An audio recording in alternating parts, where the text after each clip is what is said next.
Hello. Happy Thanksgiving from Canada. Why we celebrate our Thanksgiving so early, I'm not sure, but I think that we celebrate at a better time than America does. Don't tell my American fans I said that.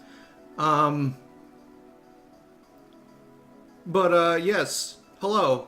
Today's a day to celebrate games that I'm thankful for, and I've picked 3 of them.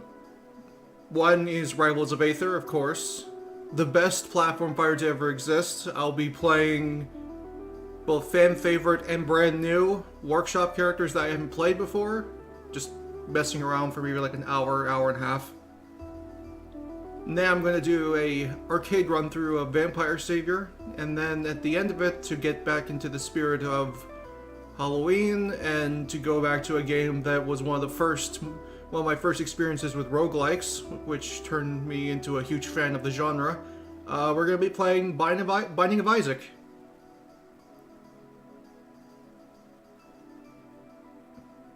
Happy Thanksgiving, even though we don't celebrate it. I'm sure you have a regional equivalent, Mart. I made sure to lower the volume. I hope that the volume level in-game isn't overpowering me, because I can't turn any lower.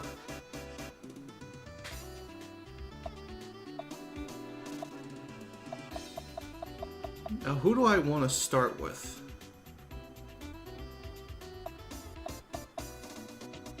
You know what?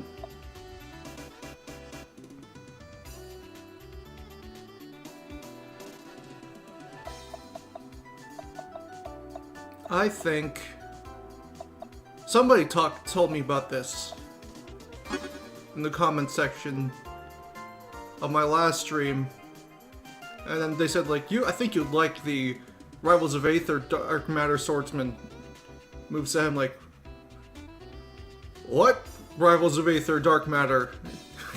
And I was interested, and I went and I looked, and it's like, and this guy showed up, and the sprite work is incredible. I don't know who worked on this, but I'm intrigued. So I think I want to try him first.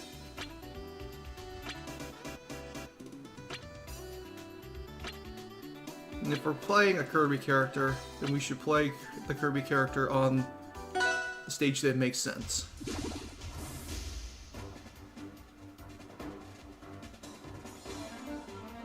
He's fucking huge!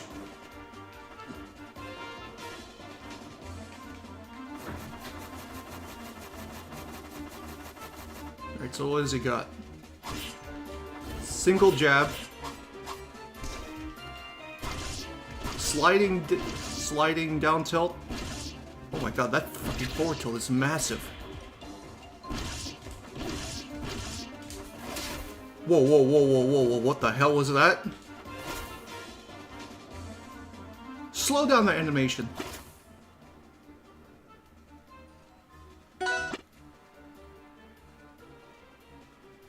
Holy shit, that is amazing. Oh my god, that animation is amazing. What the fuck?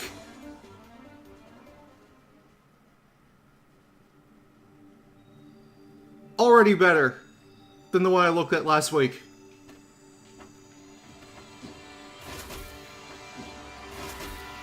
I assume this is a spike. Yeah, it's a spike.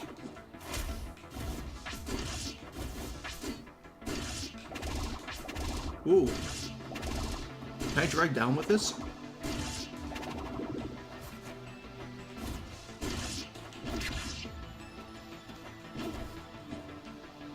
It's got like a nest jump.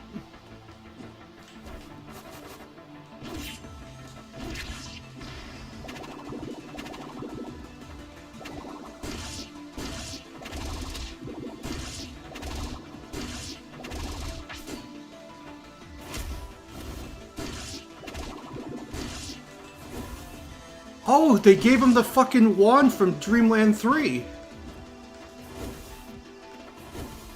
Why did I not think of that?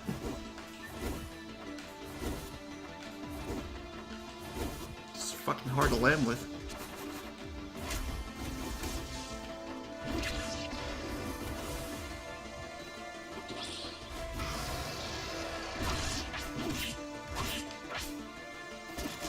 Oh, there's the beam.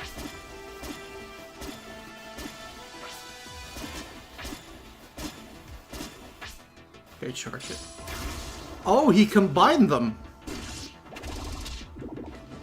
That's a way of, that's definitely a much better way than making them separate moves.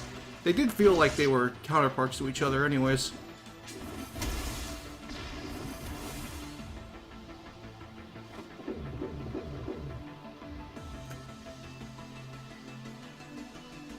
The hell, it doesn't damage. Can I throw it? Oh, I can throw it. What does it do to them? Oh, it's Sephiroth's side B. Side special, that definitely works. Beast recovery, what the hell is this? Friend! What does he do?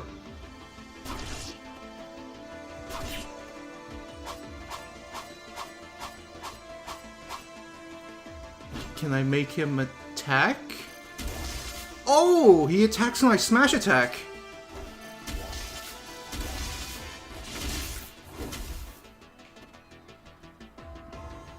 Can I move him?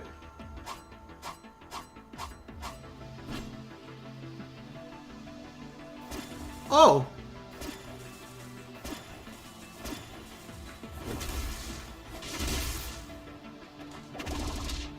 That's amazing.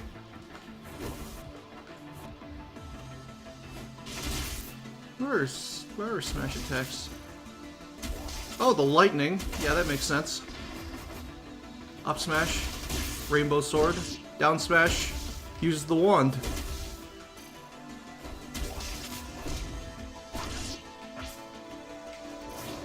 What else can I do with this little guy?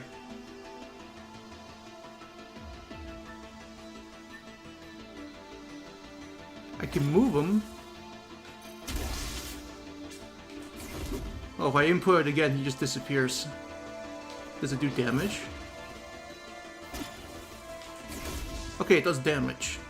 So I guess there's some reason to get rid of him.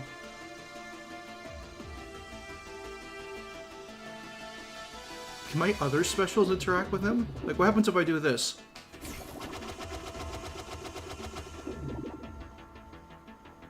Oh my. What does that do for me? Oh. Oh, it's a combo setup. They made Dark Matter a puppet character.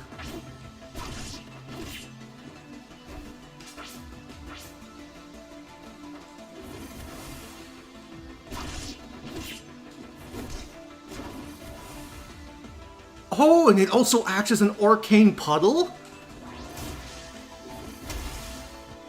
You can actually just teleport to it. Holy... Why is this character amazing? It's like one of the best animated characters I've ever seen in the workshop, too. Jesus Christ.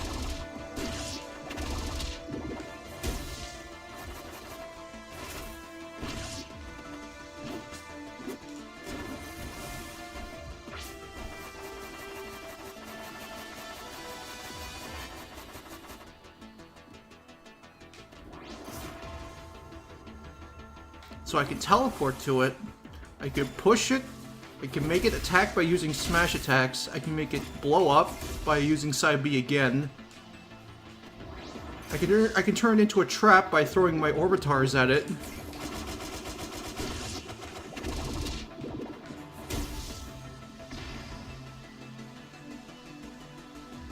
Is that... What else can I do with it? Is that it?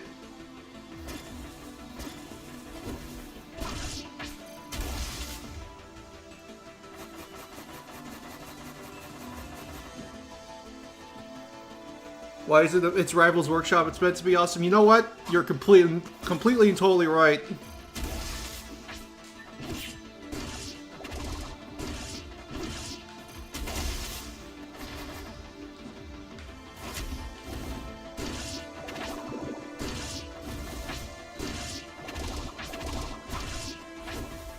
Ooh. That's got a massive hitbox on it, and goddamn, that forward air is like Mewtwo forward air levels of strong. Except it's a sword.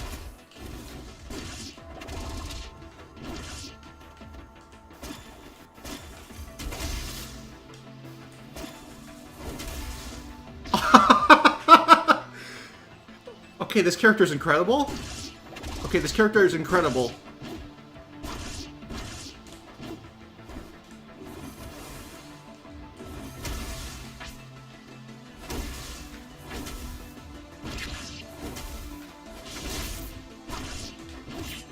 I guess that guy can't take much damage. I guess he only takes one hit and he's destroyed.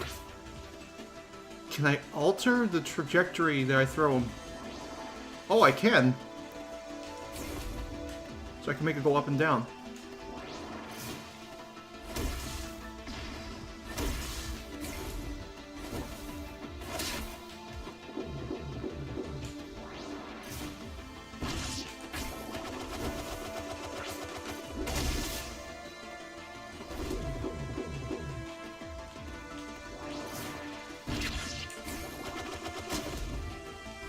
Oh, I guess that doesn't have much priority to it.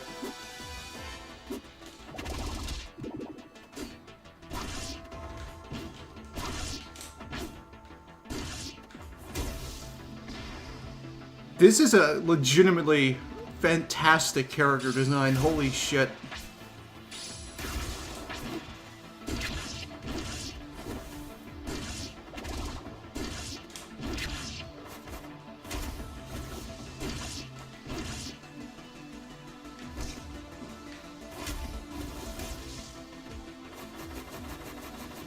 Do you have a favorite indie character or game, or if you have one? My favorite indie character of all time?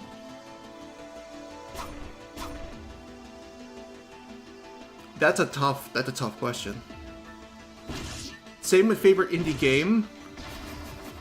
That's also a very tough question because the list is enormous.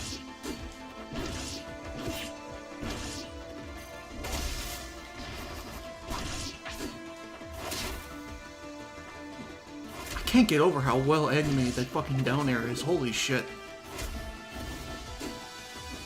Because he breaks the facade, he throws his eyeball out, it dives towards the floor, and once it hits the floor, it reforms like dark matter does when he comes out of King Deity at the end of Dreamland 2. Such an amazing attention to detail.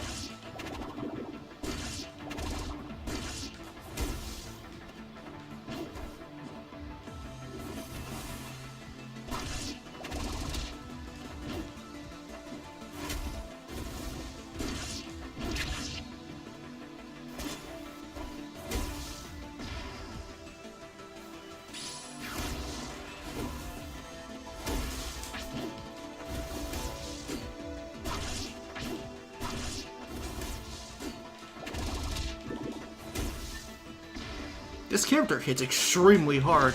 I know Maple doesn't weigh like anything, but goddamn.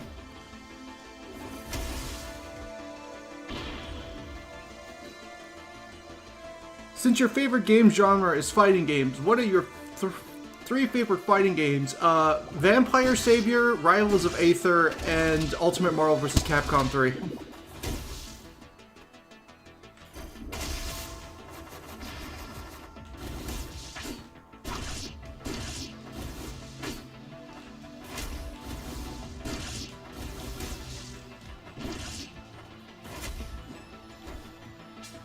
That is extremely risky. I don't know how much I would actually use that in actual match off stage. But I would use it on stage.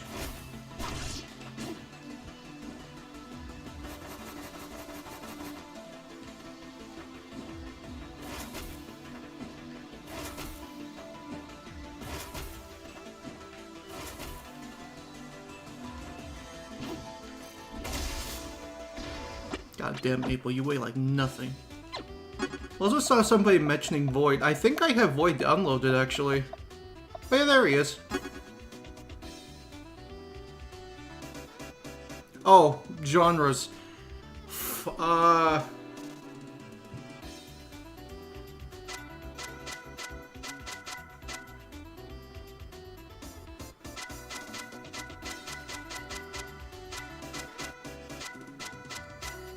I also love how apparently the color select sound is from Gran Turismo 3 and 4.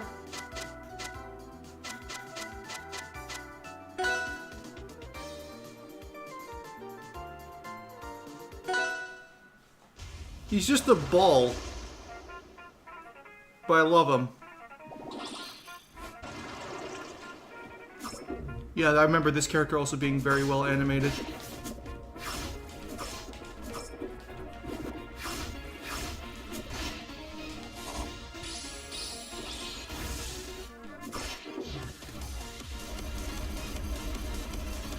That is a very dumb wave dash animation, I love it.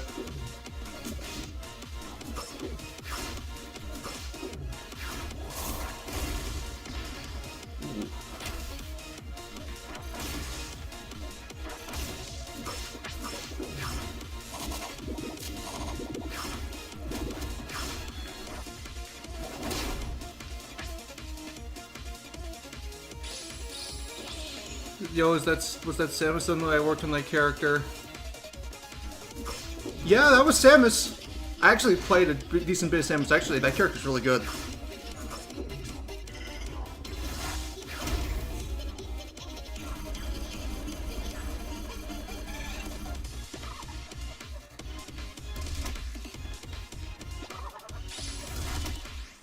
Wait, can I make him go faster? Oh, wait.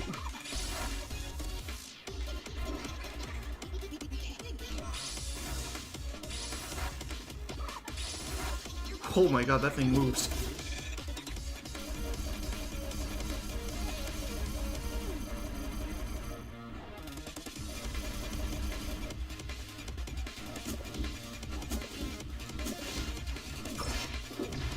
Damn, that hits hard.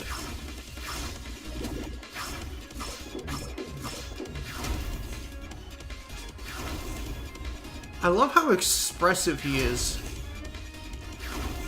The way the face morphs is really good.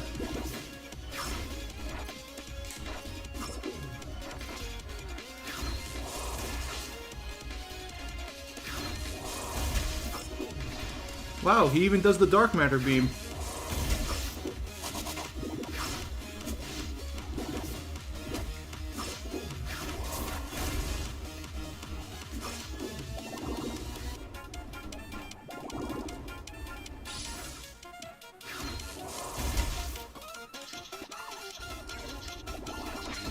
Oh, I can teleport to it too. I guess I need it to be active in order to teleport to it.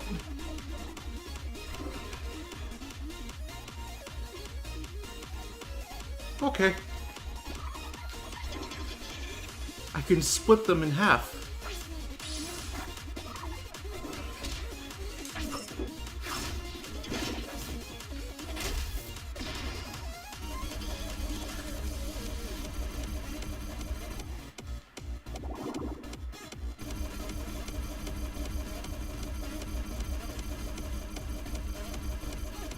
I just imagine basketball noises.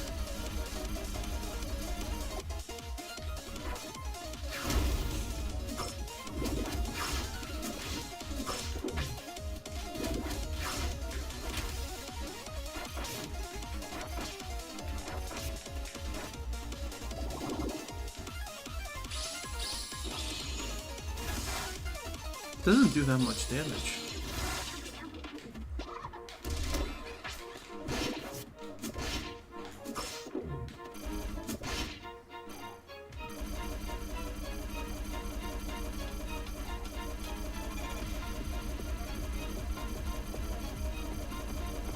Oh, so yeah, this remix does go hard.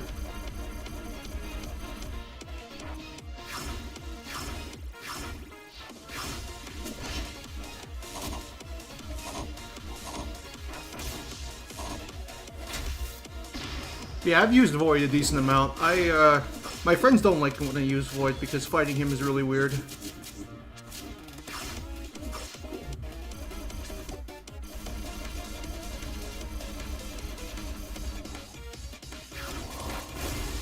Love that forward smash animation, it's so good.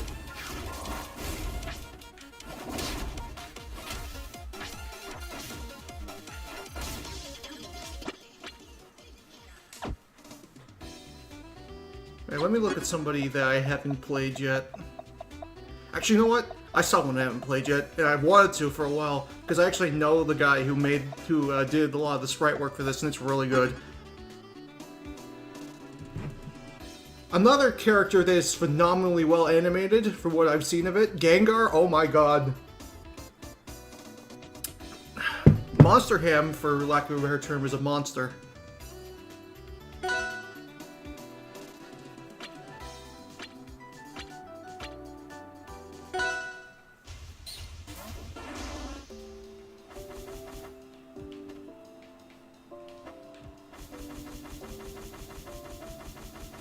Oh god, yeah, the Emmy in this game is amazing. It definitely gave me some inspiration / ideas for my own Emmy design that I'm currently working on. So I believe Gengar's whole thing is that he's extremely floaty, but he has like a lot of moves that can combo into each other in the air, and a lot of moves that will take people into the air. I believe he's very light though.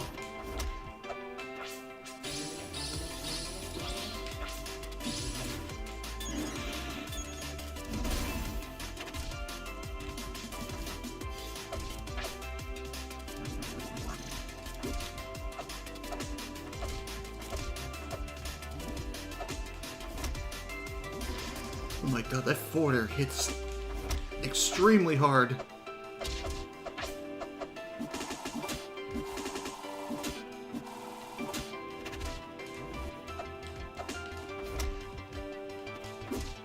He's got a target combo for his neutral air, which is really neat. Like, that's just one button.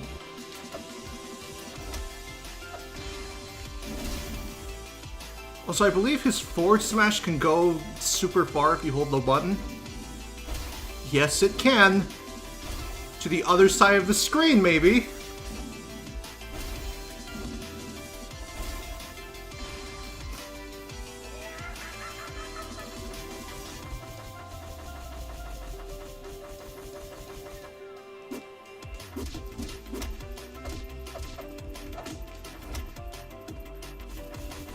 Oh, nice! The thing I love about the Emmy the most is the way that the scanner works. I think the way that the scanner is implemented to make it stronger over time definitely does a lot.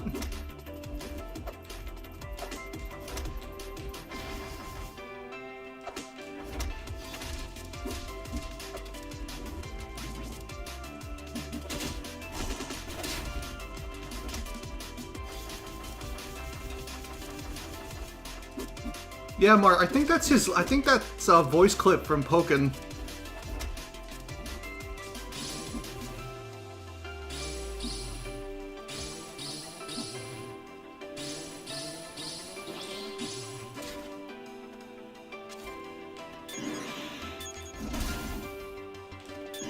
So what does this do for me?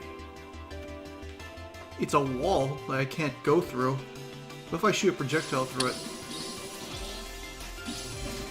Oh, you can shoot projectiles through it.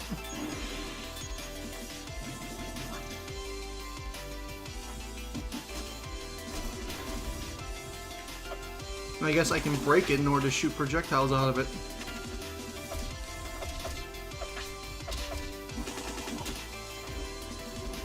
How would I rate this character? This character seems really high. Like, this character's like a 9.5 so far.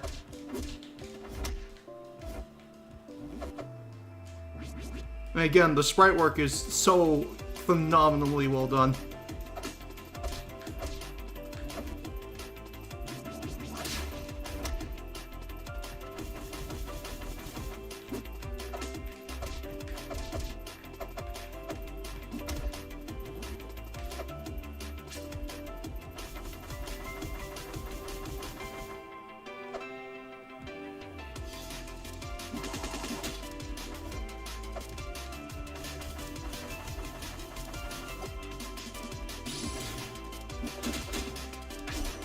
Can I combo into the thing after? No, but goddamn, that does a lot of damage.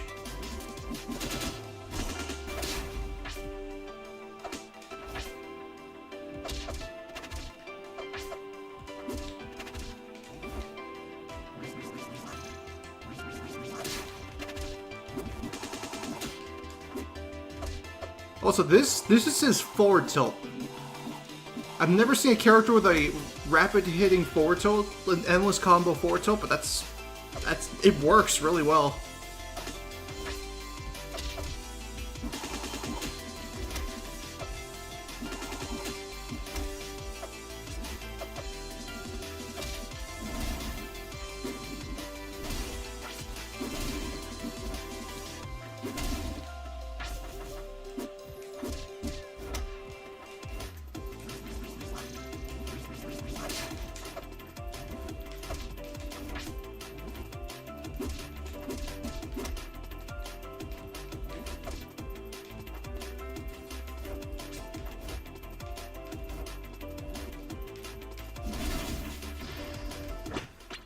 That is a very neat character. I'll definitely play a couple matches with that character when I'm done just messing around with everyone.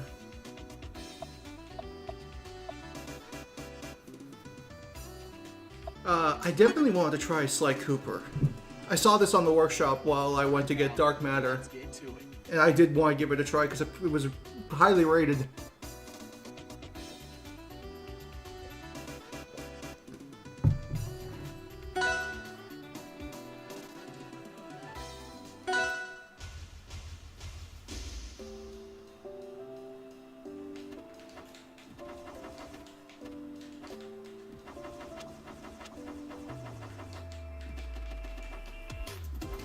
It's got really good mobility. That's exactly what I expect of Sly.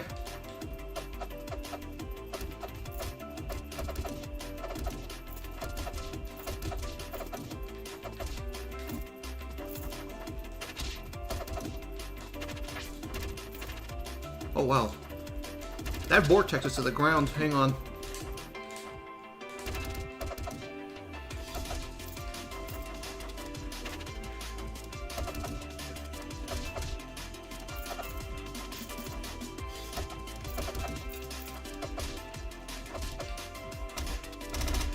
Whoa, whoa, whoa, whoa, whoa. Was that a...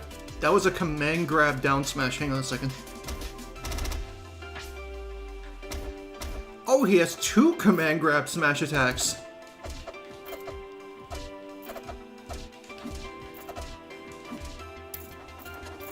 And I take it all this money is to use... I think this? Okay, not... Okay, he has an on-command Clarin stun, which is nice. This? What does that do for me? Oh, it does constant rapid damage.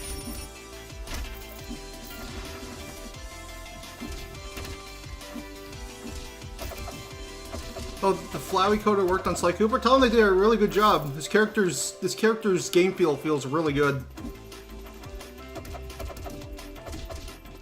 I especially love the vortex down air. That's really nice.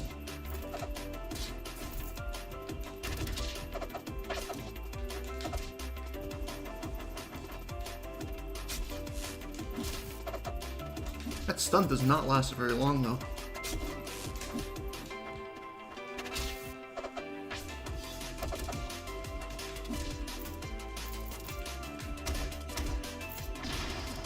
Damn, that does a lot of damage.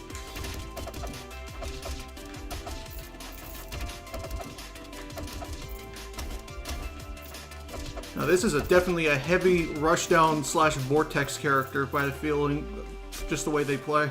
I like those kind of characters, especially in a game that's as fast as this. It definitely, but I'll definitely say it feels like it'll be hard to land that clock.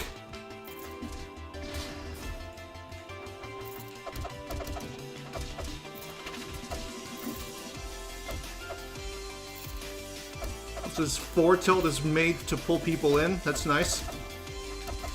Low knockback, low damage, but puts them in the perfect place to get comboed.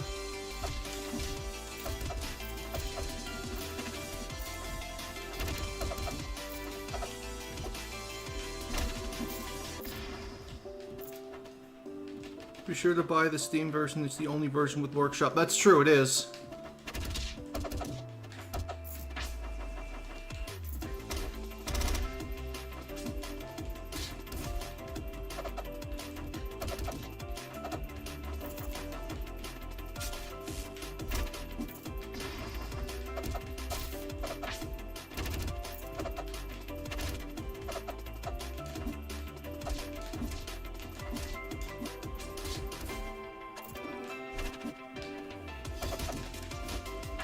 Can I combo into that?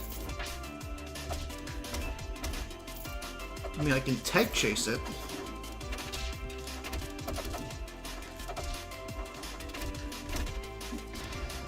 Have I tried Regigigas? I had tried Regigigas a little bit. I played him against my friends a couple of times. My friends do not like it when I play Regigigas because he's very big and he hits very hard.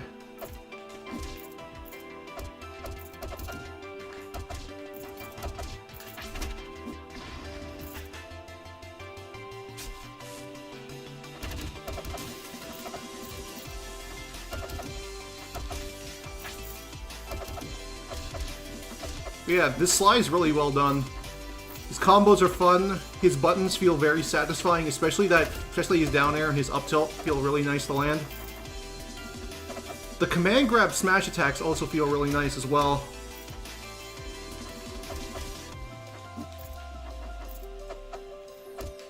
Where are his other specials? Oh, nice.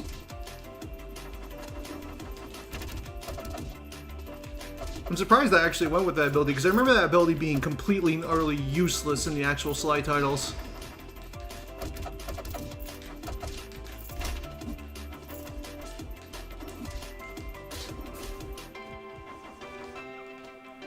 Can you try Samus next? I'd really like to see her.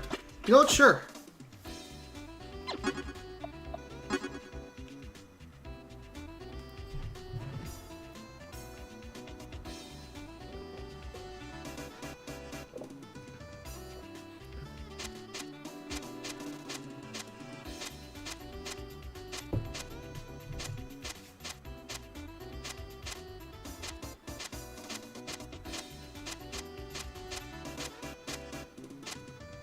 Mandalorian.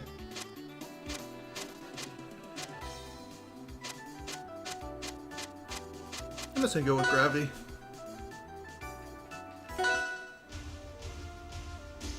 Hello, it is me. I am Samus.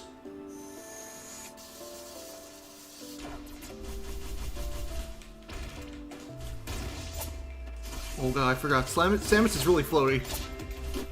I almost called her Salami for a second there.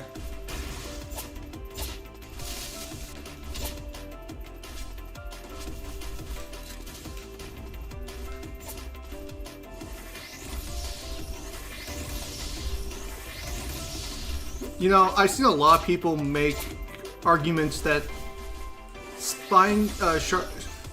Shine Spark should be her recovery in Smash, and the more I see of it, the more I start to agree. You can easily just translate Screw Attack into a neutral air.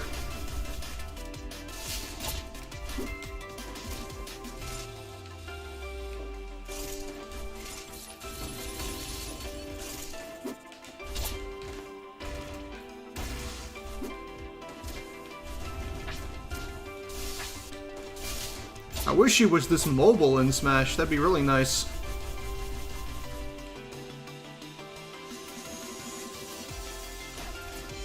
She's a little small but very poggers. That's true. As a matter of fact, the only complaint I actually would ever have about this character is that she is a little tiny. But honestly, the moveset is so well done that it doesn't take away from it.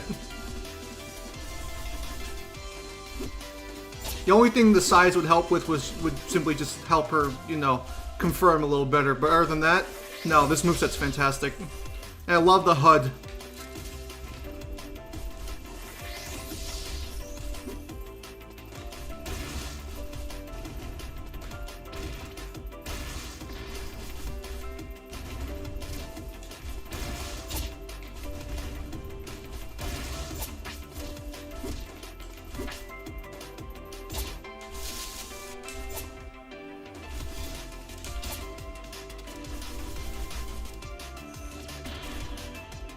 I just ran off the cliff because I looked at the chat.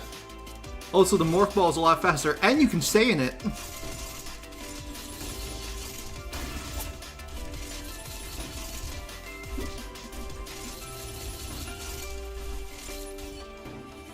Oh yes, you can Power Bomb! That's amazing. I love that.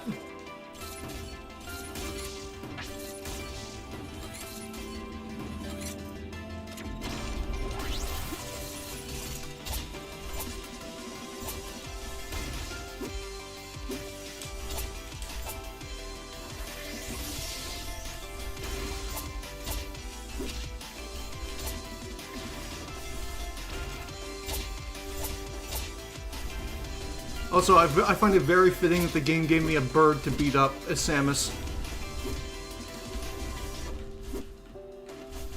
We are planning on making her bigger after our current projects, with me helping more on the animation this time around. I have a question, and this is a good question because I know this is a character a lot of people want to see. I think that Samus is really well done. I think the Emu is really well done. Was there ever a possibility that Ravenbeak was on the table? Because that's the character that I hear everybody want for a fighting game. I'm surprised it hasn't been done yet for Rivals.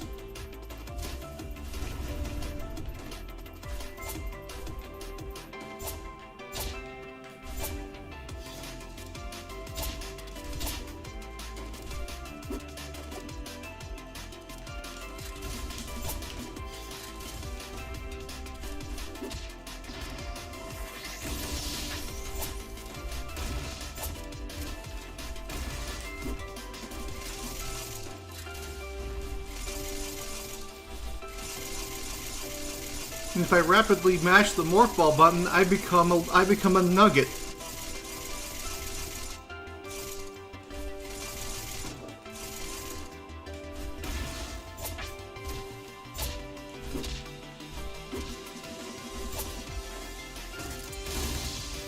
Whoa. Can I see that animation again? Because that was fluid as hell. I love the squash and stretch. It's so nice.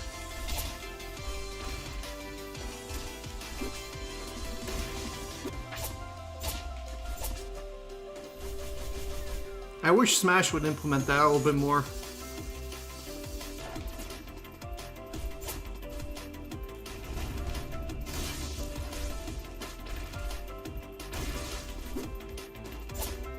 We are playing this moveset design. That's so cool. It really is.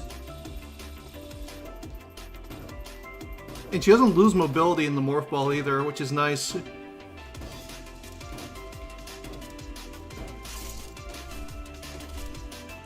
Actually, I think she gains mobility in the morph ball.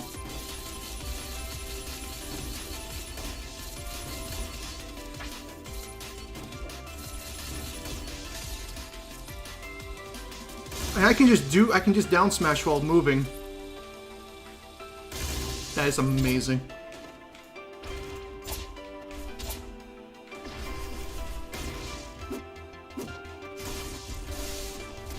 For Metroid, we'll work on Kraid and perhaps Ridley one day.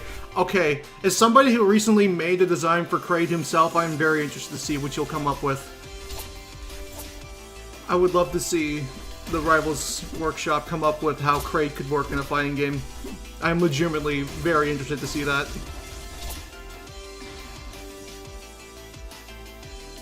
Though no one has made a Ravenbeak sprite, sadly. I did actually send the video of yours for the moveset concept though, since it's awesome. Well, thank you! I do want to remake that video though at some point. I think I could have done some stuff in that a little bit better. Some stuff could have been better structured. But I'm happy with it. Do Smash movesets feel boring now that you play with more interesting mods? Well, the thing is that in Smash, a lot of the characters have movesets and mechanics and such that are, you know, influenced by the game itself. There are very few instances where characters in Smash have mechanics and such that are, like, outside of the parameters of what the game allows them to do. Like Steve and Kazuya and all the fighting game characters are pretty much fall underneath that blanket.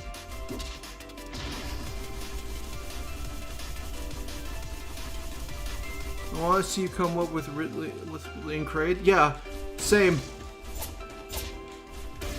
I've never seen a bad Ridley mod. Even in Project M, the Ridley mod there is really good as well.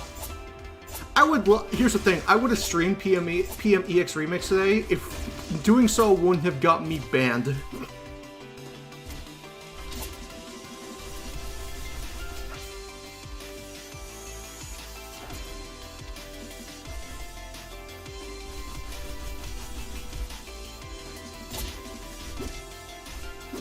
So to answer your question, James, do I think Smash movesets are boring? No. I just think that Smash needs to, you know, let its characters express themselves more instead of being completely restricted to what the game's mechanics allow them to do. Which is why characters like Kazuya are so fun to play and so fun to watch, because they get to do all these cool and unique things that normally other Smash characters can't, simply because they're just not designed that way.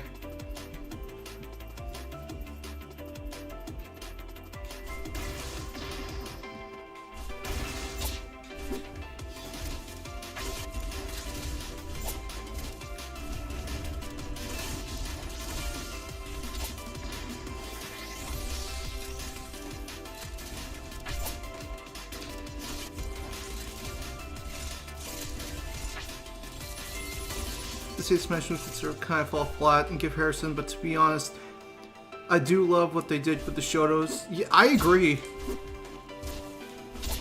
If I can say something, back before... I remember this happening like around last year, and essentially what happened was, around the time leading up to E3, I was like really like depressed / upset with the way Smash DLC was going. Now I don't really hate any of the characters that we got, but it was at a point where I was just like, there's no character out there that's really for me. I love Terry, but he does some things differently than Ryu and Ken do. And while I think that he's really cool and really fun to play and way better in multiplayer matches than both of them, I want a character that I kind of want to see a character that's for me. And I remember talking with my friend Joe about this like 2 days before, actually no, correction, it was like 2 hours before the Nintendo presentation for E3 2021. And I was like, dude, what if they added, like, Kazuya from Tekken? That'd be so cool. I might have willed him into existence, is what I'm saying, but Kazuya was such a fun breath of fresh air that did so much differently and added so many unique mechanics that the player can play around with and learn that aren't completely attached to, you know, the game itself. It was about... EWGF combos are hella fun. By the way, congratulations, Riddles. I don't watch many Smash tournaments. I haven't watched a Smash tournament in a while, but I did turn into Big House because I saw it was going on. Riddles finally winning with Kazuya was really fun. He definitely deserved it. And now I can strive to be the second best Kazuya who lives in Toronto. Because I'm never going to be the first as long as he lives there.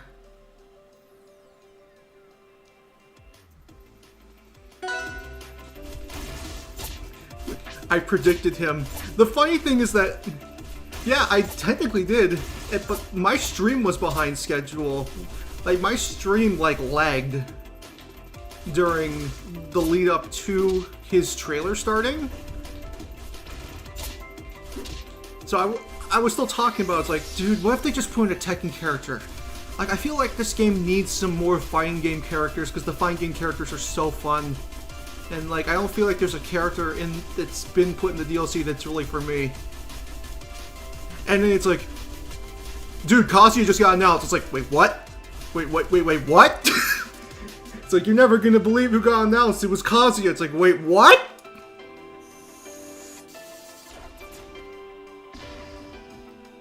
I like Smash, but one thing I don't like Ridley down there. No, they should just give him. They shouldn't have given him tail pogo. I think that's like the one thing that like every mod I've seen for Ridley, both in like Project M or any of the Smash Ultimate mods that are currently in development. The one thing that they always do is they change Ridley's down there to pogo.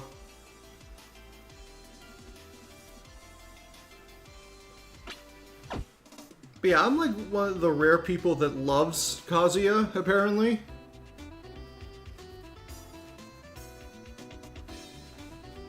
But also, yes, that Samus is incredible. As a matter of fact, I'm gonna play the Emmy now. Where's that big, scary bastard?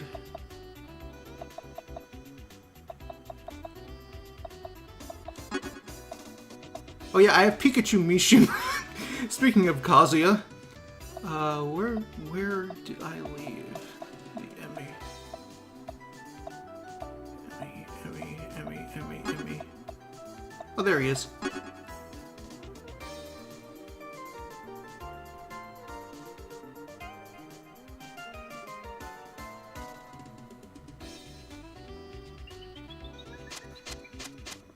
Prototype Morph Ball, Speed Booster, Power Suit.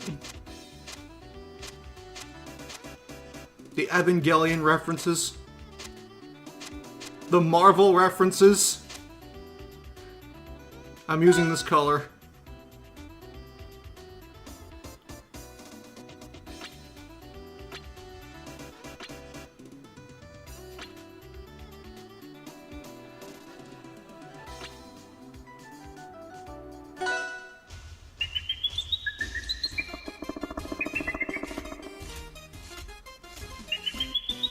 This is a fantastic taunt.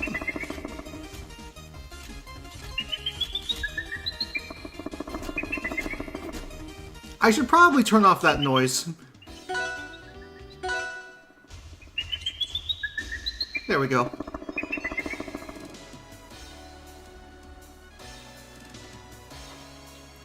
I forgot how fucking huge this bastard is. Oh my god.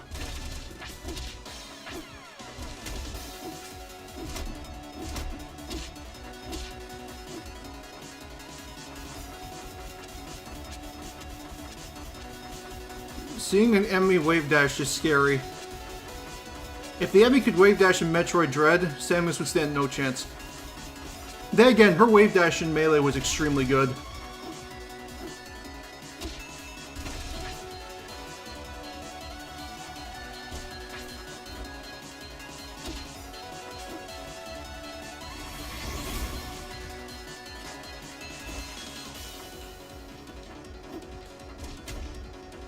I love how much this character is expressive through its, like, contorting slash... the way it moves is very... It's very alien, and I love it. I also love its up smash where it flips its direction. That's also really well done. This definitely gave me some inspiration for some ideas for my own enemy moveset that I'm currently in the middle of making. Wait, can I grab in midair? Oh my god! Hang on.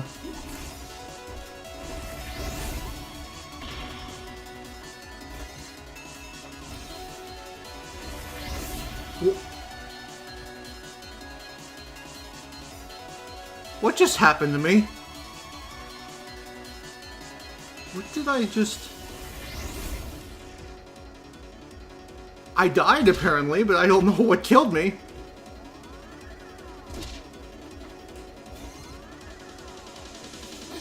No, I want Emmy side. Hang on. Yee!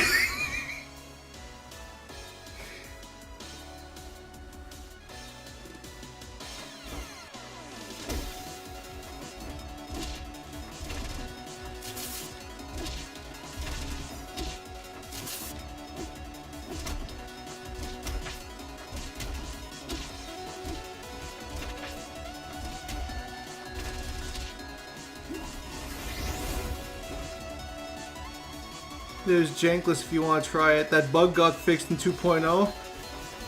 I don't even know what the bug was.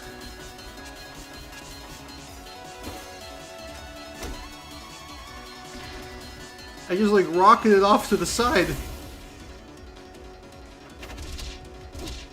What does that red globe do? I assume that's like an area of effect where if they stand within it, I do more damage to them while I have, I guess, pursuit mode active is what you could call it.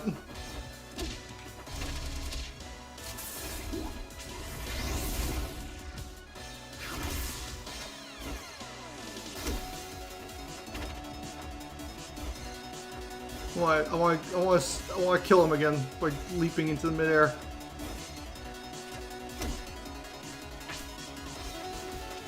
I can send you a link to it. I'm the guy that code Emmy. Makes the bar deplete slower. You know what? Sure. I'll check it out later.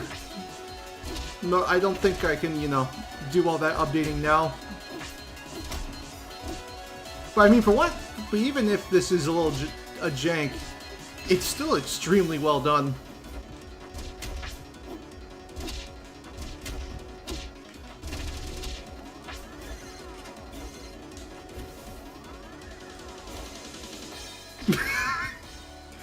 I love that. That's so good.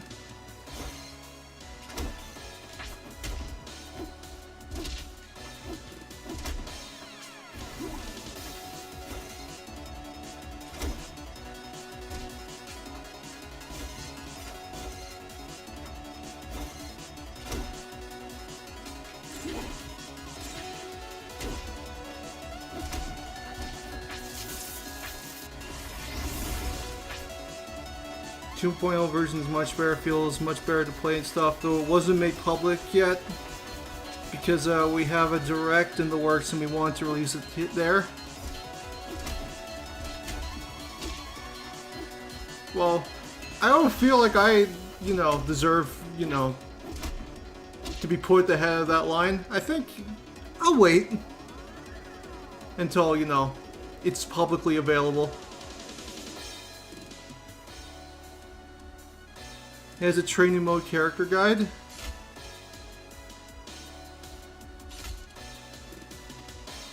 How use.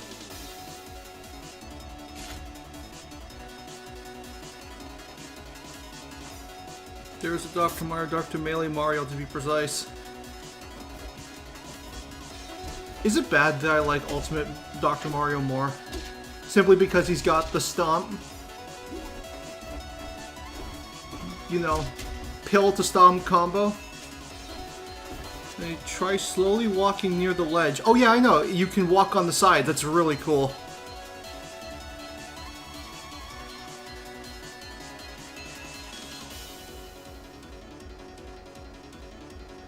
Edge guarding. The way of the future.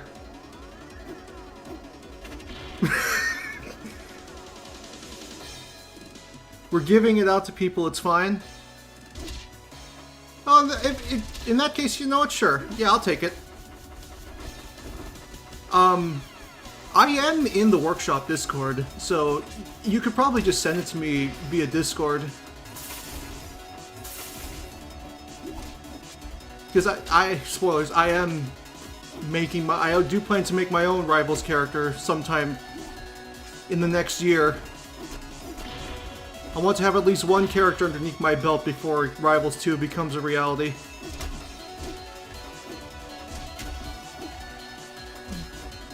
I mean, it's available in the Discord via we post animations, updates, and post right there, put in the testing phrase. So there's that. I'll have to check that out then. Because I haven't really, you know, kept up with the Discord recently. I've been too busy.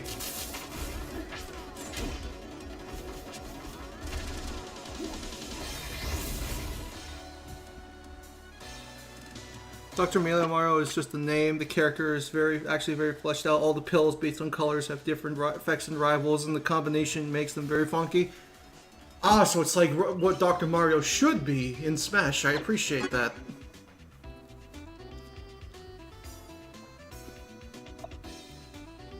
Let me see, who else? Oh.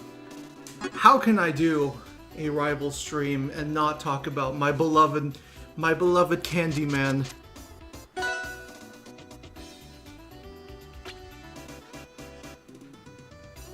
The best boy, my actual workshop main. Oh, I love this child.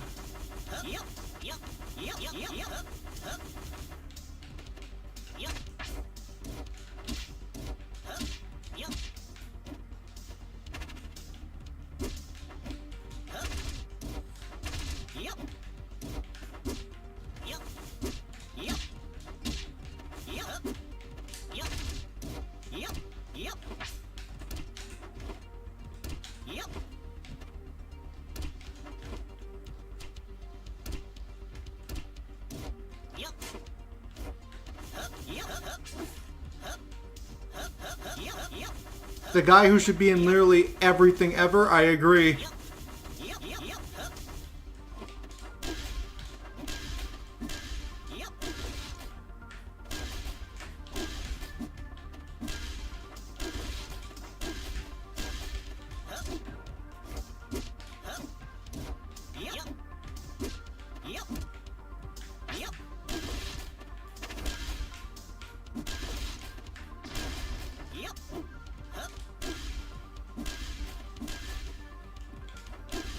Everything about this ball is the most satisfying thing on the planet, Jesus Christ.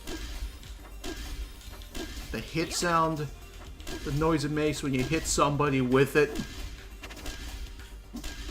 the speed, the damage, the mix-ups.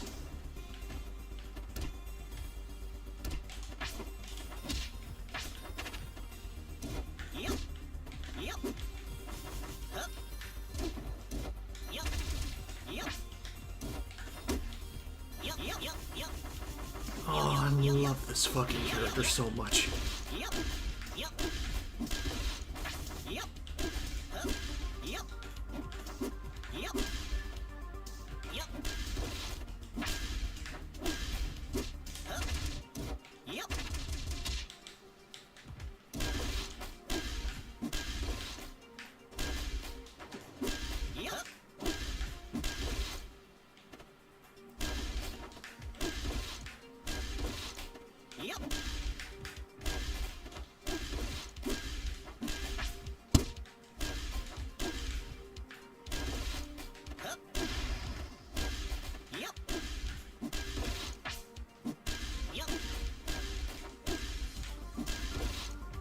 Apparently he's not very good competitively for some reason. I just love him though, look at him. Apparently he isn't? I see he's allowed in a lot of the workshop tournaments. I don't know why he wouldn't be good competitively. I mean, he's got really good buttons. He's got huge damage through this. Like, the setup potential with this is immaculate. He's also got combos where he can, like, basically set up into command grab, like leap up, command grab, throw. Basically is like one of his best kill confirms. Aside from the ball.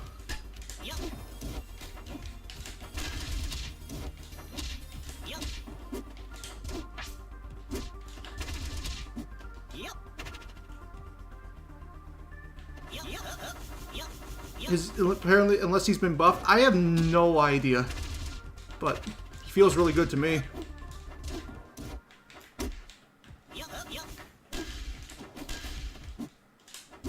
The only real issue he has is that he doesn't have very many kill options that do a lot of damage. Like, he's got a command grab that he can kill with. He's got this offstage kills.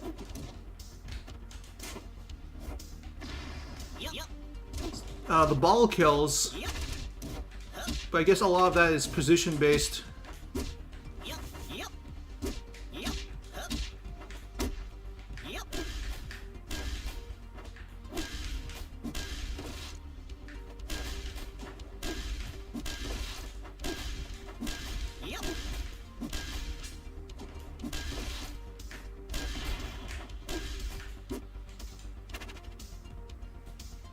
Maybe I'm thinking of an older build.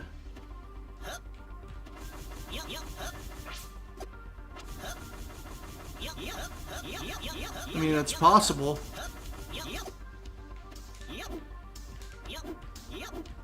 Well, competitively viable or not, he's extremely fun. And he's done very well.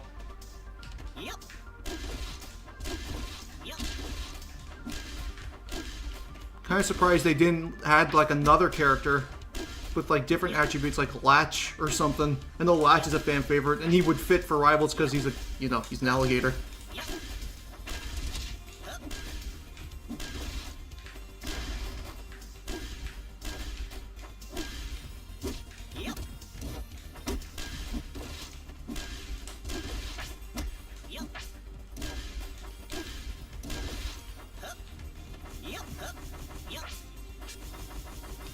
I'm still so astonished that the vast majority of characters on Workshop are actually kind of balanced when you put them against one another. That's true.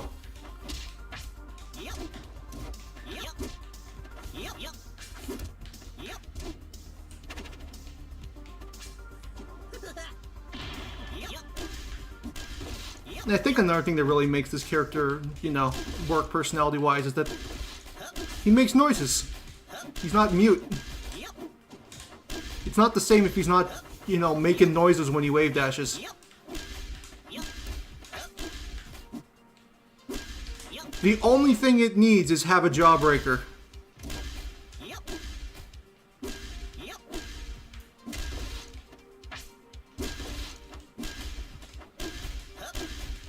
They could figure out a way to properly implement his candy ball as well. That would also be nuts.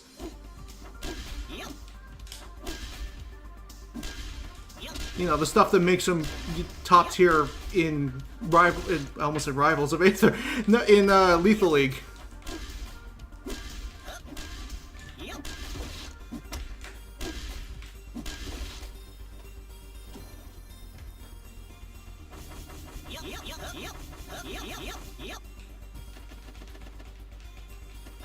It's a good idea.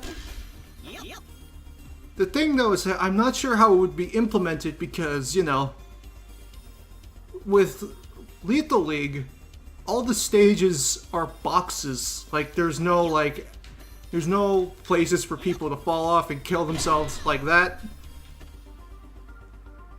So, with the Candy Ball, the thing is that, for those that haven't played Lethal League, the Candy Ball is essentially Candyman's unique power-up, where he basically can throw a ball that's like his head, and it will pass through walls and show up on the other side of the stage. And you can keep hitting it and hitting it and hitting it to make it go faster and faster and faster, and it's extremely difficult to keep up with when it really gets moving.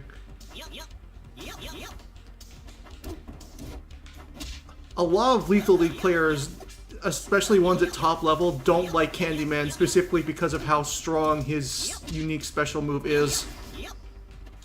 Most people don't think he's the best character in the game, but he's definitely like one of the best.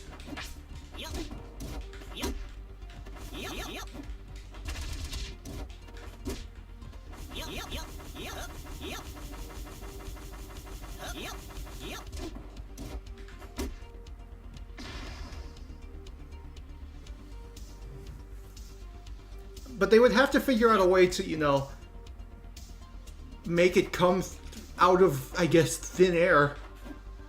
Because the ball has walls here. So basically, if this was a candy ball, I'd hit it this way, and it would end up coming out over here, and coming this way. It would keep its trajectory, essentially, and just keep going.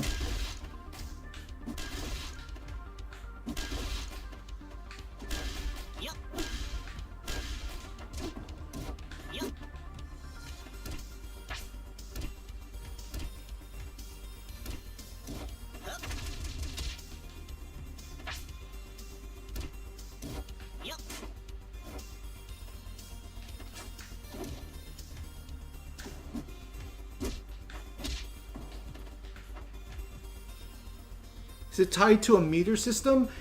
I believe it's every 4 times he hits the ball. So it's technically like a meter.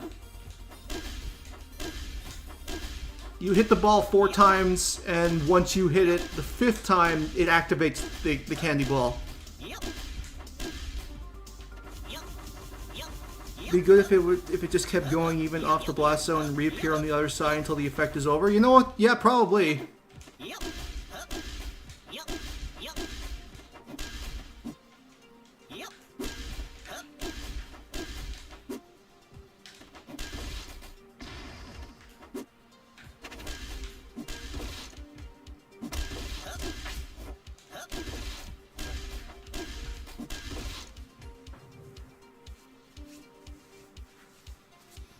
If you want, we can see Dr. Mario next. Spot the differences between the mod and Smash version. I don't know if I have Dr. Mario unlocked. Sorry, downloaded.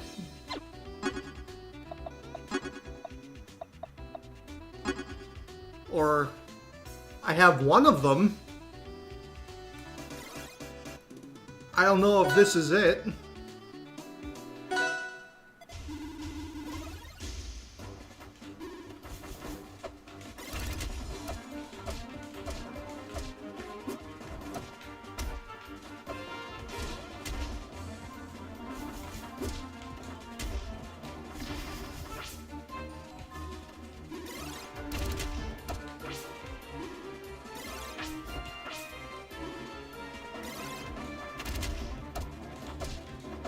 It's this one?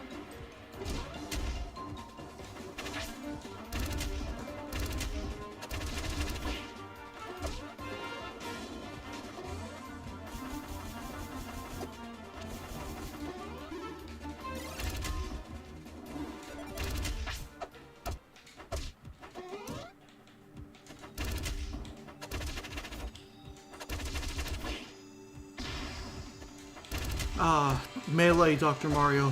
The only time when this sorry bastard was actually better than his original counterpart.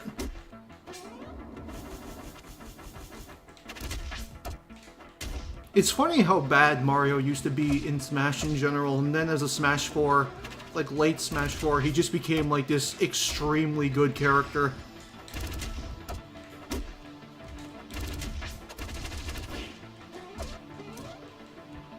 Okay, so basically try using forward smash on a pill. Okay. Whoa, wait a second, what the fuck?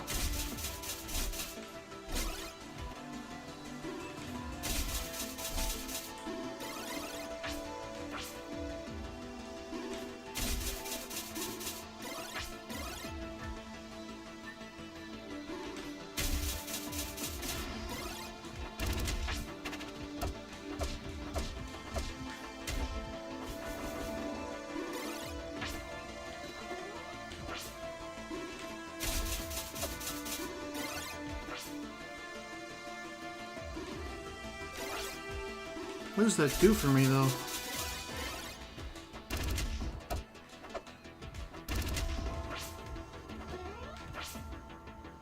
Try using any strong attacks on pills, and also down special, I think, up special and side special.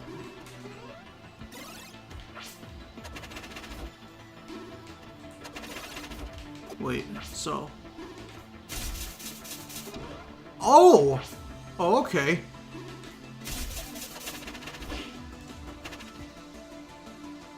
Wow, that is weird. That's amazing.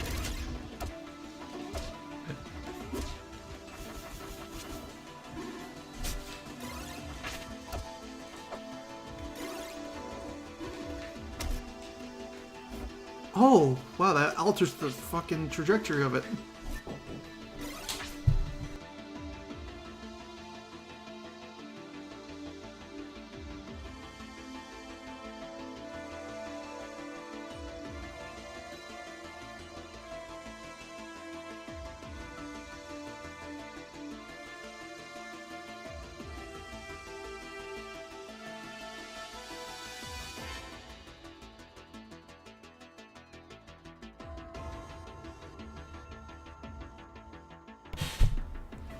That is amazing, though. Oh, it comes back down. Whoa.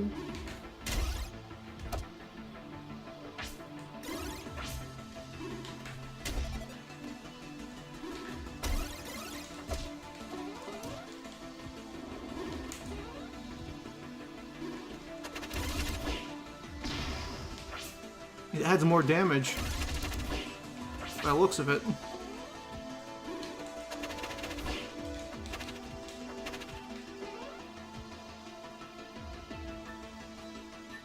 Can I do it multiple times to a single pill? Oh, you can. I can only hit it once up though. But yeah, that's neat.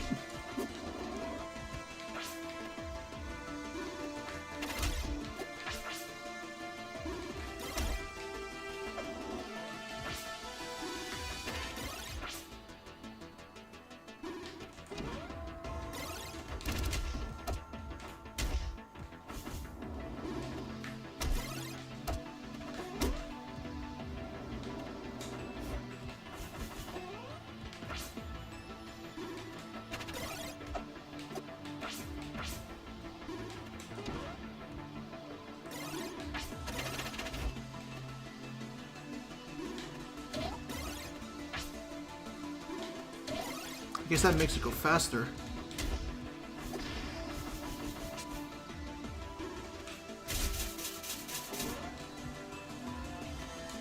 That is amazing.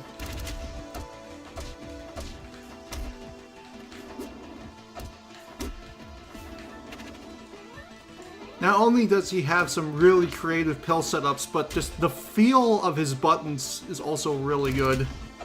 Like, his normals just also feel like really nice. And his combos are really nice as well.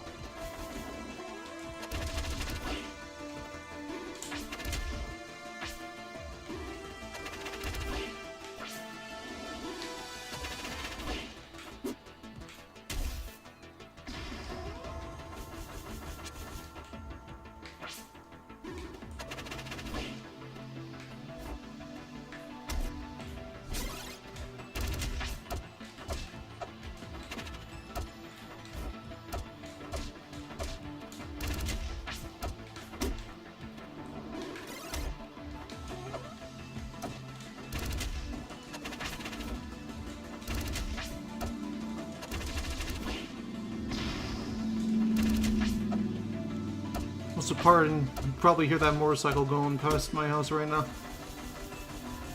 To be honest, aside from Dare not being funny Stomp, I think he's perfect, but even then, Dare still fits with the pill setups. You know what, the more I'm using his Dare, I'm reminded how good it is. Not only how good it was in Melee, but how just good of a move it is in general. I guess I'm kind of, you know, I haven't played Melee Dr. Mario in a long time. The most experience I had with Dr. Mario for the longest time was Smash 4 and Ultimate. And this move in Smash 4 was garbage. And that's probably why, you know, I'm so used to thinking, oh, this move sucks, why the hell would I ever use that?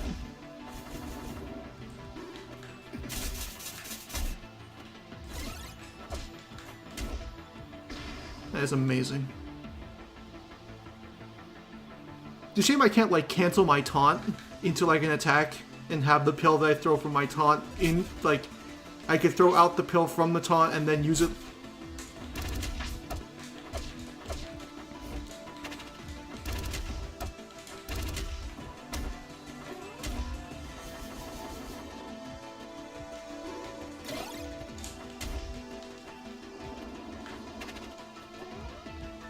I didn't expect so many quality mods since I've seen lots of memes I don't really like a lot.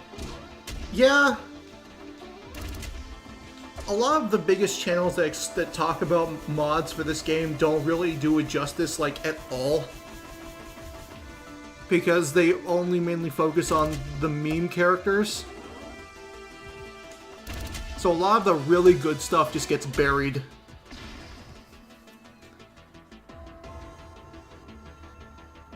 And it's even rare that you see any, like, big channel that talks about Rivals of Aether talk about the actual, like, custom characters, you know, like, the custom characters that are made specifically for Rivals.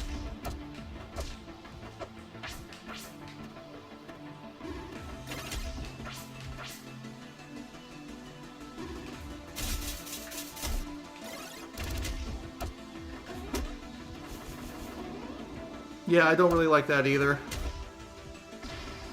The community is small, but it's growing. And I think that when Rivals 2 comes out, it will become a little bit more mainstream than it is now. I can only hope. I have high hopes for Rivals 2.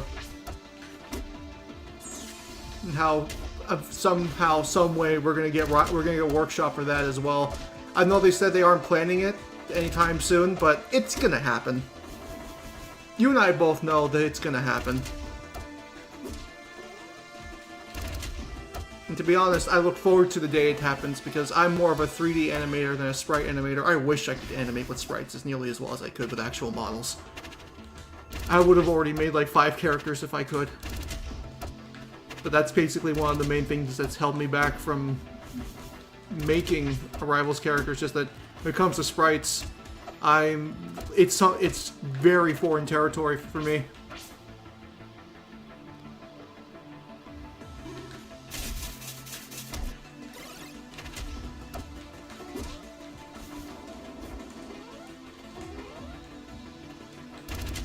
Dude, I know there's a 64 Mario. I don't know. I know I have Speedrunner Mario. That's like one of the few meme characters I downloaded simply because it was very well animated.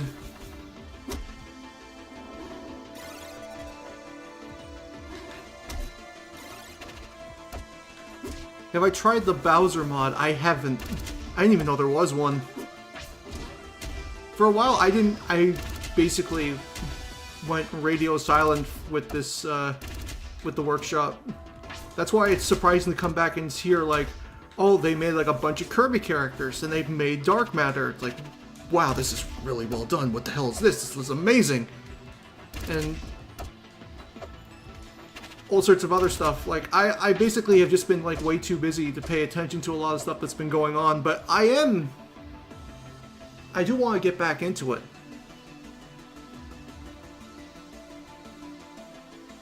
There's a character called 64 Mario, and he's actually Mario from 64, but in sprite form.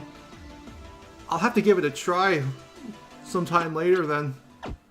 But yeah, that Dr. Mario was really well done. Why did I not play as Dr. Pepper?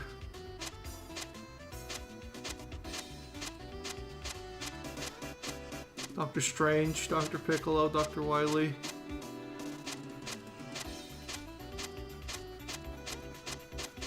Oh, where's Dr. Amigo? Oh, I do have 64 Mario. He's right below.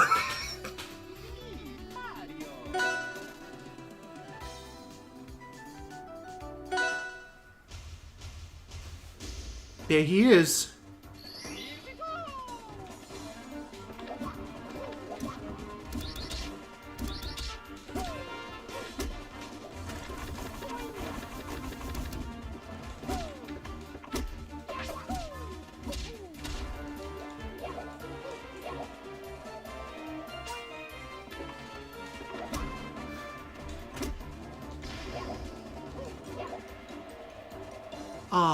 Can I just say I miss gliding in Smash, and I wish they would bring it back in some way, shape, or form.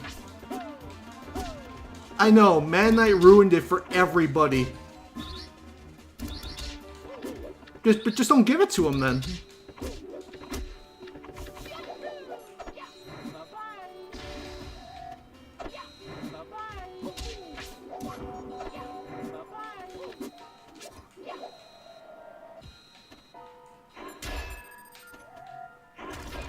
Forehead.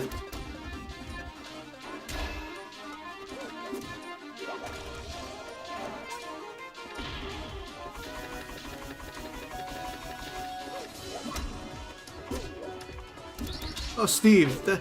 Well, I mean, he's a little different because it's because it's basically his recovery. I mean characters that could just naturally glide like Charizard could and Pit could.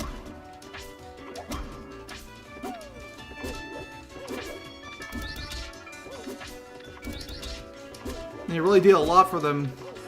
I'm also kind of upset that, you know, I feel like Ridley should be able to do it, but, you know, he got put in a game where far too late. And again, Man Knight ruined it for everybody because of how broken Shuttle Loop was.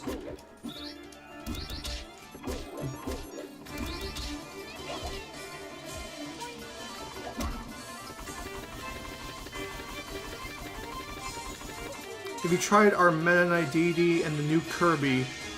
Even Suzy or Megalore and any Kirby character because they're all amazing. I have an old Kirby.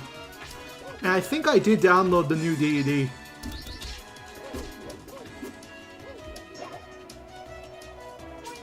I did see the new Kirby.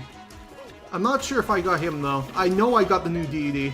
I didn't see a new Man Knight though. What's the area effect on that?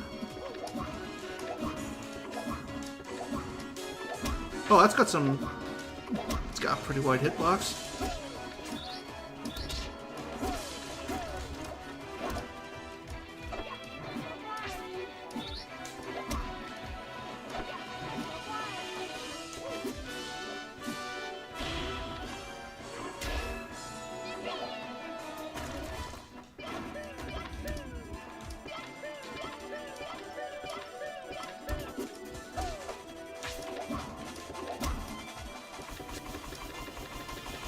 Man Knight's not very new, is he? I only saw... I saw Deity, I saw Dark Matter, I saw a new Mountain Deity stage, I saw the new Kirby. Like, a lot of the stuff that I saw was mainly at the top for, like, most popular recently.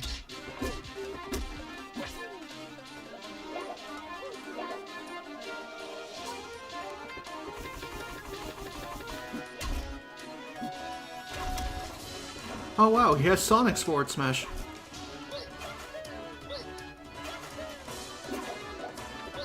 I love that, that's great. Can I do an aerial after that? No. Well, I mean I can, but like the timing for it is very, very, very late.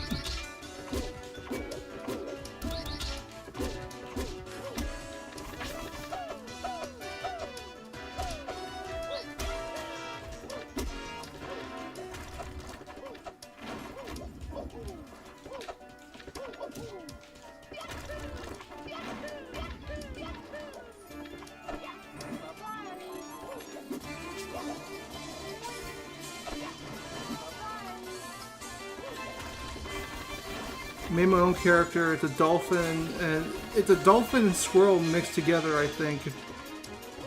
Have you ever seen a character like that before? I don't know, but the character I'm working on is a shark dragon crossbreed.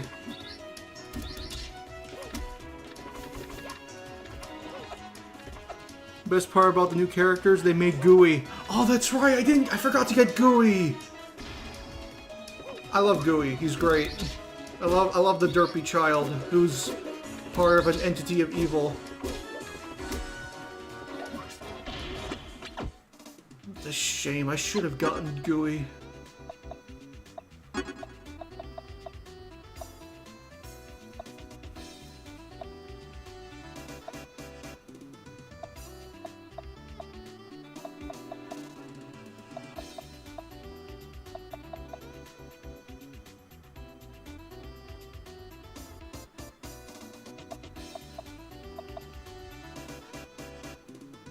Boy shark and girl. She's a girl.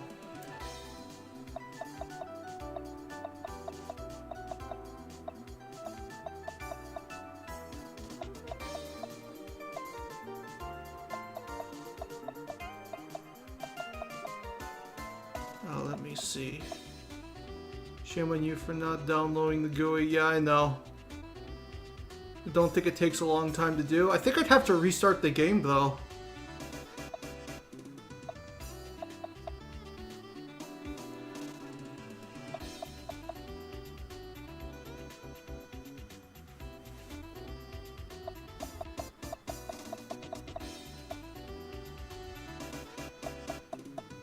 What's another character I really enjoy playing in this game?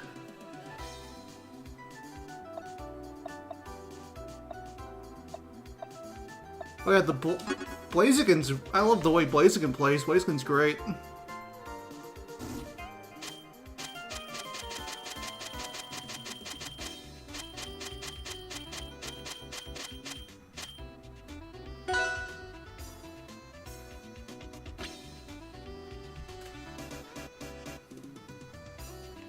You can at least see the new stage.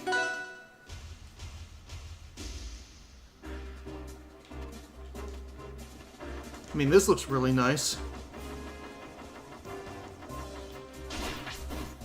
Can't wait for this to be a stage in the next Smash.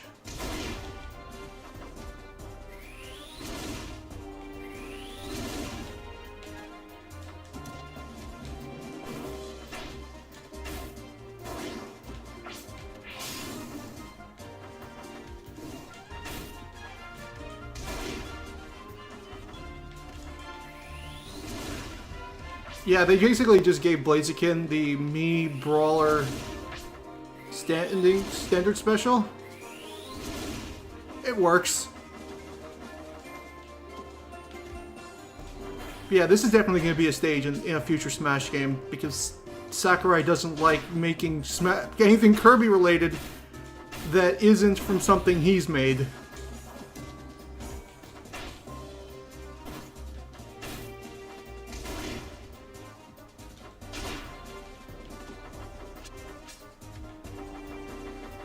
It almost looks like it's faux 3D.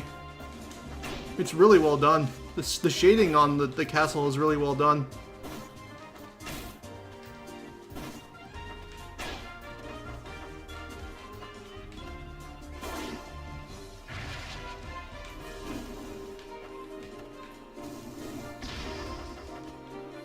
Reminds me a lot of Captain Falcon. A lot of people say that about Blaziken. Some people say that Blaziken could be a Captain Falcon echo. I don't see it, because I think Blaziken's like way more than Captain Falcon. And don't get me wrong, Captain Falcon's like one of the best characters ever designed for Smash. He and Fox are like pinnacle Smash Brothers character design, but I feel like Blaziken could be something different.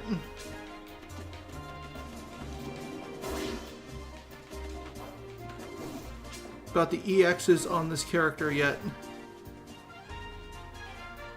I don't think I do, no.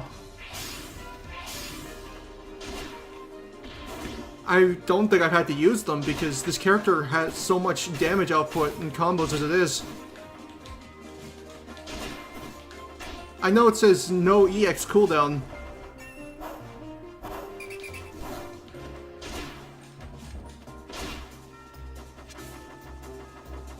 How would Captain Falcon work in Rivals? Okay, it's funny you asked that because I do have a character I was planning to design for this game who does have a visual design that I did want to turn into like the Captain Falcon of this game in some way. Are there any Captain Falcon mods in the game? There is! Yes, there is. As a matter of fact, I'll show you. And it's in one of the most unexpected places. But it's well done, and I love it. You can have powered up in different moves. You press the parry button with the move. Okay, I'll come back to Blaziken. I'll have to remember that and come back to Blaziken. But you want Captain Falcon?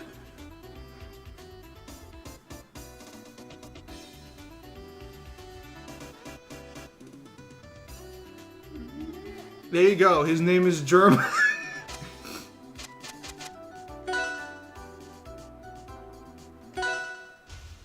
This is the closest thing you have to Captain Falcon.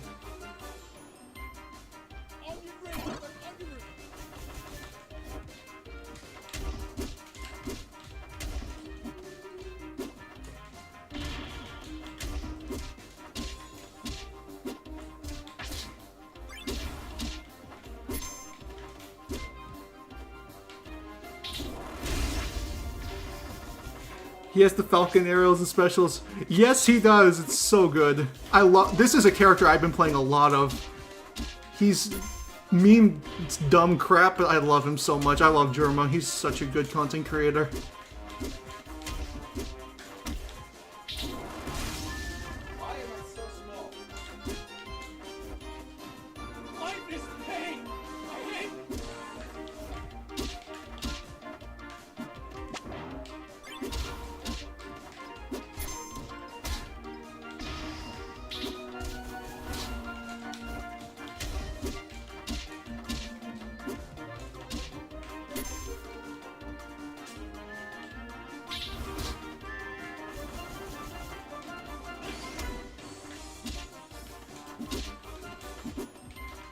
He's pretty much Falcon with some slight, you know, creative liberties taken. He's Captain Falcon if Captain Falcon was a psycho Twitch streamer.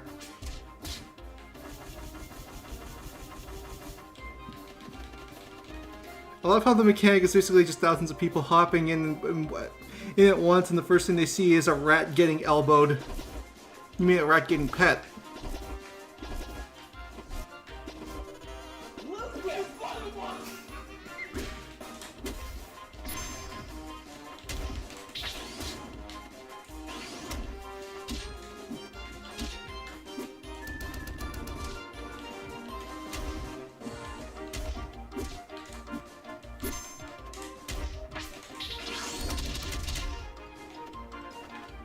He's also got limit specials, which is funny as hell. And they're all like unique and useful. Get Twitch bits.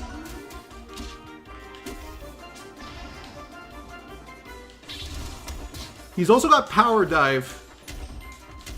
Sorry, Power Dunk.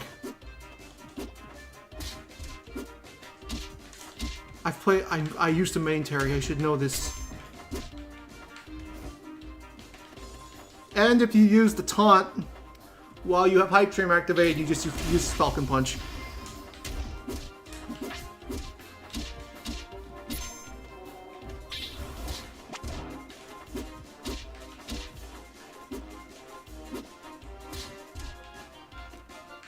And Germa that spawns the dog, yeah, it's auto.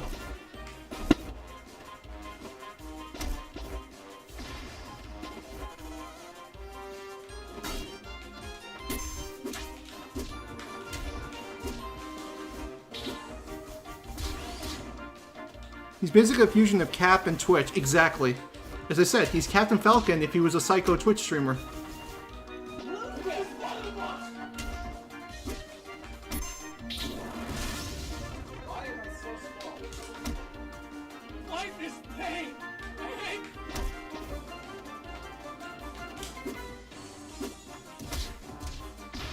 Fellow Terry enjoyer, I love Terry, he's my secondary.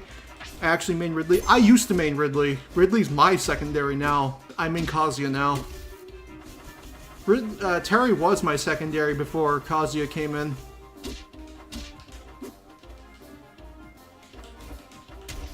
The fighting game characters in Smash are just the most fun characters to play because they just offer the most in terms of options and variety and depth.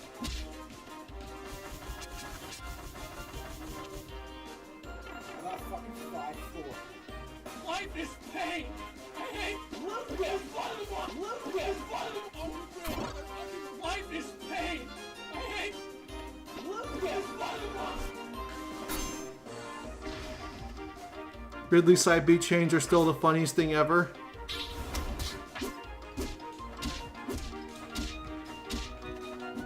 Taking your opponent to death with it when they don't remember that you can suicide with it is one of the funniest things ever. Have I tried the Tetris mod? I have not tried the Tetris mod.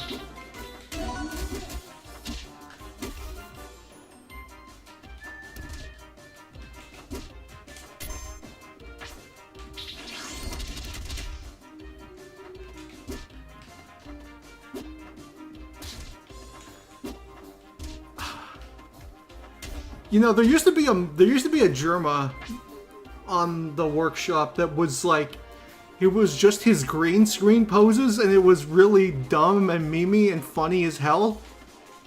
I can't believe somebody actually turned him into an actual character.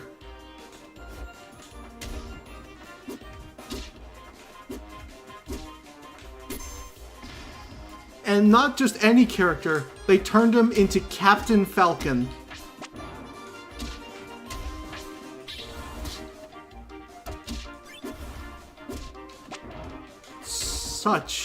It's so dumb, but it works, and that's the best part.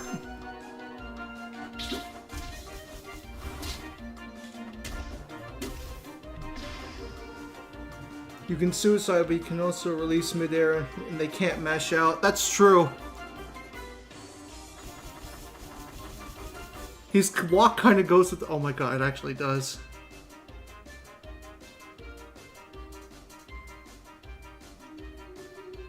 Reminds me of LeBron James in Multiverses. Okay, can I say something about Multiverses? About my new main in Multiverses?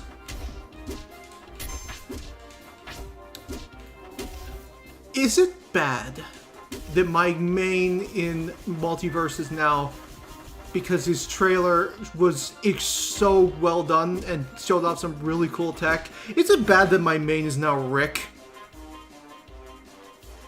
Because I main Rick now in Multiverses.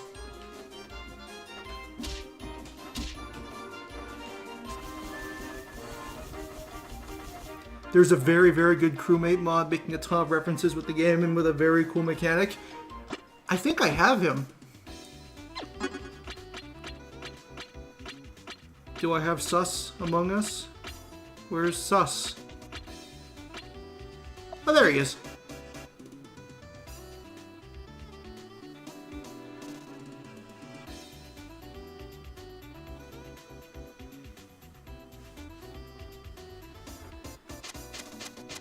But yeah, Rick, the tech they showed with him in his trailer where he had the Misi extend the opponent through the portal, did the combo to drag back down to the ground and then murdered.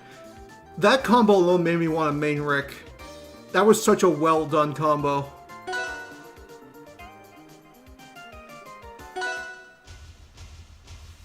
Yes, this is crewmate.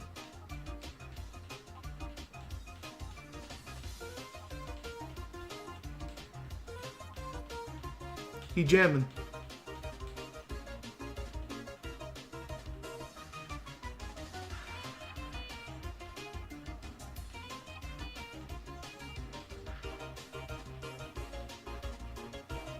He slide.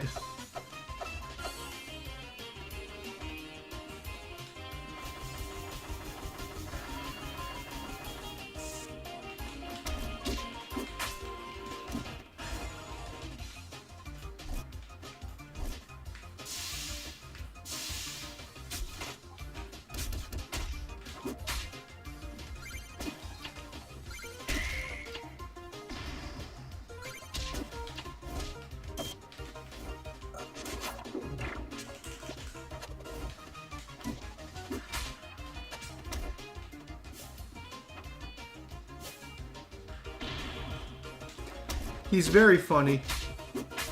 Did you ever see the Emmy on the workshop? You actually missed it. I was playing him a little earlier. But yeah. Apparently there's a version 2 that's even better. And I'm very excited for that.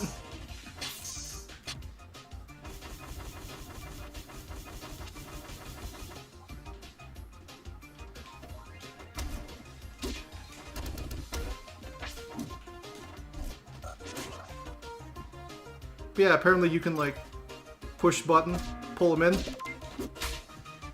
This is standard special, you know, tongue. I think if you tipper it, it does massive damage. Yeah.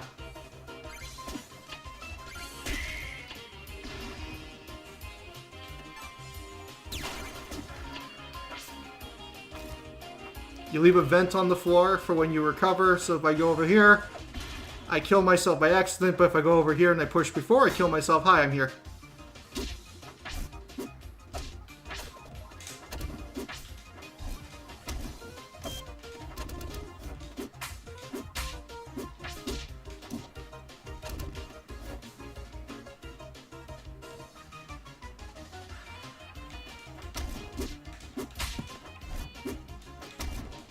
I love this design for the crewmate. It's, you know, it's not cumbersome. It doesn't overcomplicate anything. He's got some simple stuff. He's got, you know, the tongue. He's got a ranged blaster. He's got essentially a command grab of sorts with the emergency meeting. But he can only use it every now and again. He can't use it all the time.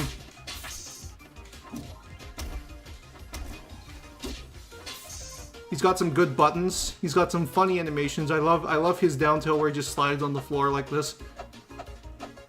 And where he just sits. He just jammed to music. It's very simple and it works because of it. That's true. I'll definitely say that when I make my imposter moveset, it'll be a little bit more complicated than this, but I'm trying to go. My plan is to go for something a little bit just, you know, different. But this definitely is like prime cut, perfectly made for a game like this.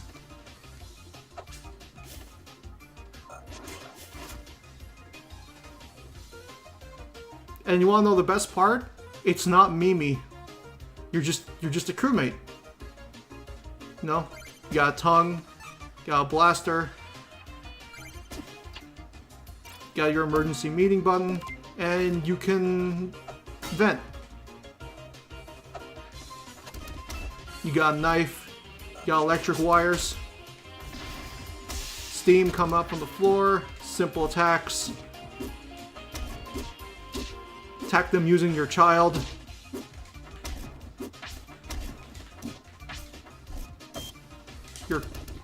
Your ID card. I'm very surprised that not many movesets I've seen for the imposter slash crewmate use the ID card when it's like the perfect weapon to give him.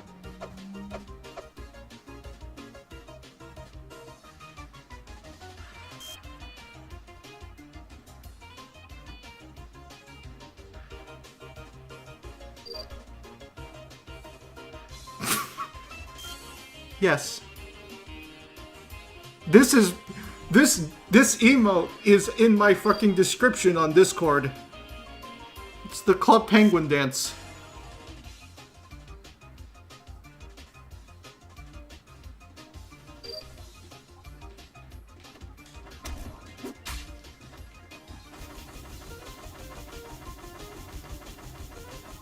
His better ideas than BrawlFan.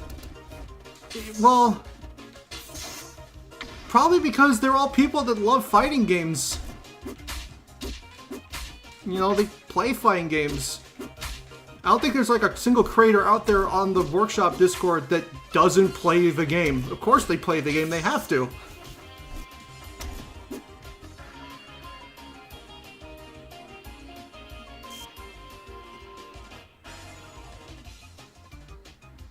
It's almost in sync with the actual music.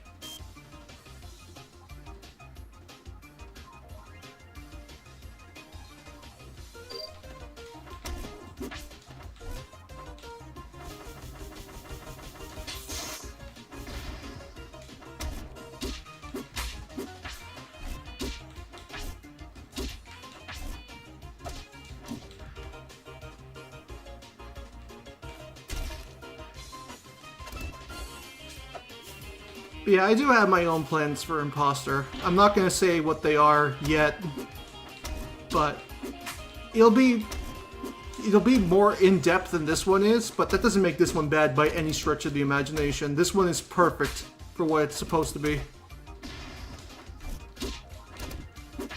Because, you wanna know what? It's not an imposter, it's a crewmate.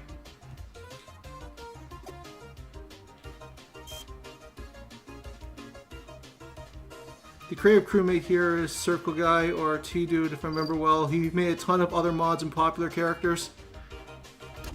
Probably a few that I've downloaded. One character I highly recommend is Oni Plays. I actually do have Oni Plays.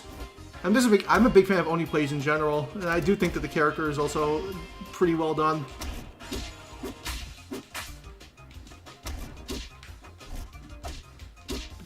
It's hard to say anything bad about these characters because they're all labors of love. They're all done by people that just, they love the game, they want to make their own characters for it, and when they make something that's really good, it stands out. And you want to know what? You all make stuff that's really good, and you inspire people like me to want to make stuff of their own. While I have a bunch of Rivals characters ideas that are on paper, I do want to, you know, make some of them come to the actual game someday. Like, for example, back when I was talking about, I had an idea for a Captain Falcon character. I've shown the art for it on the workshop Discord before. Let me see if I can just find this really quick.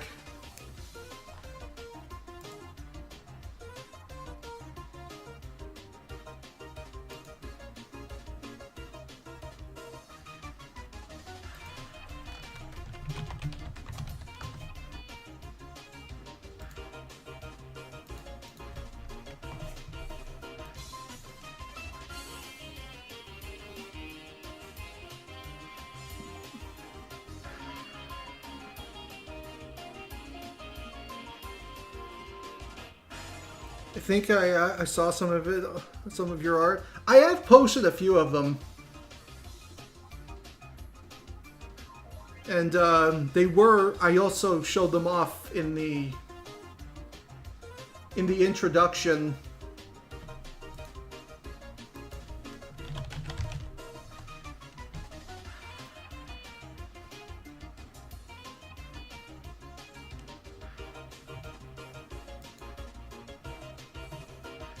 Well, let's search while I just mess around.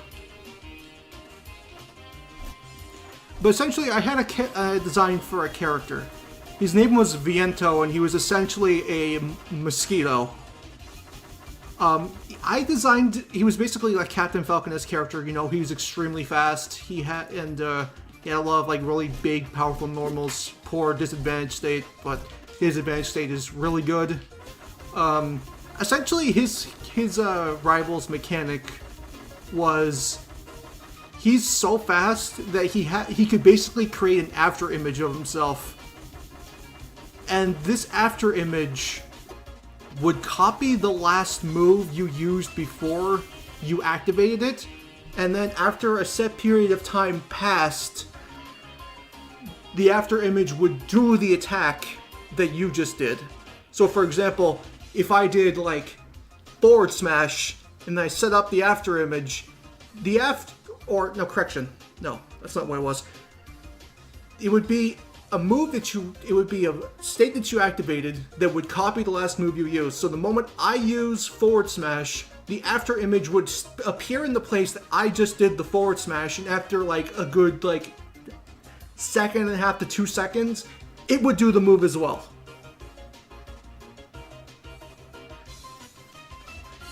Or something along those lines. It basically turned him into a pseudo puppet. He had like a down special where you activate it. Oh, I'm in a mode now where like I'm moving around and I'm leaving like an after image trail behind myself. So the next move I use, like if I did like back air, then you would see like a colored version of my character in this spot, and there'd be like a small timer that ticks down. And once that timer ticks down, it too would do the exact same move.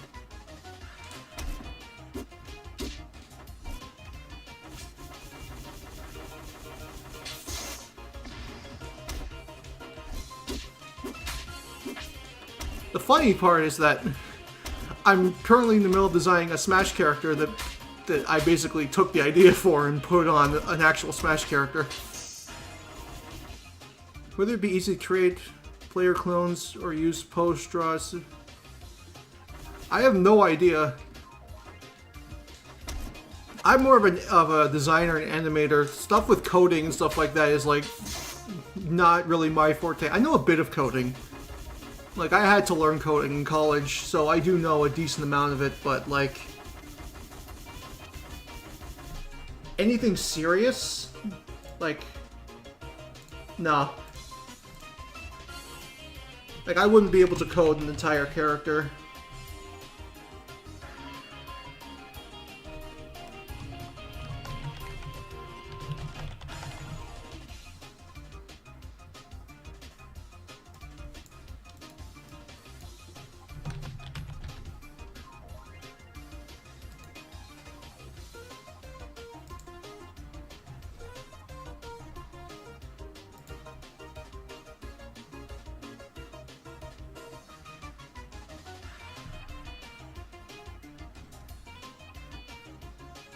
I only wish I knew where I left some of this art, because now I can't freaking find it.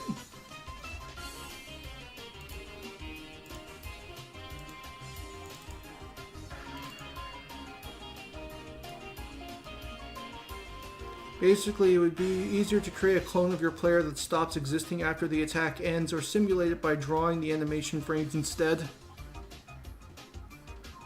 Like a kind of an alternate take on Buffy's clone gimmick.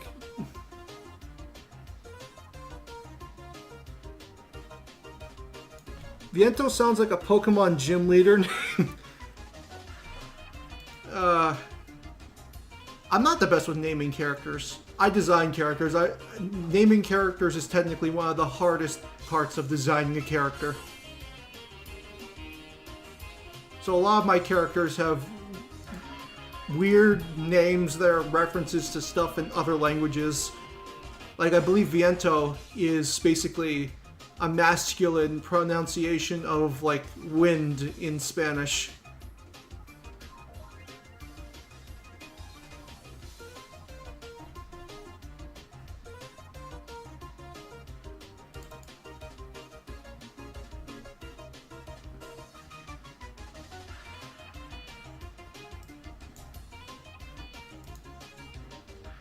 Honestly, Viento for the fastest mosquito alive works really well.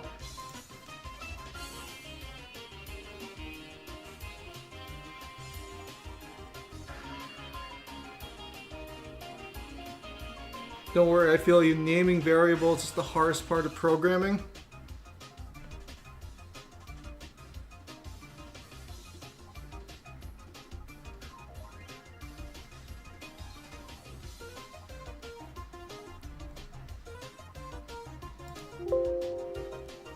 It is taking my computer forever to find the file. I'm gonna try a different character. There's another character I'm a big fan of. Oh, how can we not play this without talking about and playing, you know, one of the most iconic fighting game characters to ever exist and pretty much the most iconic platform fighting character of all time? Of course we have to, you know, play a little bit of Fox. When naming characters, I usually just make puns randomly.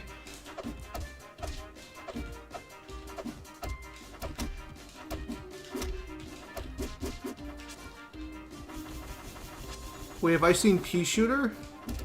Did I have a Pea Shooter? I'm not sure. Back when the workshop first came out, this was like the top character that everybody had downloaded. Fox was like top of popularity for the longest time. And it's not hard to understand why. He's designed really well and he feels like Fox. I'm surprised there is no character in Rivals of Aether that plays like Fox. And yes, I know Zetterburn, but Zetterburn's more wolf than Fox.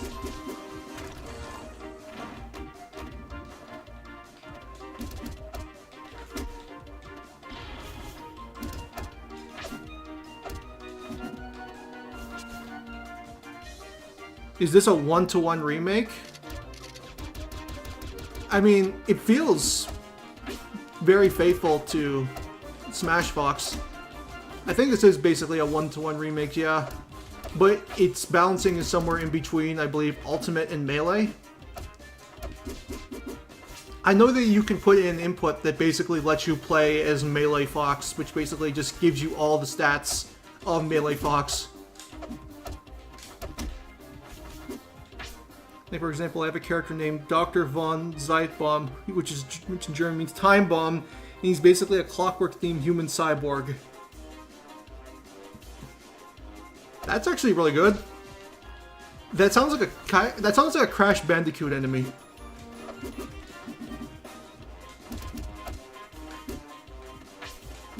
It sounds like Neocortex's cousin.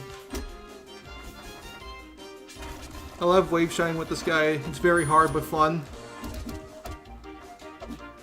Is there ever a game when Fox isn't fun?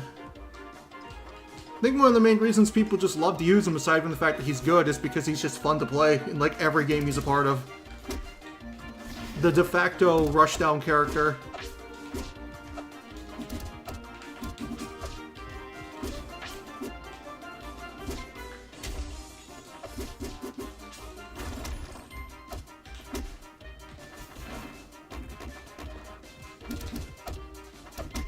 Or Dark and Nefarious' long-lost brother. Yeah, that too.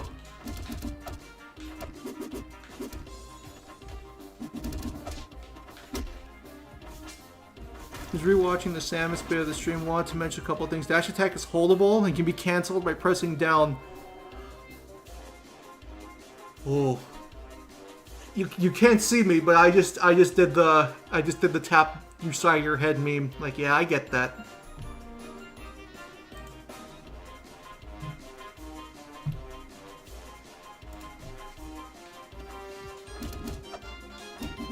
I should have figured it was. Because it's Speed Booster. Also, Samus has an item menu. By pressing taunt. I didn't press taunt at all. God damn it. I was too busy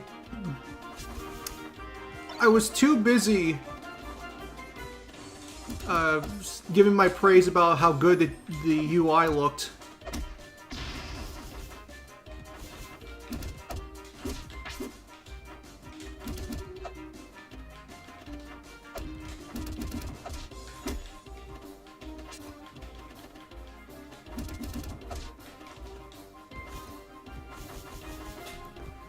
But yeah, you know what?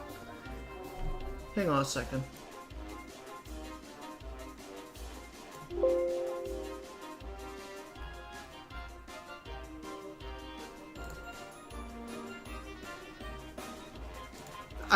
I'm going to bring up a document I have for all my Rivals character mechanics that I have planned.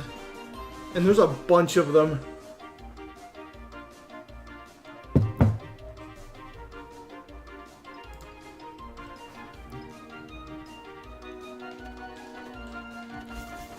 So yeah, I had plans for, like...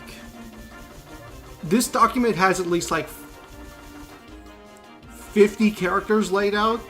Majority of them are just talking about, like, the character's story. But, like, a good majority of, like, the first 25 to 30 of them do mention mechanics.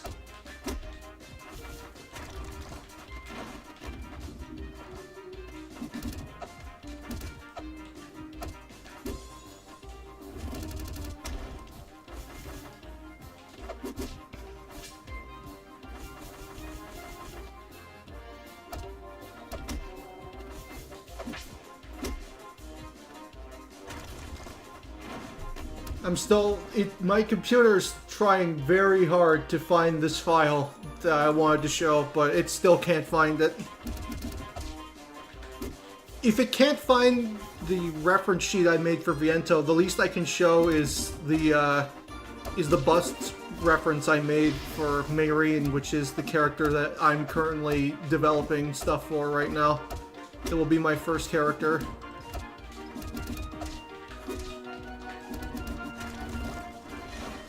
By the way, I'm working on a Sora that is basically 5 characters in one. To know if you've played Kingdom Hearts, but has all forms. I am not a big buff on Kingdom Hearts. I watched Oni play through it, both Kingdom Hearts and Kingdom Hearts 2.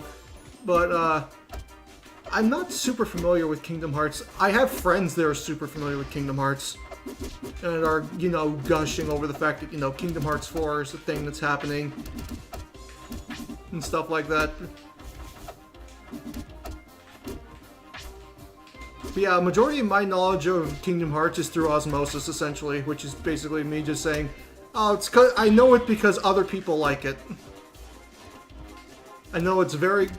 One thing I do know is that it's very convoluted.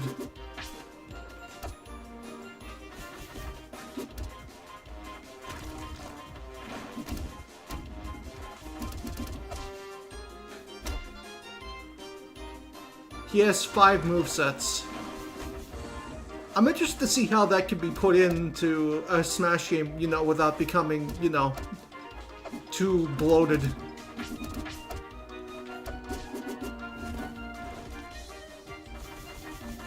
Because some people say they even like Pokemon trainers too bloated.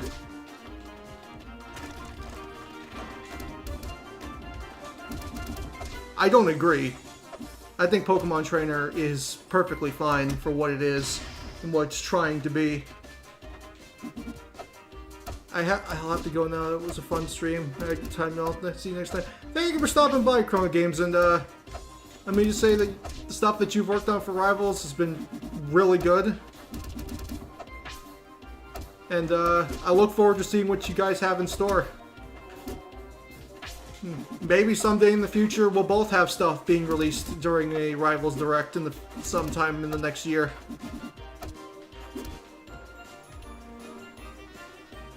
He has a mirror that is used to transform the moveset itself. Is not that complex. Well, at least that's good.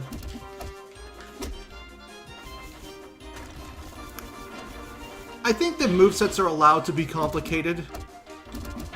Or, you know, have a lot of depth to them as long as, you know, it doesn't, like, you know, scare people away from you know, a distance. And by that I mean, like, playing the character at, like, a base level isn't, like next to impossible.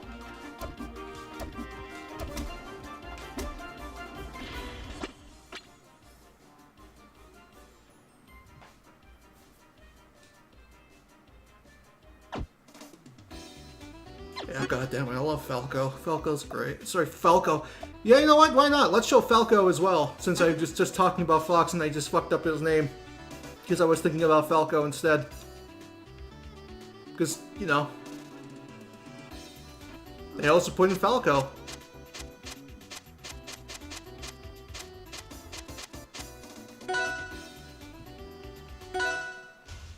Well, he can't switch back to base form. Which basically goes back. Basically, he goes to base to any form, not like Trainer, which has a set order of Pokemon. Alright.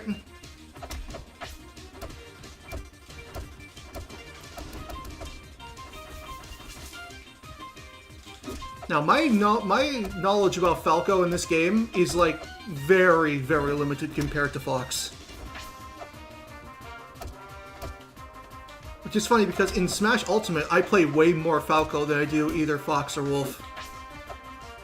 I think Falco in Smash Ultimate is legitimately very fun. I love his combo paths. And I love his hit confirms and stuff like that. They're very good. Like, old school Falco's never really been a character I quote-unquote got. I know a lot of people that like to use him back in Brawl because, you know, he had like a frame 3 down air that like was insanely good at killing people early because of how powerful it was.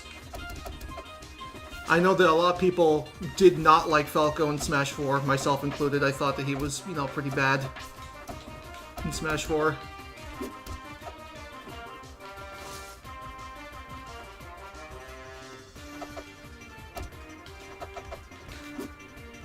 Yeah, my knowledge about Falco is very limited. And even in this game, I do not use him very much because I think Fox is way more fun.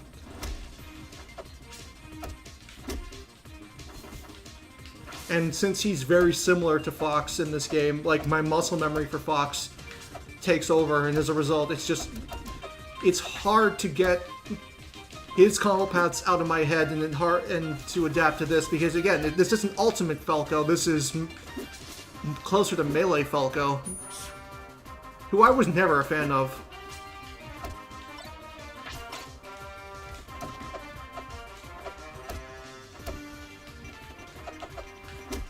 I know Falco is like really good. Like Falco in Melee is like easily a top 3 character, top 4 character. But anytime I like played him with like friends or anything like that competitively, I was like, why? They were just like, why didn't you just pick Fox? Fox is better. And while I can't argue with that statement, because it's true.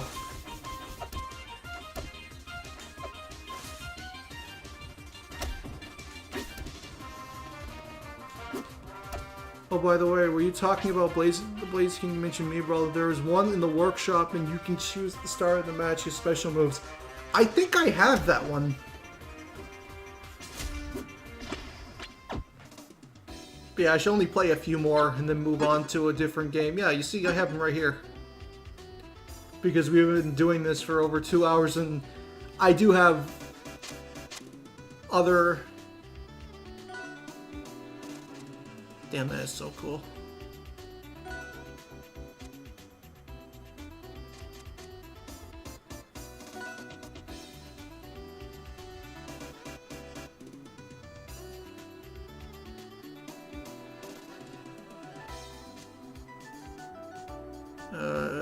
Take that. I think that. And, yeah.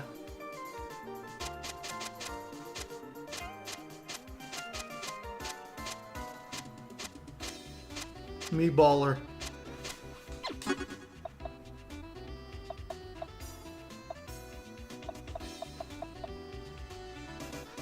Yeah, the HUD stuff is really nice.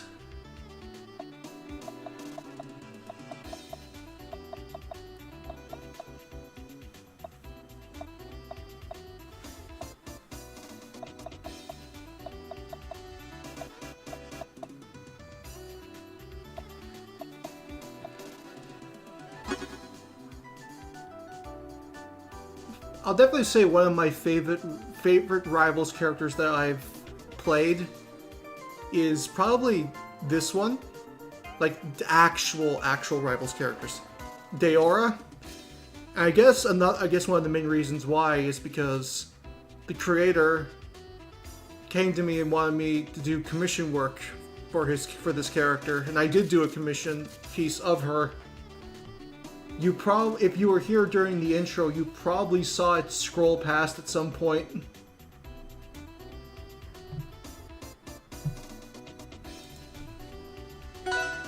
This character has a bit of Captain Falcon-esque stuff in her. I know she has like the knee.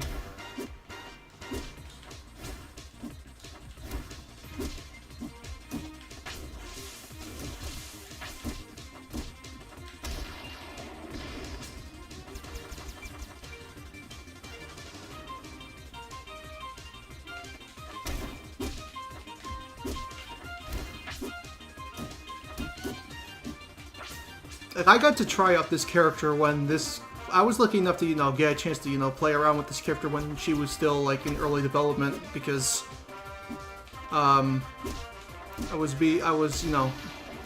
commissioned to do a piece of her doing one of her attacks. I actually saw that art was so amazing. Well, thank you. I don't draw nearly as much as I used to anymore. Probably because it takes so much time.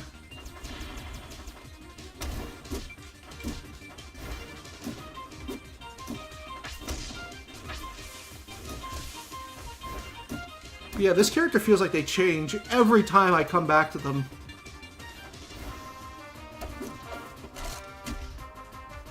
That's new.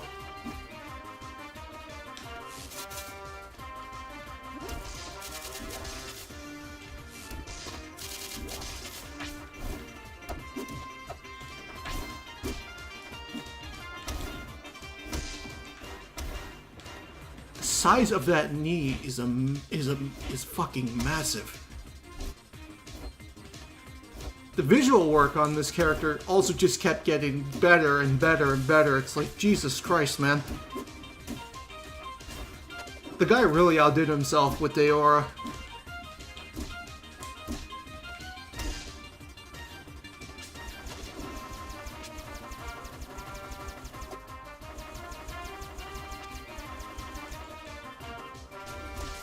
Well, the same for me, too.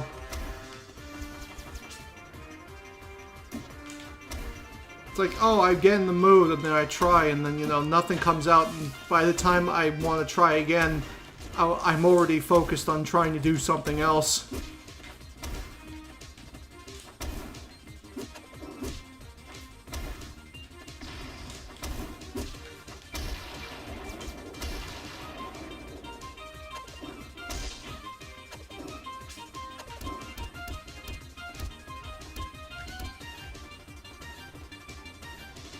Yeah, Ori?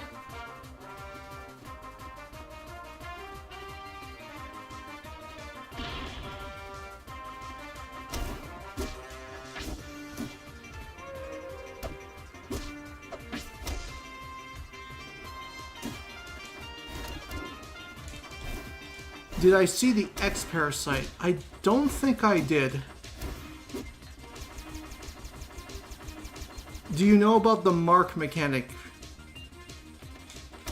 I know that for this character, she basically, you hit him with water, does more damage with your electrical moves. Or at least that's what it was the last time I used the character. Again, this character changes every time I pick her up.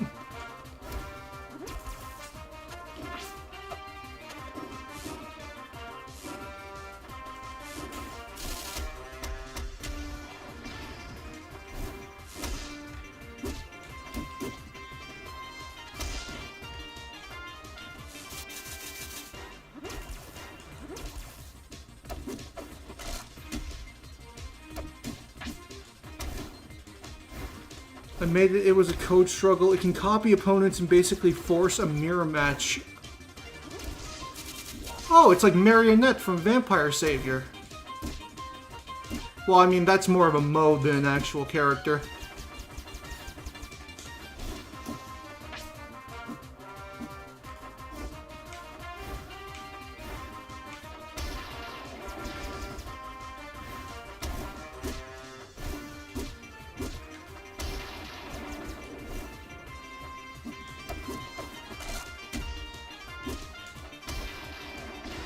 This character hits like a fucking freight train. Jesus Christ.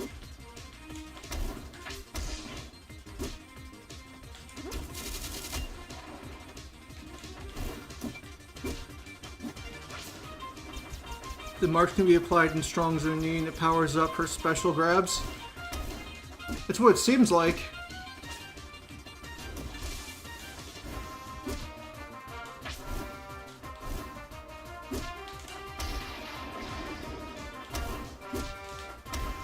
It's got great sound design too.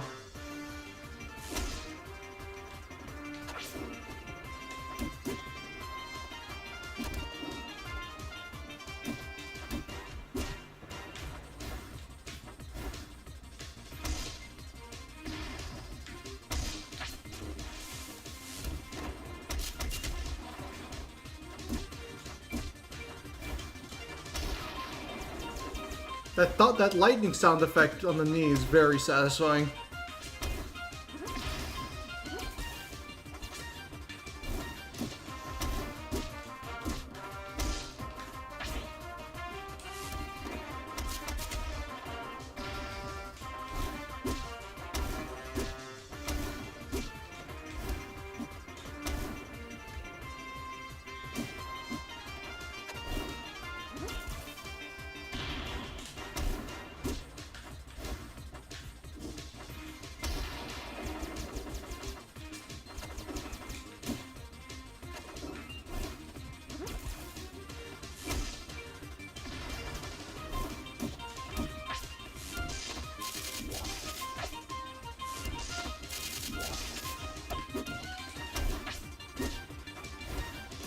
And she basically has Soul Bad Guy's Wild Throw for her standard special.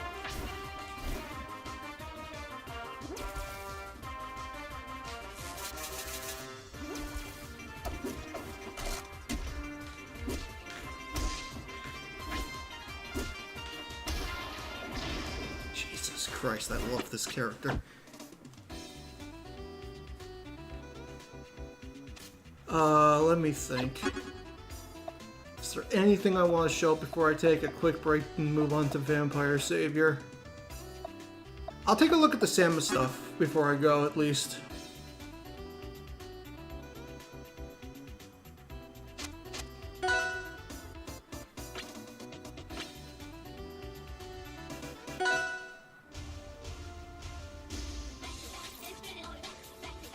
I see.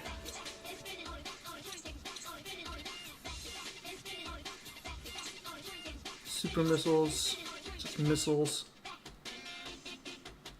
flash shift,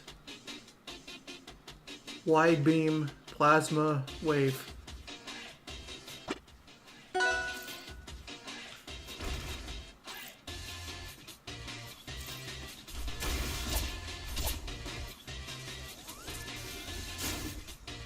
Oh my.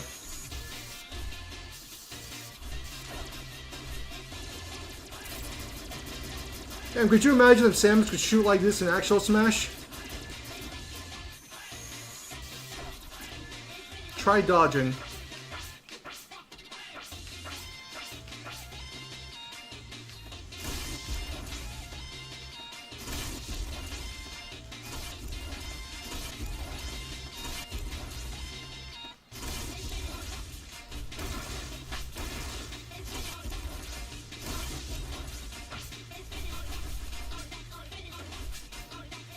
Try dodging with flash shift.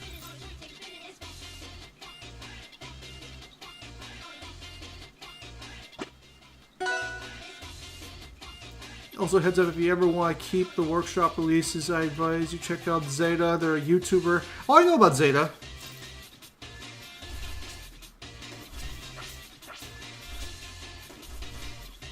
Also, hold attack with dash attack. Oh, I see. Yeet.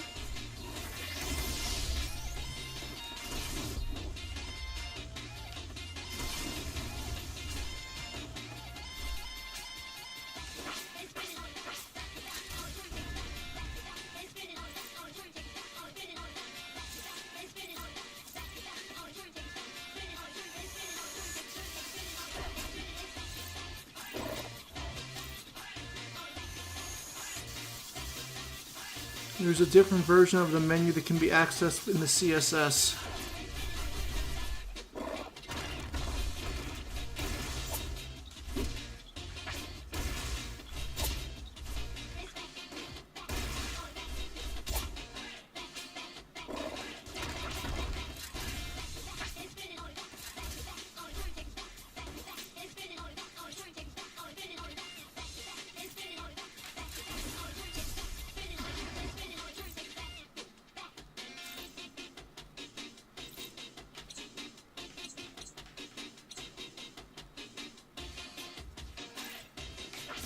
Oh, I see. Holy shit. Whoa. Yeah, if only Samus could fucking move like that in Smash.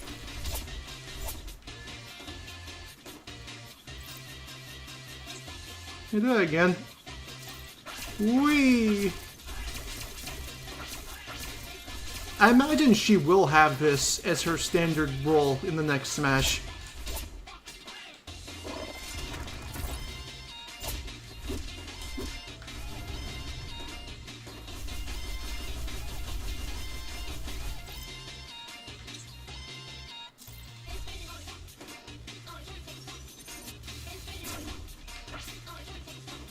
Flash shift consumes faster on use for balance reasons. I mean, that's fair.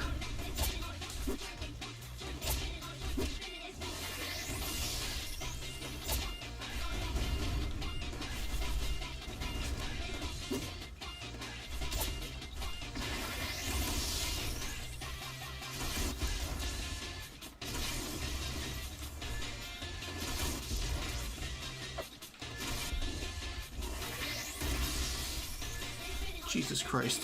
Some serious damage.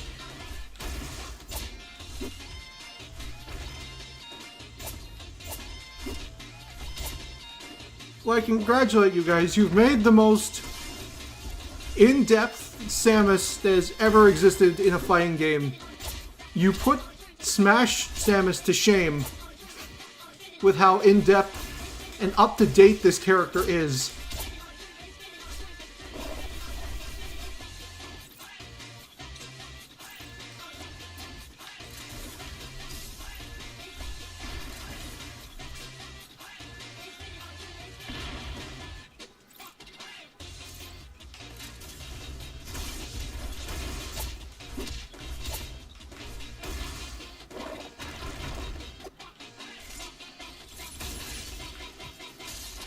I did because I hate Smash Samus. I mean, that's fair. I think Smash Samus should definitely be improved. I mean, she's a well-designed character in Smash. She's just, you know, she's stuck in Super Metroid. I feel that her current floaty nature would work better for Dark Samus than it does for, you know, the Samus that we currently have in Metroid games, like in Dread and stuff like that. It will be very jarring if they... I'm so sorry to hear that car alarm that's going on outside.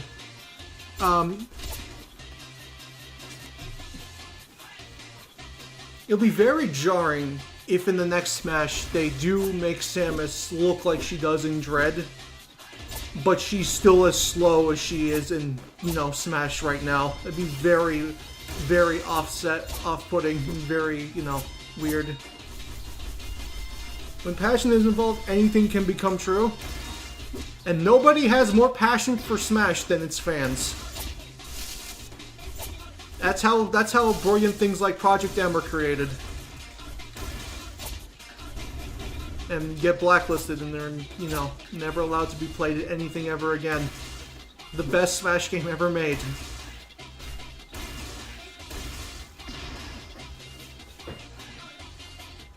Also, Super and Ice don't stack. That's understandable. Holy shit, can somebody fucking turn off that car alarm?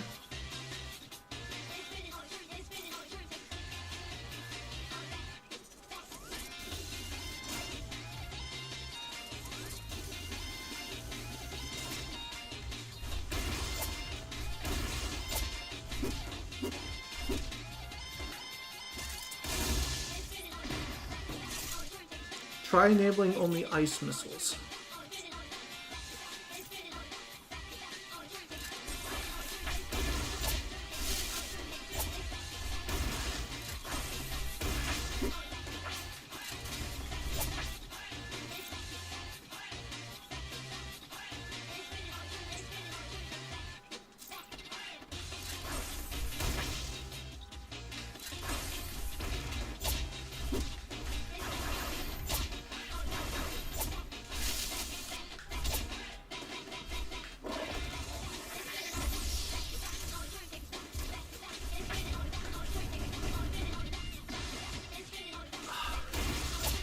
You know, it's so nice to come play Rivals where every character is so creatively, you know, deep and intricate and well designed. It's such a nice breath of fresh air. It's one of the main reasons I will absolutely scream to the heavens that Rivals of Aether is the best platform fighter ever created. Because it has a well-defined cast of characters already in it that are very deep and fun to play and have a lot to learn about every single one of them. But then you also have a workshop full of characters made by people that are just as passionate about making fighting games and stuff like that as people actually making Rivals. And in turn, you get a bunch of really fun, intricate, and well-designed characters that are on par with, and some even surpass, the actual base cast of the game.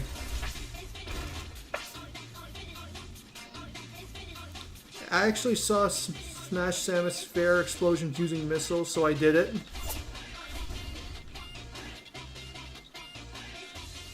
That gear changes properties based on which missile type is enabled.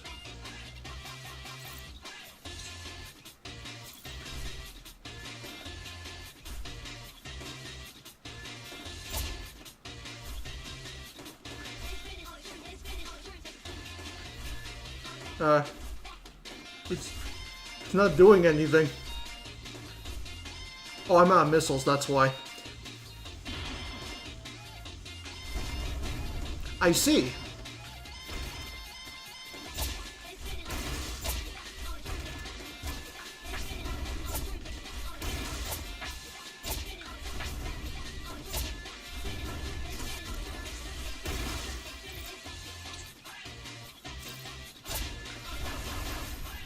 Oh, that's so cool. Pun not intended.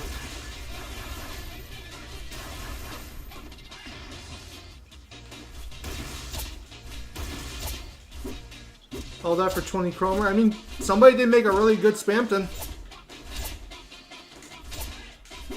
And a really cool stage to go with them.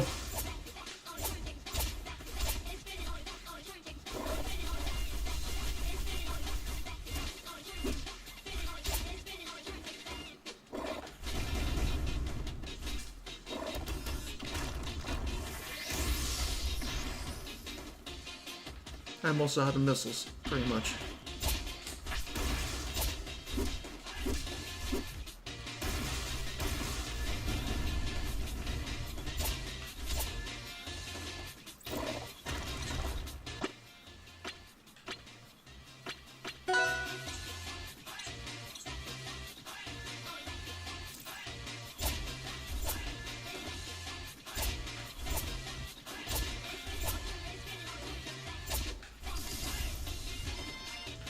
That is extremely powerful, Jesus.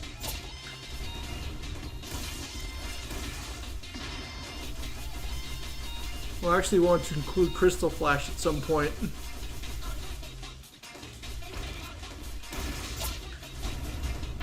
Feels like the possibilities with Samus are very, very wide. And one of the best parts that I love about this Samus is that, yes, you have projectiles, you have like this, you have this, and you can, you can set up this, but she doesn't feel like a pure zoner like she is in the actual Smash titles. She's not like a turtle character. She has like rushdown tools to get in your face. I'm out of fucking missiles again.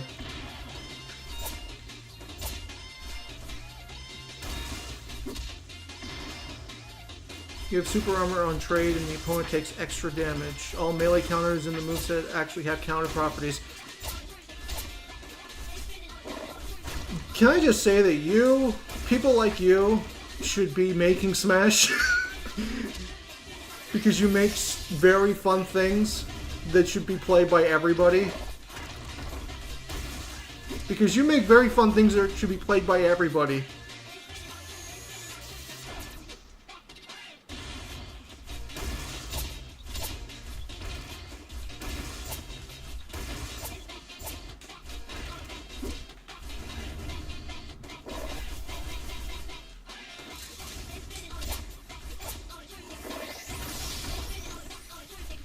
I will never knock the Rivals Workshop community and the amazing things that they've done and will continue to do for the foreseeable future. Even when Rivals 2 comes out, the community's still going to exist. People are still going to be making Workshop characters. It's still going to be immensely popular. It'll probably just exist alongside Rivals 2 for a while simply because of all the creative freedom it lets you have.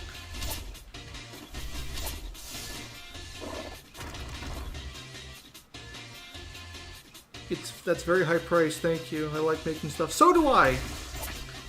I just wish I was better at, you know, putting my ideas from paper to computer. But I will. This coming year, I will have a Rivals character made.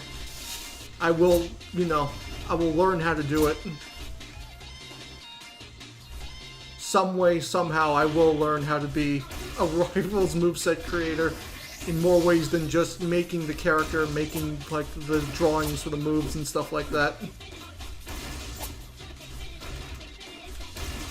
First ever character was a Super Metroid Samus sprite rip that worked exactly like Super Samus. She has energy tanks, power-ups, and everything. I don't recall ever seeing that. A lot of stuff on the Workshop kind of got buried by the Super Smash Land phase that came in, like, early last year. Alright, Nair gets powered up if you have a charge being stored. Oh, so it's basically... This is an idea I actually also had for Samus and Smash as well. I'm sure a lot of people also had as well, where if you jump using Samus, you would get a, you know, you would get a multi-hitting attack just like you would if you jumped while having a charge shot in Metroid Dread.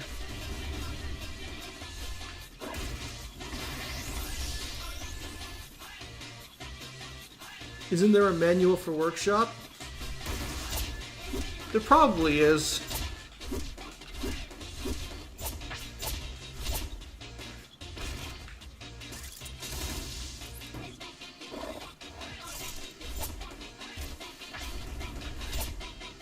Yeah, you guys are great. Character animates really well. Super amount of depth to the character. So much to think about. So much room for emergent gameplay. That's the best way to describe this character. This character is loose. This character is extremely loose, and I love it.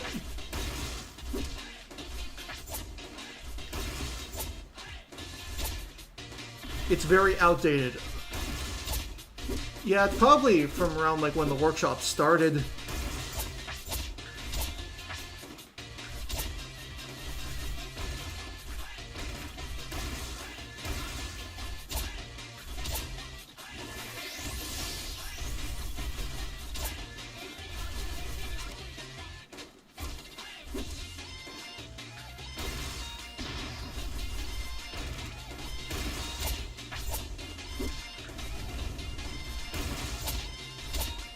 Do the Equinox Duels videos still work, or are they outdated too? I don't really watch Equinox, so I couldn't tell you.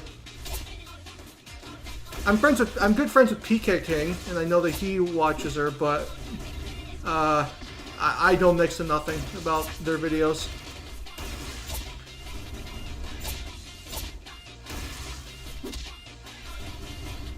All Workshop tutorials out there are kind of mid. Yeah, I think it's something that you kind of just have to, you know, talk with people about and learn, like, firsthand.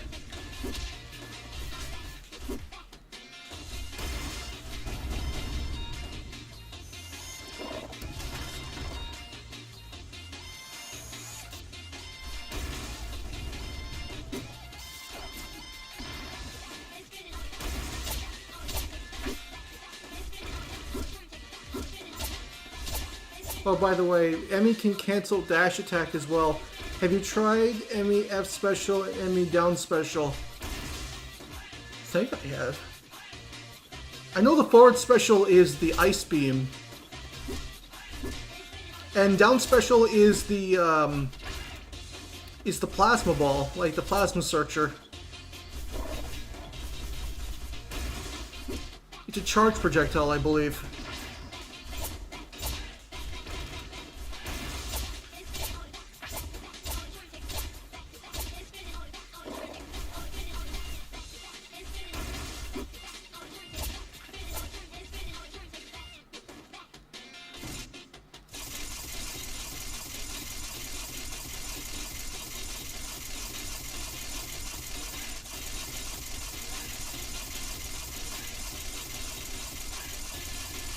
My god, I can move while nuggetifying myself.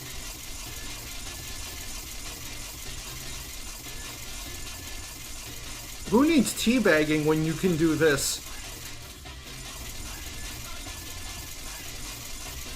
Yeah, I fought this really good Samus online. When they beat me, all they did was nuggetify themselves and go back and forth across the screen.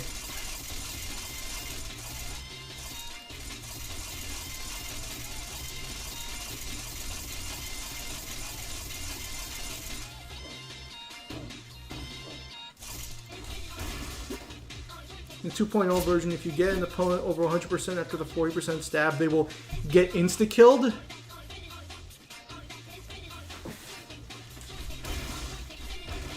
That sounds extremely dangerous, but then again, you did say it was a boss character.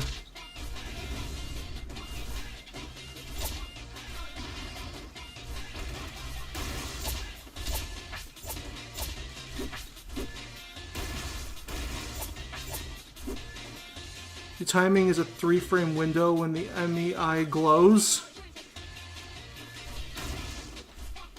Well, at least in that case, it's something that you can't just get for free. Like, you know. Need we bring up Spiritom's fucking Pursuit? Or was it Foul Play?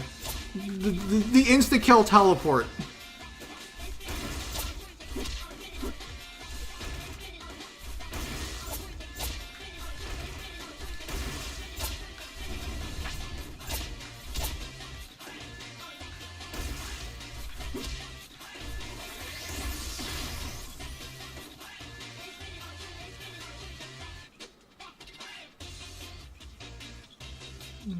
I can actually parry the stab, but to get the timing.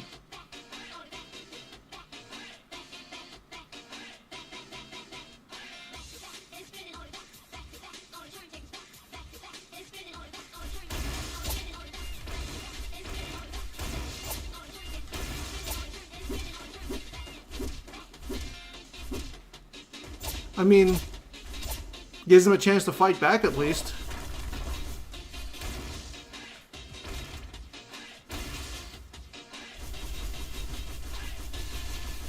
I'll definitely say that as somebody that's designing an enemy moveset of their own, putting in the stab is kind of difficult when it comes to finding a place to put it.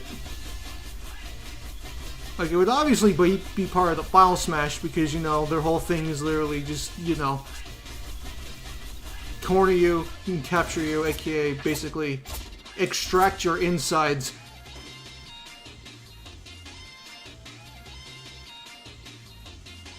One, I like the detail that Ridley can be hit while charging plasma balls and it does damage to him. I mean, it is a nice detail. I kind of just wish, you know, that plasma balls were better overall.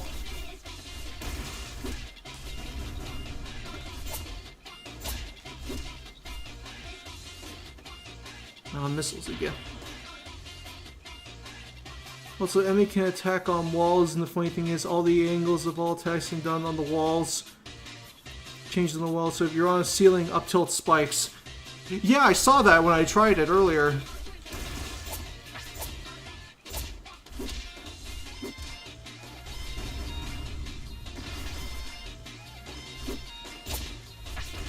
The enemy is definitely a character that I think has a lot of potential moveset-wise.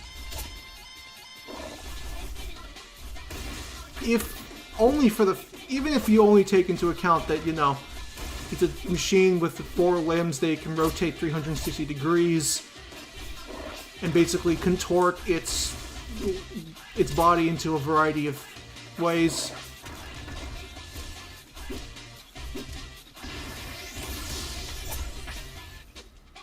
Maybe if you didn't damage him, but just stagger, I believe. I believe that does a hefty bit of damage. It does like 18%, I think. It does a decent amount, and he's stuck in a hit stun for a while, though. That's the worst part of it. You can't, like, cancel, like, out of it. It's like a 45 to 60, like, frame, like, hit, like, stun frame window. We did think about making a Raven Beak at one point, but the moveset was kind of hard to figure out. Raven Beak does have a lot of moving parts. I gave my honest shot at it. I think I did a fine job, but I would definitely I definitely want to go back and redo that video at some point. Because I think there are definitely things that could have been done better.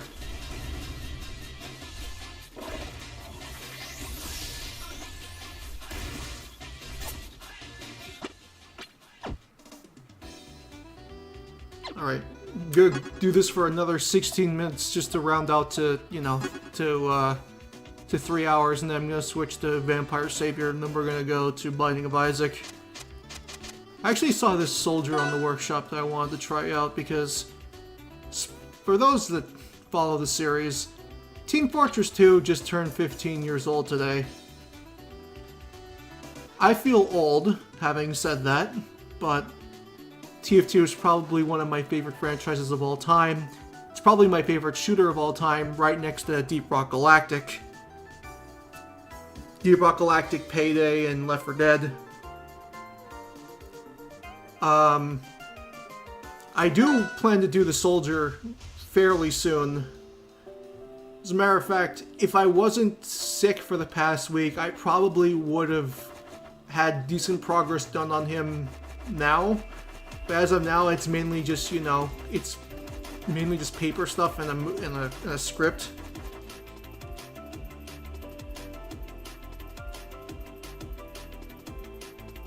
Also, I do think that using a stab as a neutral special command grab is a pretty great solution. Emmy, in fact, has many ways to just confirm the grab with side and down special. Grapplers, in fact, have moves. Oh yeah, I know. Grapplers are all about, you know, having moves that help them approach and get that big command grab. They usually have moves that allow them to deal with projectiles, they have moves that allow them to deal with keep away, and if an opponent tries to jump, they usually have big, meaty, normal attacks, and they also tend to have anti-air options such as anti-air command grabs, like, you know, Potemkin is a fantastic example of a grappler that is perfectly designed around getting the big damage from a few hit confirms and then just murdering your opponent with it.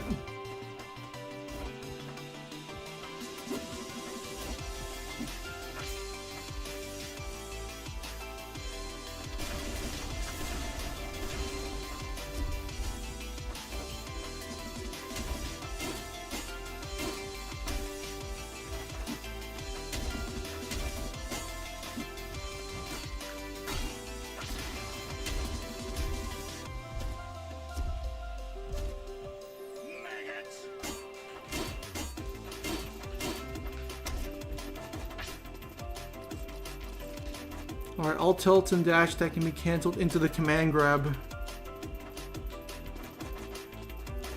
I'll definitely say, designing a full-on grappler for a platform fighter is far more difficult than designing one for a standard fighting game. Like, for example, I recently did a moveset for Kraid this year, and I designed Kraid to be a power grappler, where he basically very big, lumbering character with big attacks that could deal with projectiles. He had projectile of his own, basically help with approach, and he had a huge damage-dealing command grab called, I don't remember what it was called. I think it was called Bulwark Cannon. Basically, he, like, brings your face right next to his stomach and then shoots you point blank with a spike.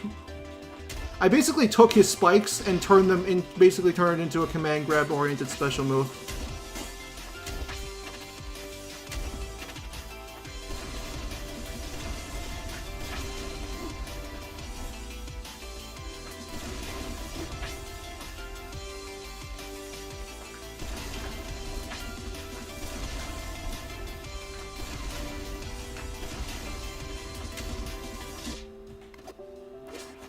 We're thinking about making a Kraid that was going to be somewhat like K-Roll, so heavy with a lot of projectiles but slow movement. I mean, yeah, I imagine Kraid would be immensely slow. I designed him to be the slowest character in the game, given how big he was.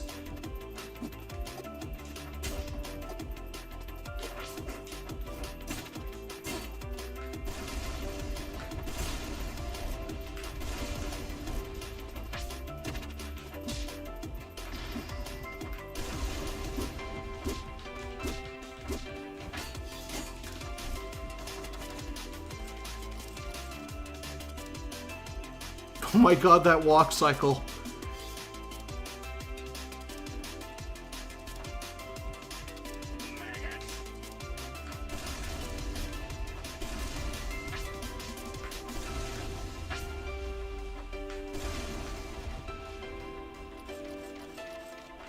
You have to manually reload, but at least they gave him Market Gardener.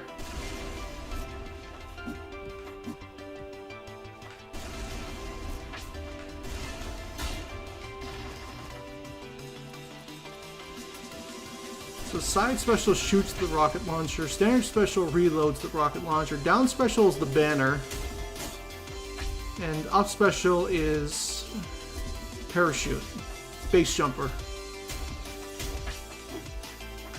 Down strong in the air shoots rockets for rocket jumping.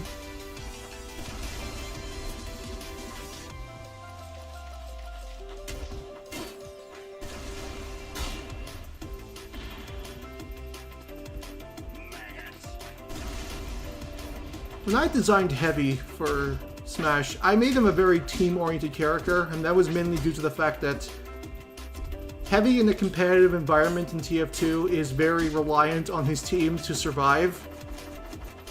When I designed Soldier, I think I'm gonna make him more of a lone wolf type of character that doesn't really, you know, need the assistance of the other mercenaries. And one of the main reasons why is because soldiers in competitive are usually lone wolves that like dive in, get important kills, and then get the hell out of dodge.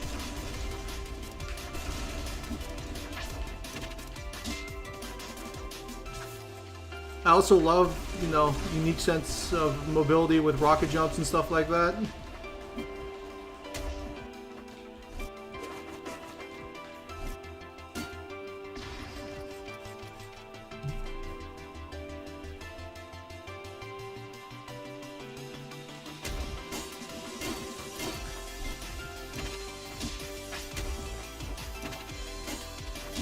Yeah, I guess I didn't talk about what videos I currently have planned because again, I've been sick.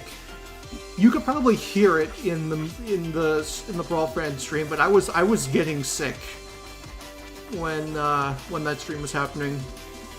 Like I was very nasally congested, and I was on the verge of getting a really bad double ear infection. But thankfully I'm mostly out of the woods right now. You now know that, now that I'm thinking about it, I remember seeing a Duke of Dorks video about a Dark Matter moveset. Yeah, he did make one. And it was actually pretty well done. I just don't think that the concept would have worked well for Smash. It would, the way he designed it was way better suited for a game like Multiverses, considering how it can work off of its doubles partner and stuff like that. Like, it was a good idea, but I think it was just an idea for the wrong game, if that makes any sense.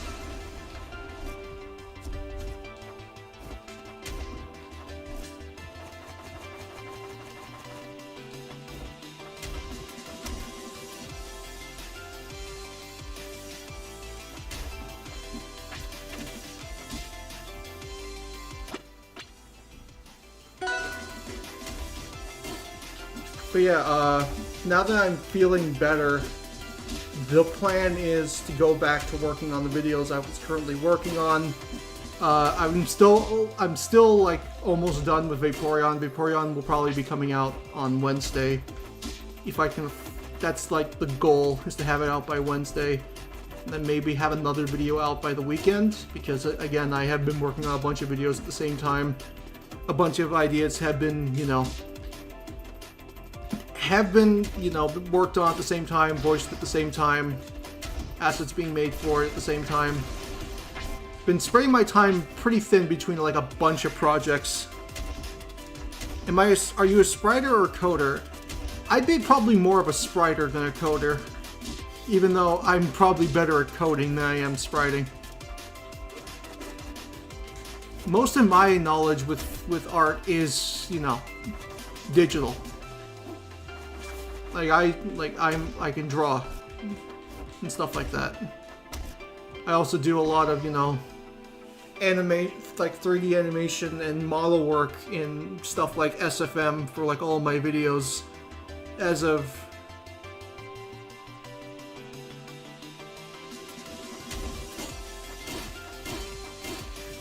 like what? I think I started doing it like all the time with Jacket.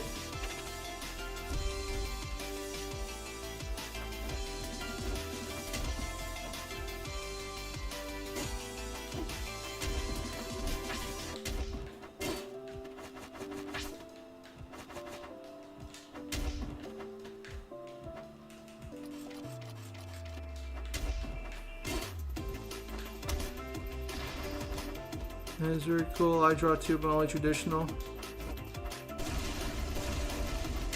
I used to draw traditional. I was lucky enough to get a tablet basically for free because it came with my college tuition.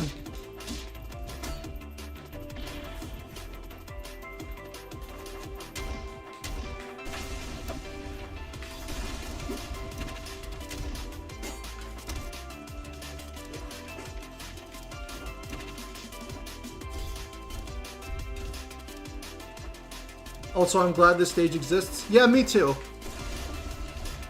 It's everybody's training stage in Tekken 7. I'm so glad it's here. Because now it's my training stage in Rivals of Aether. Though I wish somebody would update this stage to also include the remix from Smash Ultimate.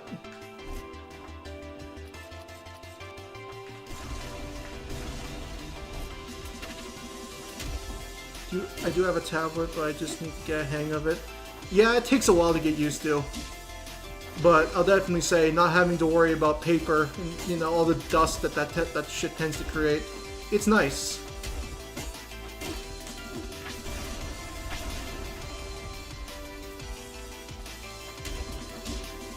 But yeah, I do know Vaporeon will be done very soon. I have several videos that are being worked on at the same time. Like, for example, I know I have Clawroline that's also very, very far in development. The Chosen Undead from Dark Souls is also very far in development.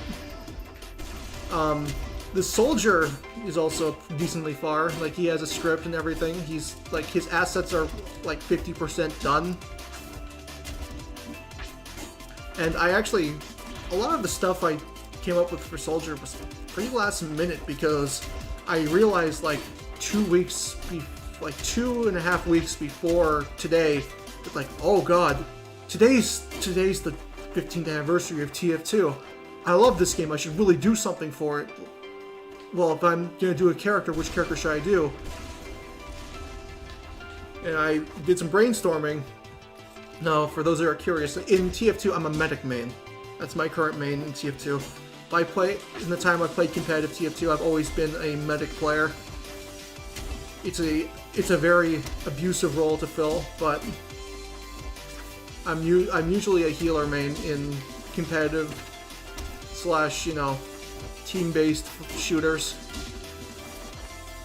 But medic as a fighting game character, I don't think really would have worked that well. So I thought about it. It's like, what's a character from TF2 that everybody really loves, would fit Smash really well, and isn't the heavy? My first obvious choice was Soldier. Soldier was the one that made the most sense. Soldier's like the most popular. He's one of the most iconic, one of the most quotable. Rest in peace, Rick May. He went way too soon. God damn you, coronavirus.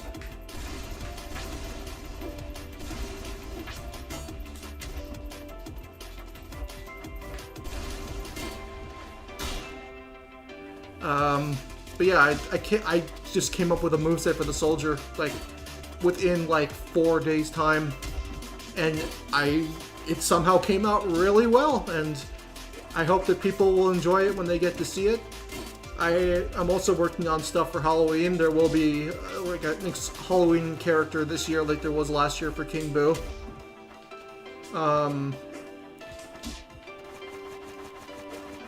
I want to try and get Gengar done this month because it is the month of October.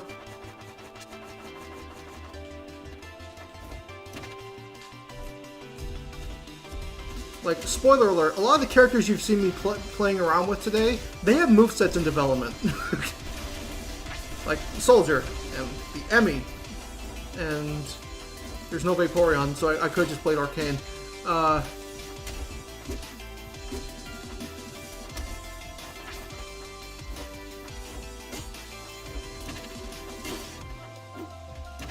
And the Imposter also has one in development because it's taking a long time because there's a lot of moving parts, and I'm only one person, sadly, and stuff takes time. And since, you know, stuff takes time, stuff tends to, you know, come out slowly. I'm not a person that can produce a video every week. I would die of exhaustion, like, 2 months into it.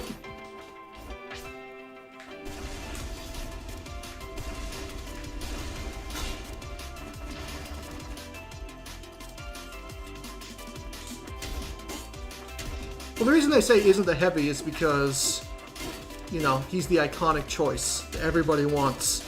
Anybody talks about TF2 and Smash, everybody's like, oh, heavy. Oh, hang on a second.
Sorry, phone call. Roommate may not be home in time to give our cat his needle. Our cat is sadly diabetic and he needs a needle twice a day. Probably hear him meowing in the background.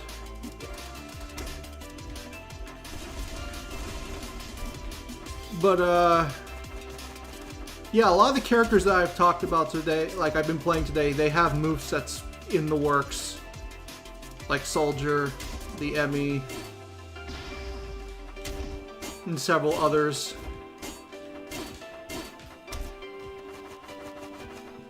But yeah, I don't need to give it to him yet. I will probably have to take a break in the next 20 minutes to do so, but I think for now we can close out our time with Rivals. We spent double the time I planned to spend on it. We've been playing this game for almost 3 hours now. And, I guess what we'll do now is we'll boot up Capcom Fighting Collection and play through Vampire Savior.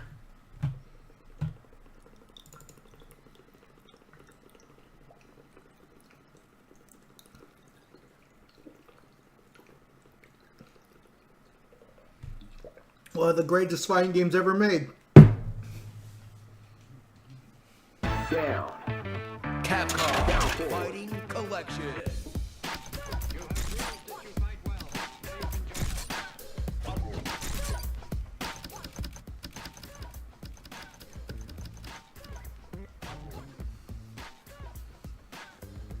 If you're a fan of fighting games, I recommend this game. It's fantastic. Vampire Savior, the Lord of Vampire.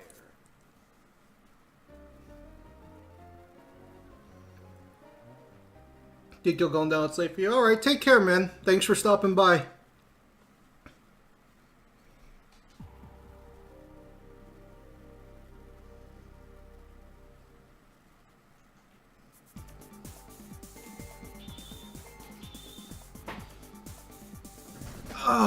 I know I played through this game like really quickly when I did my test stream about a month or so ago, but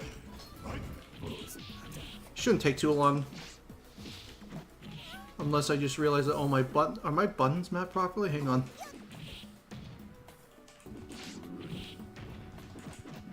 No, they're mapped.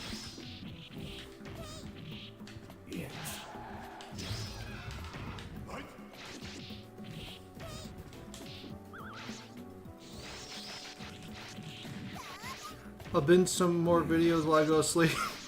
Yeah, fair. And very fun. You were awesome to talk with. Thank you. I plan to try streaming a lot more. At least, especially during this month where, you know, there's spooky stuff to play. There was actually a game I wanted to play today that I didn't have time for, but I think I'll try playing it sometime later this week. It's called World of Horror. It's essentially like a DOS-styled RPG that's very heavily inspired by the work of Junji Ito, and it's made by one dev, and it is immaculate. It's got great atmosphere. It's got great music.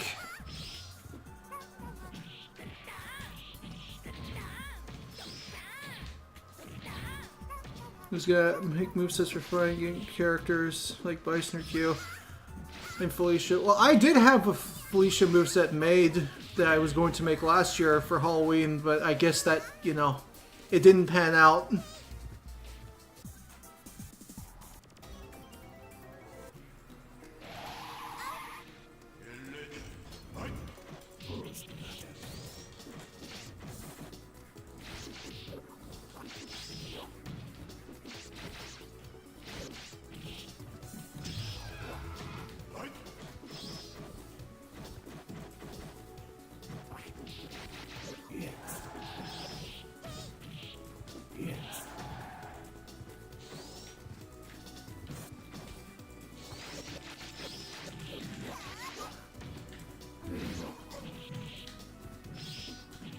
People tend to underestimate how hard it is to implement a fighting game character into Smash. Like, a lot goes into it. People just think, oh, you just copy the buttons and all that. It's just simple. I mean, there's a lot that goes into a fighting game character. I mean, look how in-depth characters like Ryu... Look how in-depth Ryu is. And Ryu's supposed to be, like, the simple character in every game he's a part of.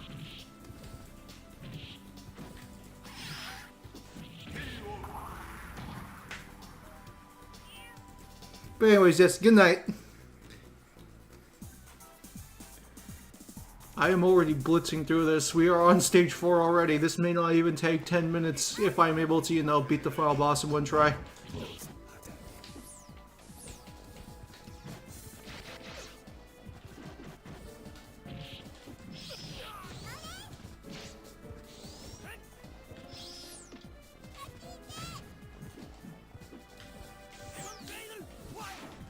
Also, this game is perfect for this season because, you know, it's all horror monsters.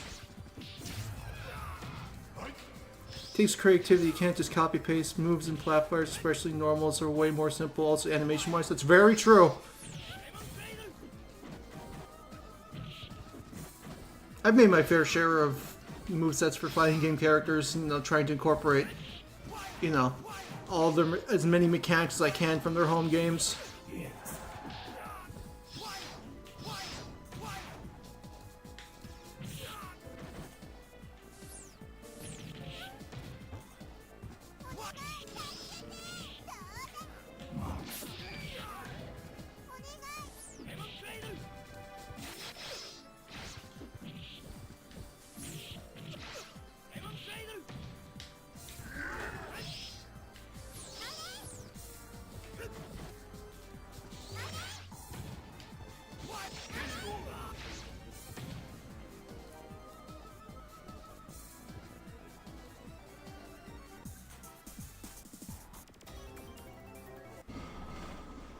God, we're already on the iron train.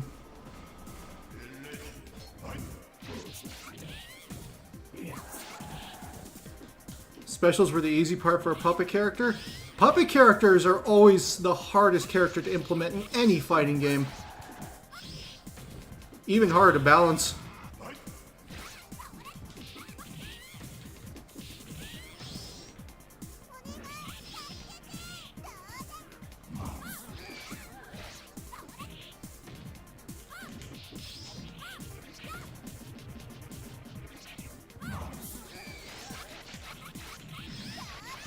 I know, Shenko, you're upset that I didn't play you in Rivals today, and I should have, and I'm sorry. Because you're like one of my favorite characters in that game.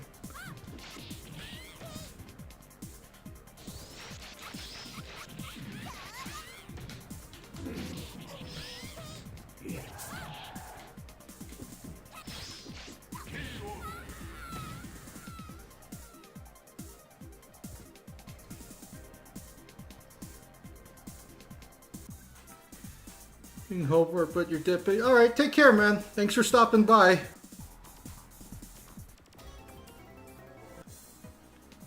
This Vampire Savior section is going to be over almost already because I'm already at the second last fight.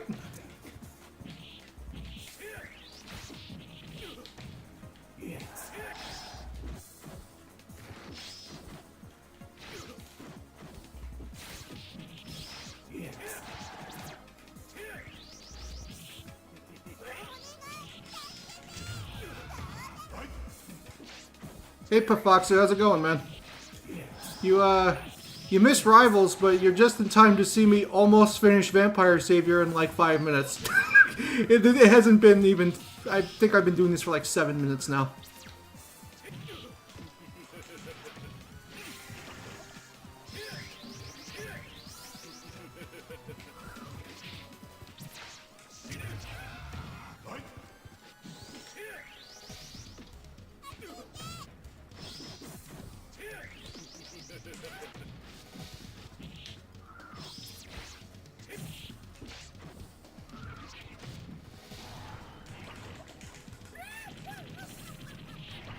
The whole cast is somewhat puppet characters. I mean, that's true.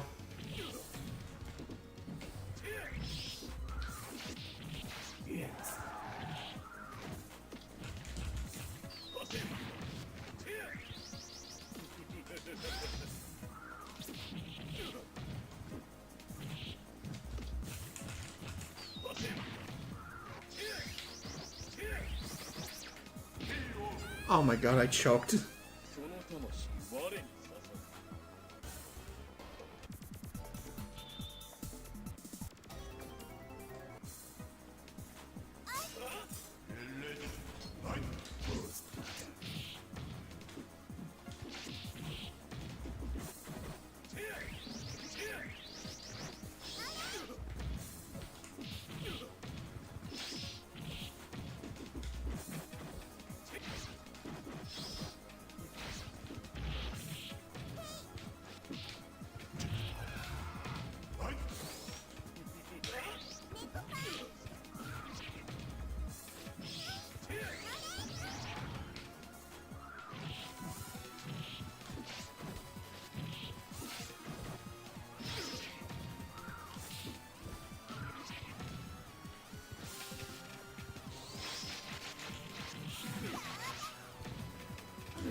There you go.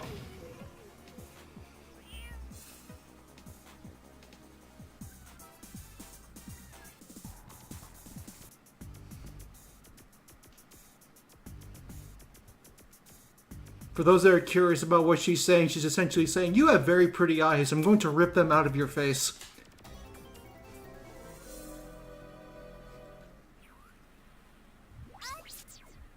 That's not a joke. That's pretty much exactly what she's saying.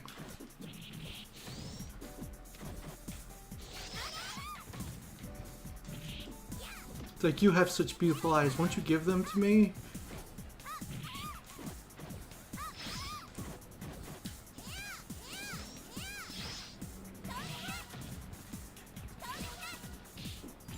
Oh no.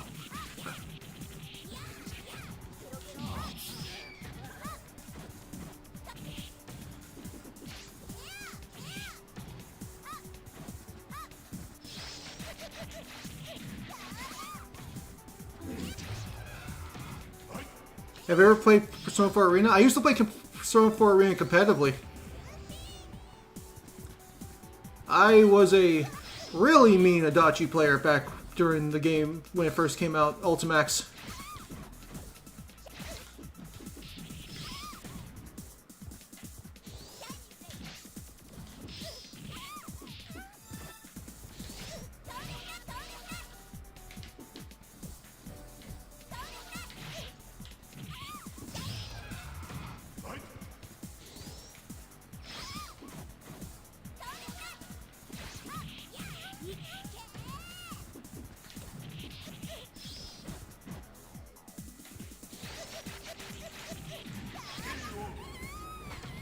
Wow, it's done already. How long was that? 10 minutes?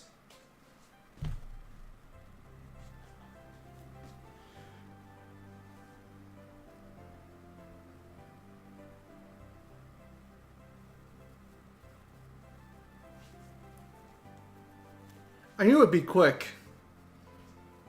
Vampire Savior came out at a time where Capcom realized that their arcade computers were a little too bullshit, so they made them a little easier. If I was doing either Vampire Hunter or the original Darkstalkers especially, I would be here for like 2 hours.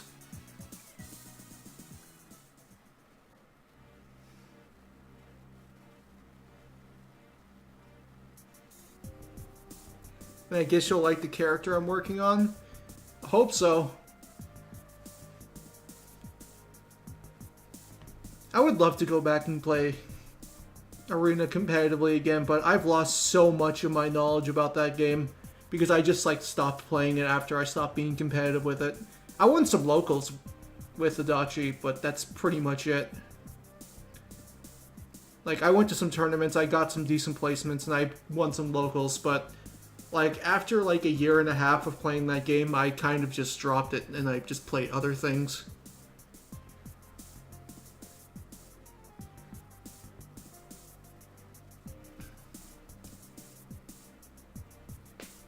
Never played Arena competitively, just play it because I like P4 and Adachi. Adachi's best character. He was really fun. He had some really nasty stuff in Ultimax.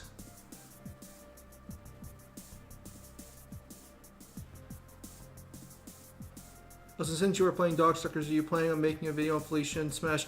I was going to last year for Halloween, but it fell through the cracks because I just didn't have enough time. I mean, she's still sitting in the backlog somewhere.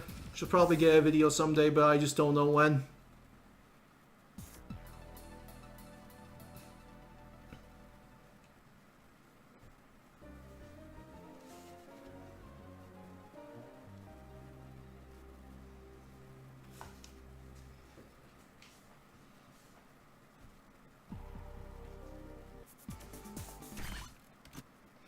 But yeah, that's already finished. Jesus Christ.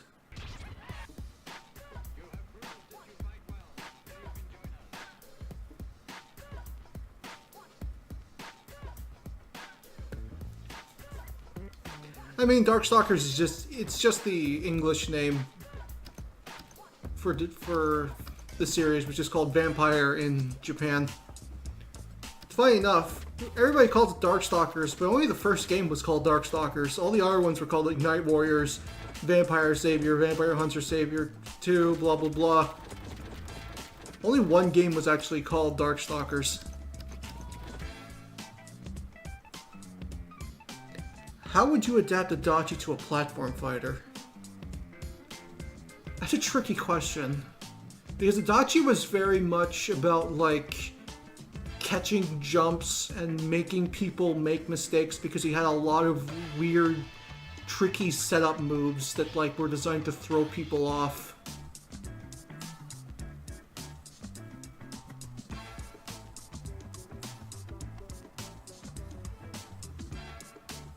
I'm not entirely sure how I would put Adachi in a platform fighter. I'd have to think about it.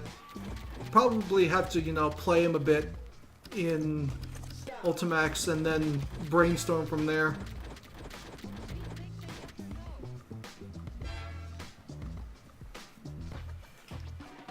I feel like there would definitely be some things that are lost in translation.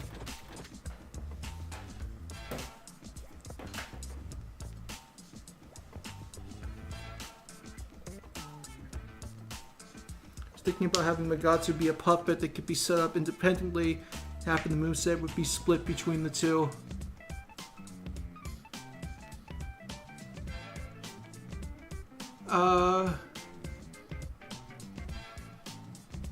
It could work. Megatsu was used for a lot of setup stuff in Ultimax, especially from what I can remember.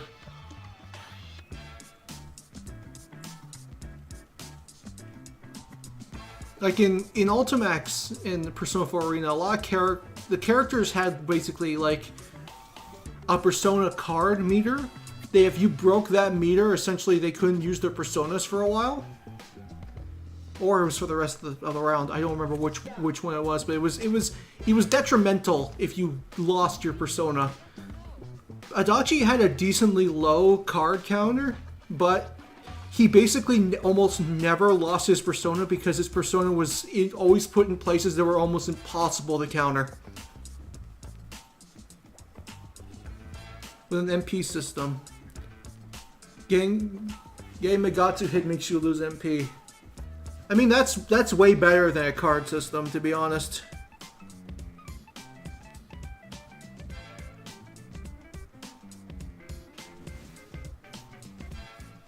I didn't like the card system.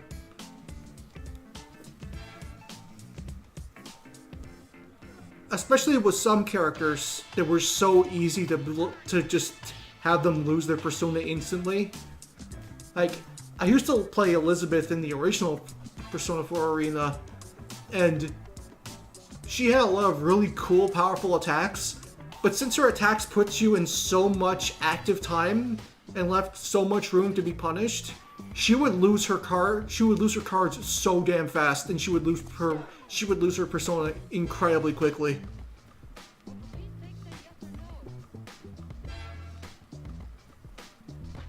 Which is probably why she had like a card counter that was like higher than everybody else's, because of how easy it was to just knock her out of it, out of her moves. You said you can position Megatsu on the stage and with the attack. With Takadachi, you can use it summons Megatsu on the opponent's position. I mean, that works.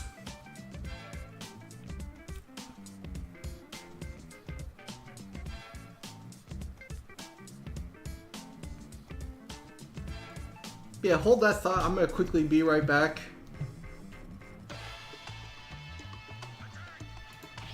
Because I have to, I have to go make sure my cat gets his insulin properly fed before he gets his shot. So I'll be back in like 10 minutes. And then we'll move on to the buying of Isaac when I get back.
Alright, I'm back. Hello.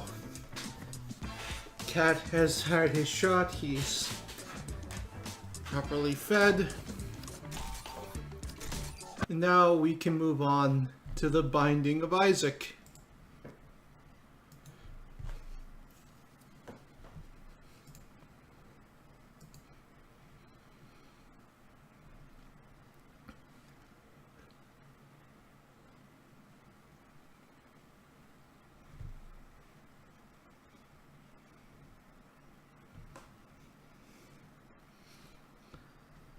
Just give it a second to boot up. I should also mention that my Binding of Isaac has a few mods installed for, you know, more enjoyment.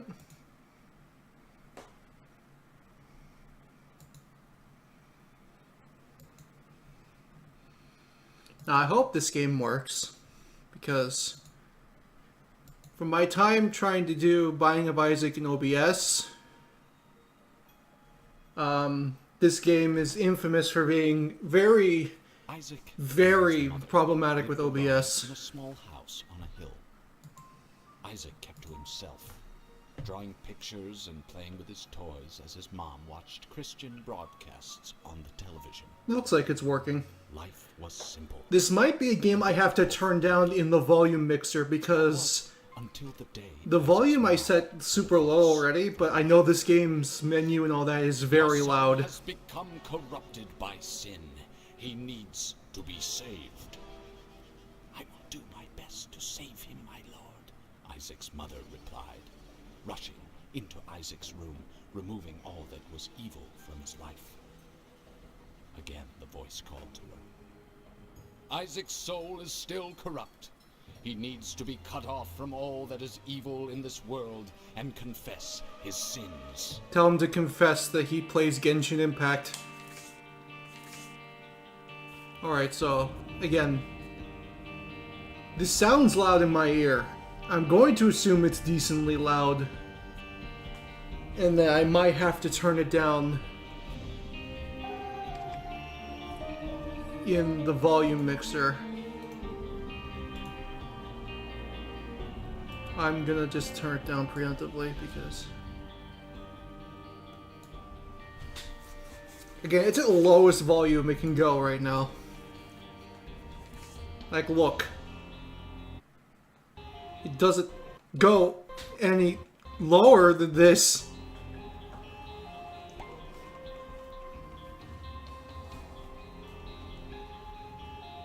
Alright, so let's do a new run. As you can see, my win streak recently has been garbage because I lost a lot of my skill at this game because I haven't played it very much. But I have a lot of the characters unlocked, and I also have a bunch of modded characters that I can play as. Right, we have Isaac, Magdalene, Cain, Judas, question mark, aka the Blue Baby, Eve, we have Samson, Azazel, Lazarus, Eden, we have the Lost, Lilith. I don't have Apollyon because for some reason my Mega Satan achievement glitched and I probably have to go and kill him again in order to have it pop properly. I have the Forgotten. I don't have any of the Repentance characters because I barely played Repentance.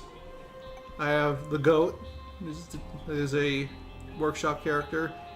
I have the Delirious Spirit, the Hush Child, Lucifer, Midas, and Son of Lamb. These are characters based on the bosses.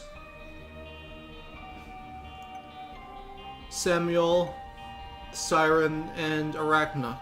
These are my characters. Who should I run first?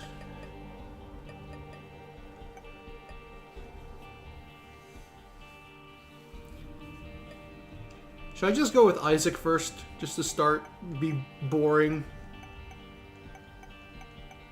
I feel that'd probably be the best choice, is just to start with the most basic choice. I've never played this game before. What's the game about? Binding of Isaac is a roguelike dungeon crawler where essentially you have to go through a variety of floors, killing enemies, collecting a variety of power-ups that will increase your attributes and change your stuff around in different ways, defeat a bunch of bosses, and basically get to the end. This game will open up more and more the more bosses you kill. And if you beat some, and it'll always keep giving you unique items to find and all sorts of stuff like that. Bunch of characters to unlock. This game is constant progression. This game's progression is great, but it's tiring after a while. Play Forgotten. You know what? Forgotten's actually my favorite character. I love the Forgotten. But I'll play the Forgotten next. I think we should start with Isaac. It's like a giant randomly generated Zelda dungeon. Exactly. This game's theming and all sorts of stuff like that is pretty dark, and if you actually do understand like what the story of Binding of Isaac is, it's really sad. But I'm not going to say anything because it'd be a spoiler, and it's... If I told you anything about what the Binding of Isaac actually is, it would make you sad. James, I've seen you ask that question several times today, and to be completely honest with you, I don't have an answer, because we're both two different people with two different focuses on design philosophy. I will never say that Sakurai's designs are bad, but I definitely do think that he focuses on some things for characters that don't make sense. And that he should definitely be more open-minded about how characters can and can't act. For example, I absolutely fucking hate that Bowser, Donkey Kong, and King K. Rool don't sound like their actual game counterparts, and they sound like realistic animals, and everybody wants them to sound like their game counterparts. It's not annoying, it's just I didn't answer because I don't really have a good answer. And there's no real good way to answer it that doesn't make me or anyone else look bad. Yeah, we're going to start with Isaac. Alright, so this is the cellar. How's the audio before I go any further? How's the audio balance between me and the game?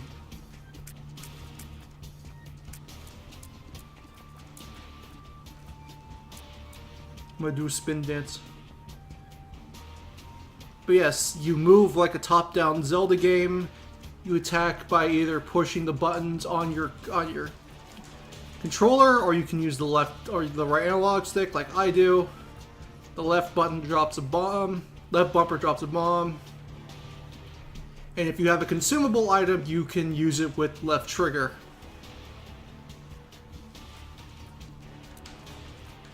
If need be, I will turn it down a little bit more.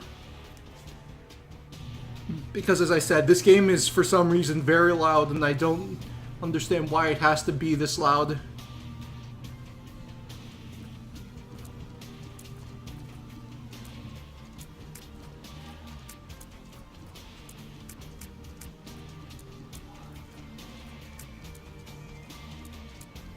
I'm going to assume it's fine.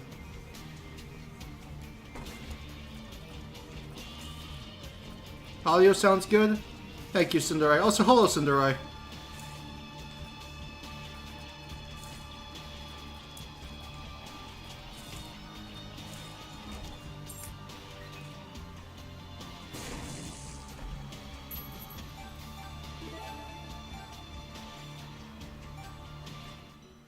First item. Ghost Pepper.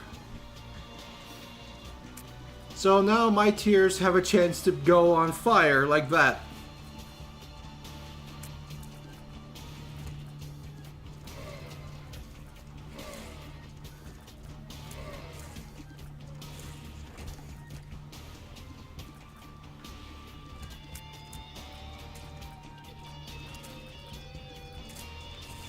But yeah, this is essentially a very Zelda-esque game in its design. kill enemies in a room. Once all the enemies in the room are dead, you'll be able to move on to the next room. If you get hit, you lose a bit of your health. For the most part, hits only take half your health, but in later levels, every hit is a single heart of damage. You can see my stats there on the left. I believe it goes from movement speed to shot speed to shot damage and such. The bottom three are luck, evil, and holy. Essentially, as the two on the bottom fill up, I have a chance that when I kill the boss of a floor, that either a devil room or a holy room will spawn. And essentially, it's a place that I can go and get unique items at a price.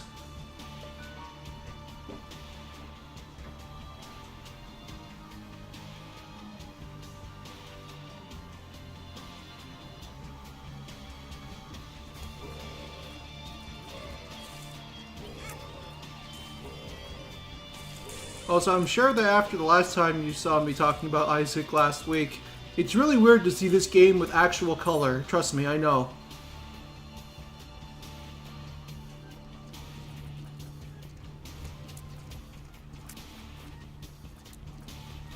I hate the spider enemies. They're always so... I hate how unpredictable their movement patterns are.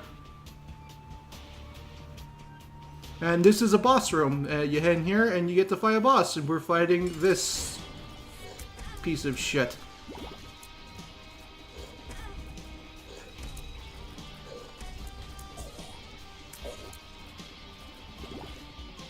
Don't mind the white, it's glue.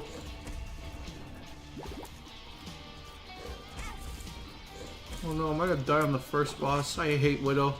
If you're a character that's slow, Widow is like the worst first boss to get.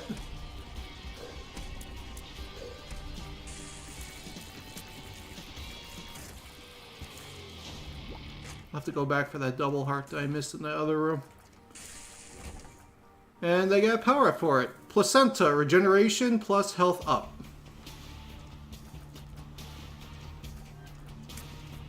A lot of the items are morbid, and they'll change your appearance the more you get.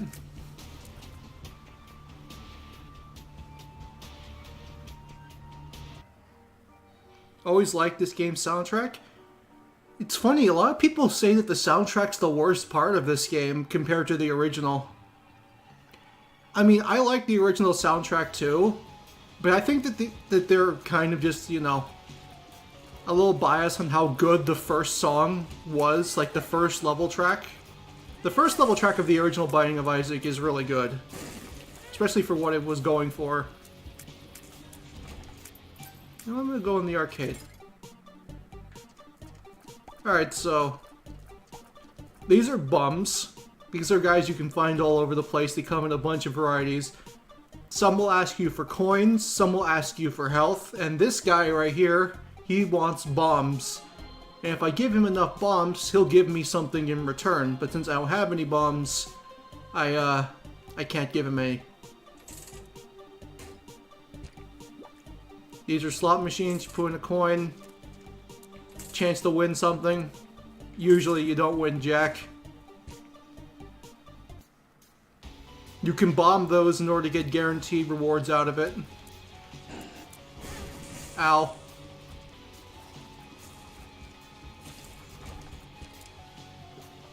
I should also mention that every floor has its own, you know, item room. But after the first floor, you always need a key in order to open it. What the hell is this?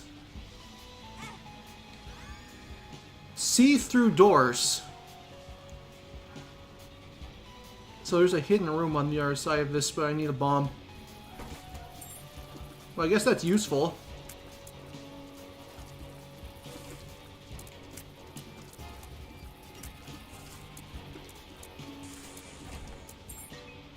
Anyway, this over here is a shop. This is some place you can come in order to, you know, spend the coins that you have. If you don't feel like spending anything, You can always donate. You get rewards for donating if you put in enough coins. I used to have way more. I think I kept bombing it until I lost like 200 something coins. Because you can drop bombs next to it and you'll shit out coins, but you'll lose the amount of donations you have. I think I'm going to take a bomb because I want to get to that secret room, and I'm going to take this. Gives me 2 more bombs and a key.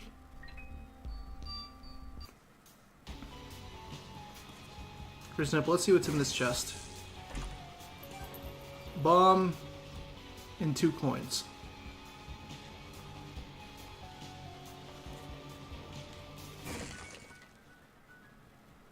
Again, it's very Zelda-like. That is a creepy face. And that is a mod I put in. I know I got a mod that basically puts more faces on the shopkeepers. Oh yeah, you just saw, if you kill shopkeepers, it increases your evil.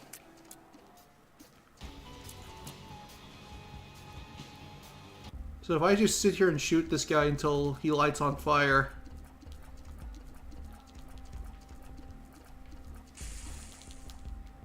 Well, I guess that one didn't count.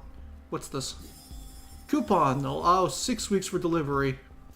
Feels how long I'm waiting for my fucking pop filter to be delivered.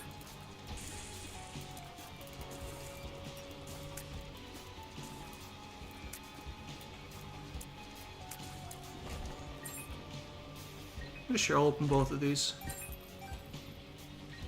Okay, key. I'll take that. Alright, second boss is Dingle. You remember how I said yesterday that you shoot sentient pieces of shit with your sadness? Also, don't mind that he's red. Don't think too much about it. I have no idea what that does.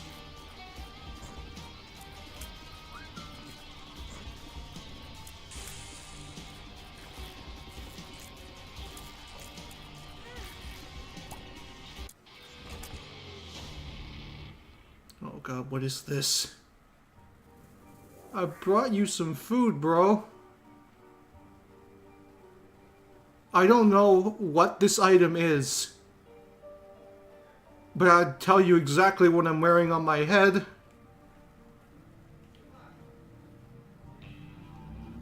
It's Pope.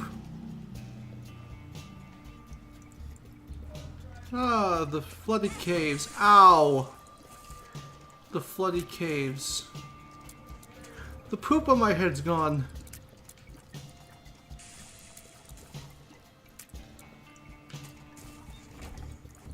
What this? Oh no. Oh no. What this? Okay. Whoa, whoa, whoa, whoa, whoa, whoa, I don't remember any of this. This is all new to me. I can't hit them.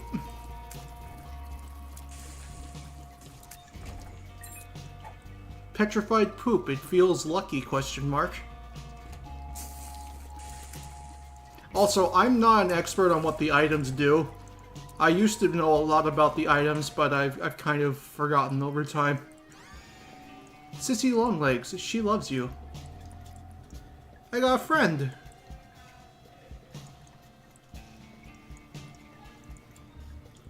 Look, little friend.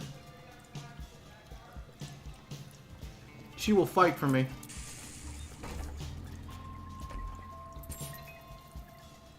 Alright, there's a hidden room here.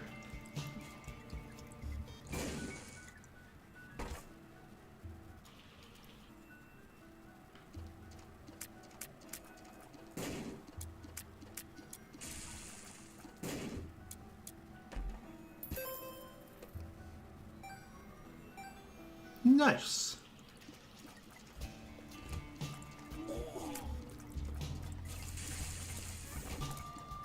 That fire does a lot of damage.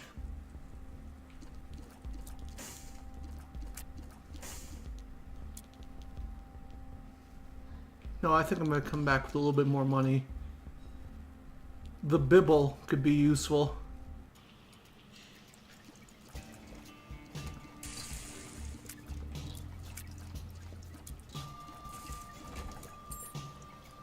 God damn it, there's no way for me to get that.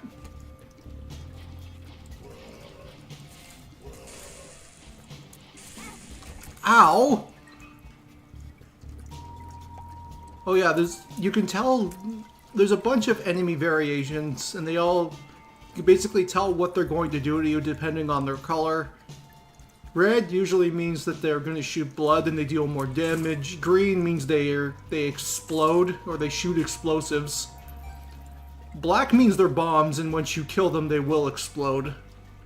Blue, I believe, means they'll give you a bunch of fly friends if you kill them. Oh yeah, these things. I don't like these things. Probably my least favorite new enemy in Repentance are these things right here.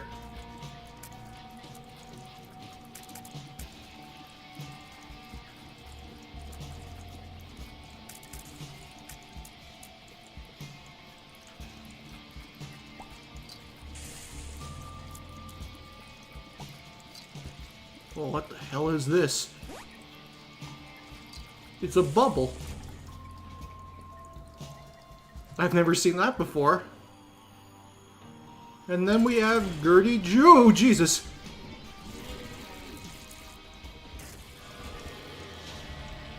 Well, I wasn't expecting him to die so fast, but we get HP up, we get this, and a devil room just opened. And essentially what happens here, aside from the fact that you always want to kill fire that's red because it will shoot things at you and try to kill you, you can sacrifice a couple of your hearts or so in order to get an item in exchange.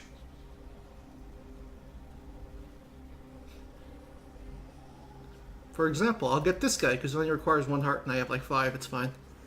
Lil Brimstone, evil friend. He does brimstone beams.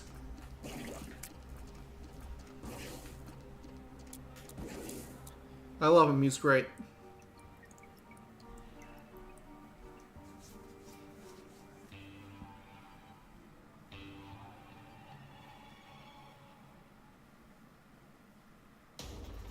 Yeah, you're gonna hear. You might hear some people talking.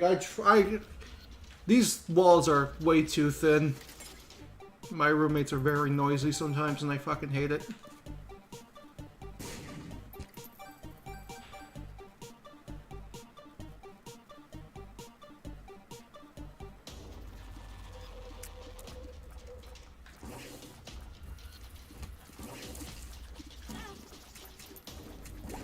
Why did I just shit out money?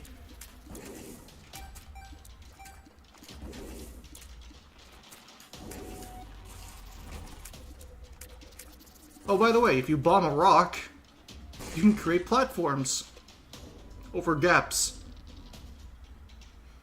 Some characters can just avoid that shit altogether by just flying over it. That's why I love the Forgotten so much. But yeah, as you see, these enemies are green, so they're gonna shoot they shoot explosives.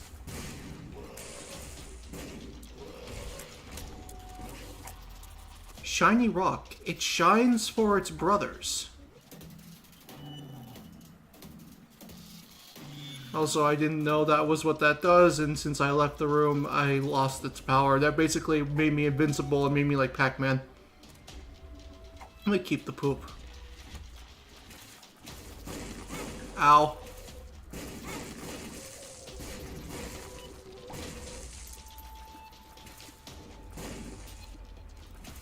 I'll definitely say explosive enemies, as somebody that plays the Forgotten, explosive enemies are the worst thing in existence. Simply because of the fact that I'll save it for when we actually play the Forgotten, because we'll be playing the Forgotten when we're done with Isaac here.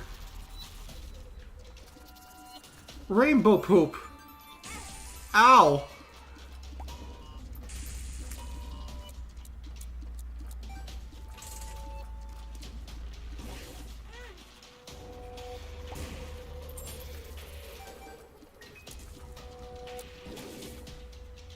Well, at least there's a hidden room.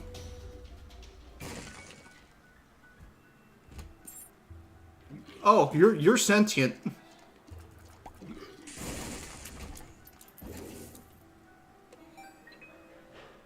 Thanks, bro.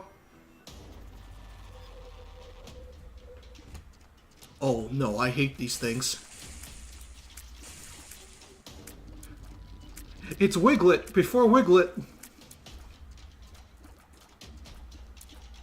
It's Wiglet but cursed.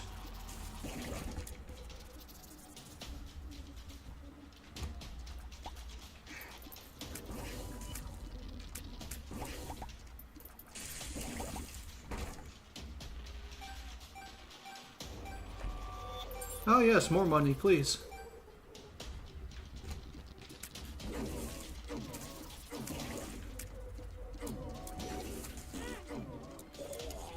Ow, that damage is painful.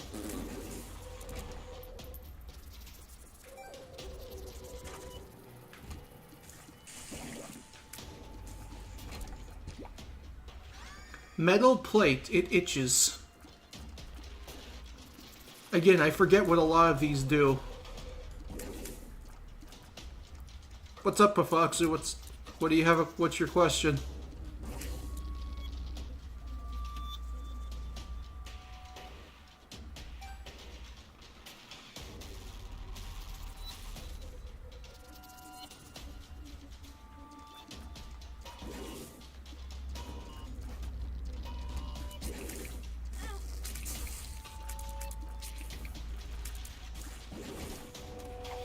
Special penny, wealth of secrets.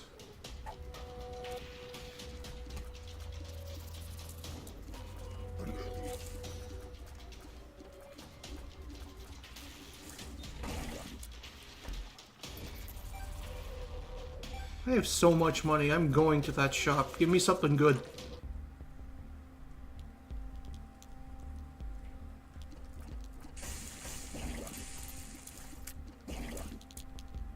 What the hell is this? Open your enemies.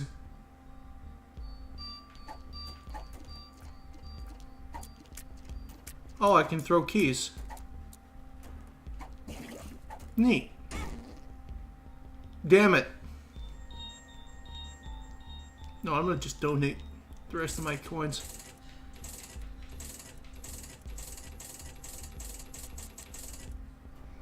I've been making moves to concept for Frisk, and I would like to know which character from Untitled Room would wrap the series best in your opinion. Well, I feel like most people would say the obvious answer is Sans, because, you know, he's the most popular. A lot of stuff to work with and whatnot, but if you want my personal opinion on which character would probably work the best, probably Azrael.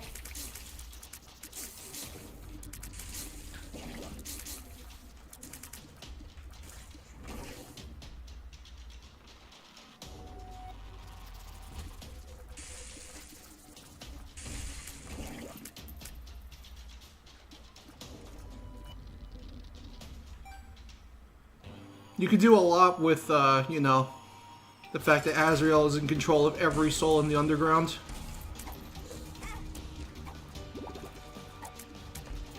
Holy Jesus, that does a lot of damage. Why? Well, it's mainly due to the fact that, well, aside from the fact that Azrael has the most clear-cut moveset potential in terms of what he can do. Oh my fucking god, Isaac, what happened to you? One of the main reasons is that you could also, you know, add in some stuff that he could probably also do all the things that all the other characters in Undertale could do via soul manipulation, you know, like turning blue, turning green, yellow, all the sorts of stuff like that. Like using, I imagine he could use like the green soul shield as a perfect shield, or use blue when sidestepping to become impossible to hit. Pink when rolling. Yellow could be used during some attacks.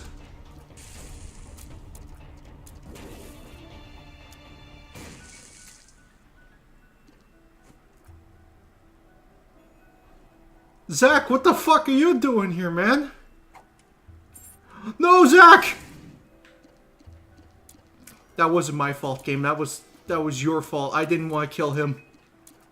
He was a smiling friend. I look more like a smiling friend character.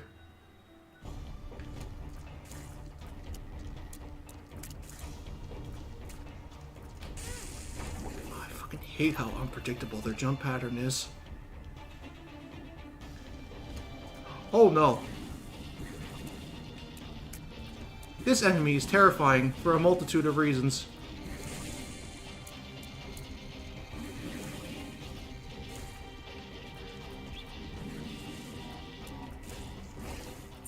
Yeesh.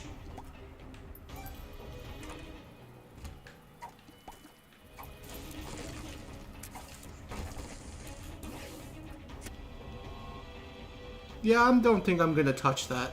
But what's this? Headless baby, bloody friend. Pleasant. That's a reroll room, and I don't think I want to use that.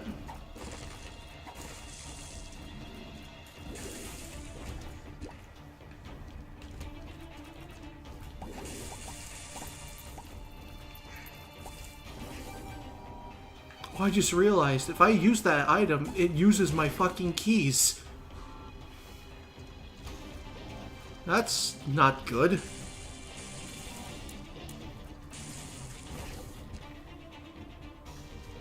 I mean, I'm at least hitting pretty hard.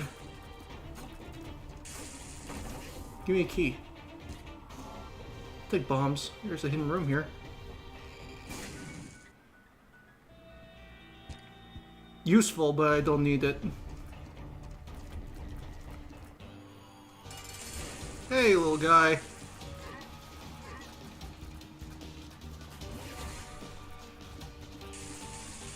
Stay away from me. The belt. Speed up. We have a devil room. What are you offering me now? I don't think I want any of that. Yeah, I think I'm good, thanks.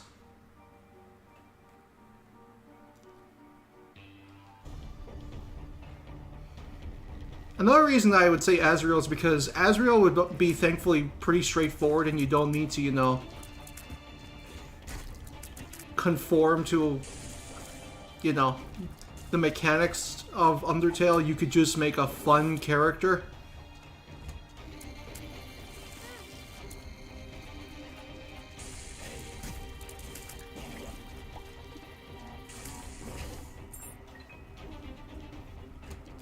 How do you know when there is a secret room in a floor? Well, most of the time you have to guess. But because I have an item that lets me see through walls, I can tell because it'll show the question mark on the wall. It'll show the question mark room. I'll take that. Like, for example, there's a room right here. Oh, what are you gonna give me if I give you this, bud? What the fuck is that? Hot milk, damage up, down, what?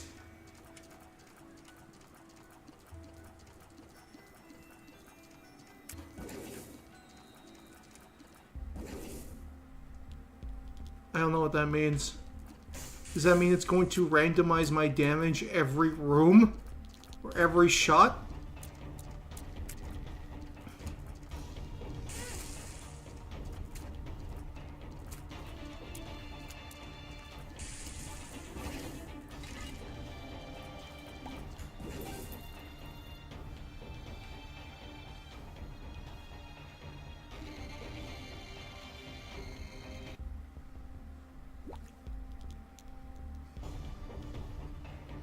I don't want this pill. It'll hurt me.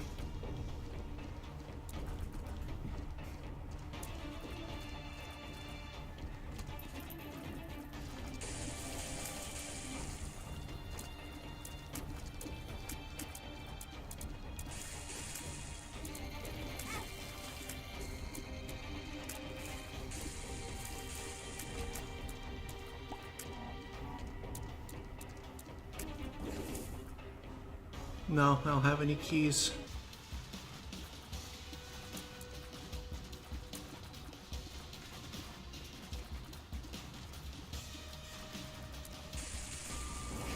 What this?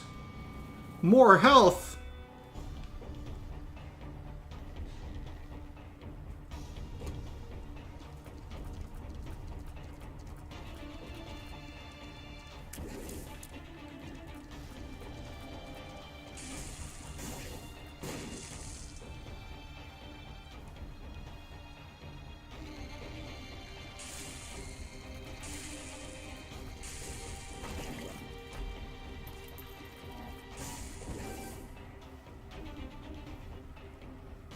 I think the next boss is definitely going to be Mom. What I need is I need a key. That'd be the best thing for me, right? Thank you, game.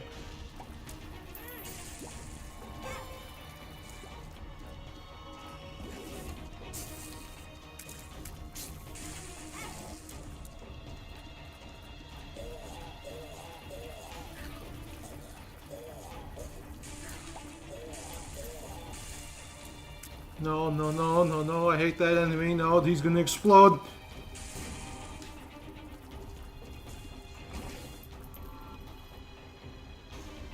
I can't get in there because I don't have the key. Because I was a dumbass and threw all my keys.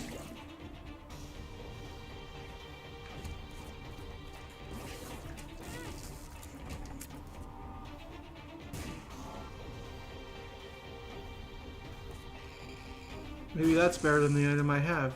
Infested. Yeah, that's better.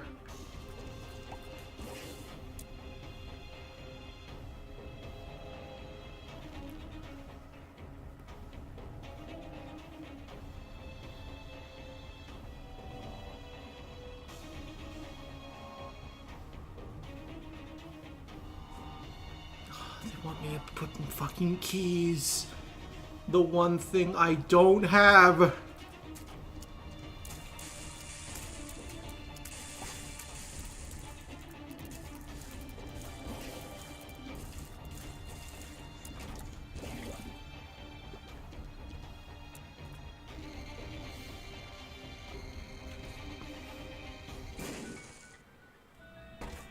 Key.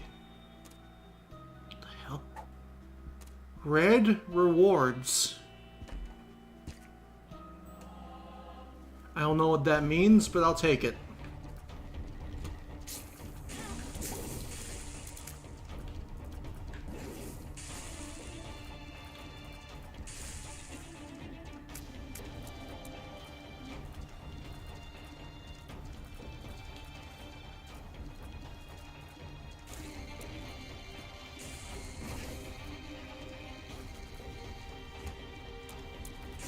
Oh no, there's invisible enemies.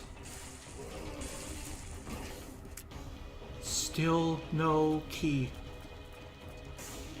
Maybe I'll have to check the fires. You can shoot the fires and they do have a chance to drop items. Like that.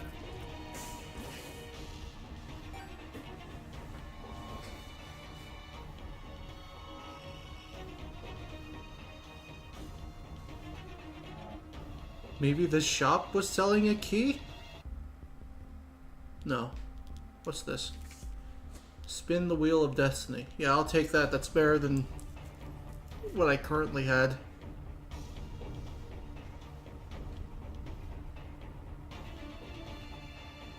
I look like a mess. Okie dokie. Let's go! Oh, it's a... Man, why are you blue?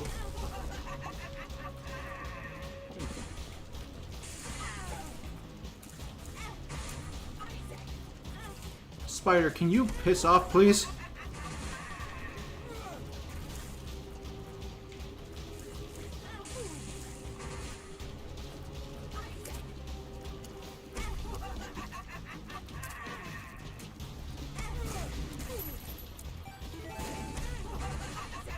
My god, am I gonna die here because of this? Yeah, probably. I'm not doing that much damage.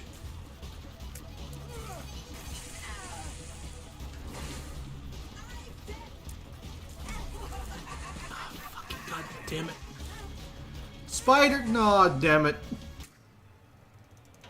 I didn't see the spiders. Well, now we get to play my favorite character, the Forgotten. The Forgotten is a very unique character, and a character that's genuinely very hard to unlock. Essentially what it is you're a bone boy. You don't have tears, you swing with your bone, you can charge it in order to throw it. But if you push the right bumper, you swap to soul mode, and this is where you get to shoot your tears, and then you swap back. You can use your body as a wall while doing this, so if there's an enemy on the opposite side and they try and shoot me, the tears will hit my body and won't hurt me, but essentially I can shoot through it and hurt them. The Book of Sin. Sure. Thanks, game. Good start.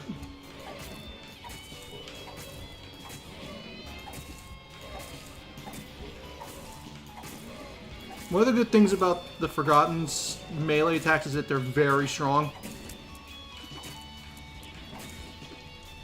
You get attack speed on the Forgotten, he does a lot of damage. Oh look, keys! I could have used that earlier.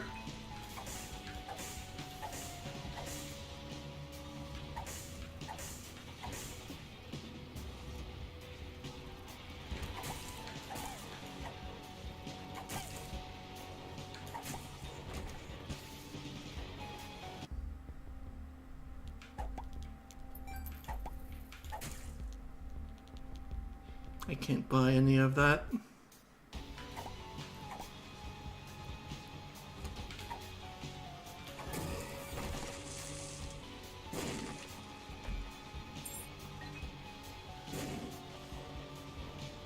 What this?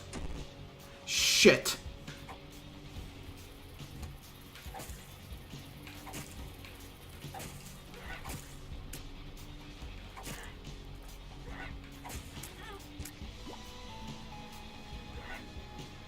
Also, the Forgotten's health works a little bit differently than everybody else. He has what's called Skull Hearts. And essentially, what a Skull Heart is that instead of having regular hearts, he has hearts that if he gets hit after the heart has been depleted, it will be permanently disappear.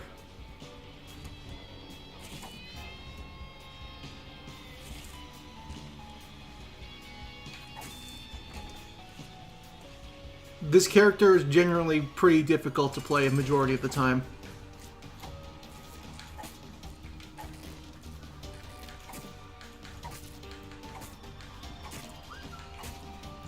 Also, because my tears went down, my swing speed is much slower.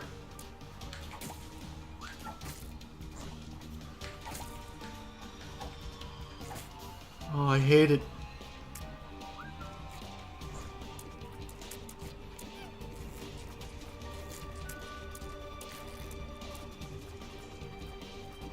Also, I have a mod that gives all the bosses their own little health bar. Oh god. Well, can't play Spirit for a little while because if I get hit with him again, I'm instantly dead.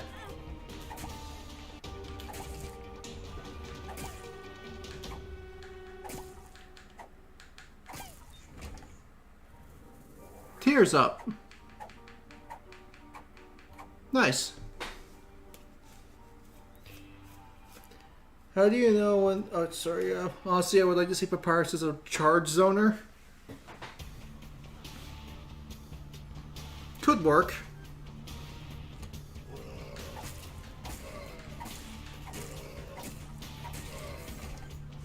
Pill. My god. All of these have been awful. Let's try again. Oh, coin.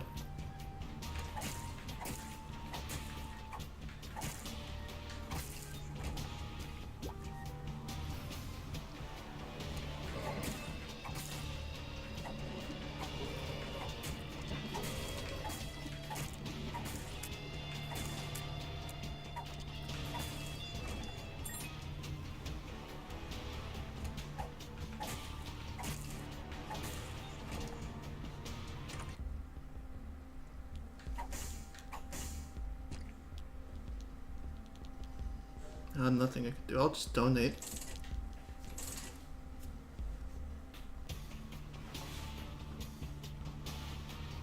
You unlock a character if you put in 1,000 coins, by the way.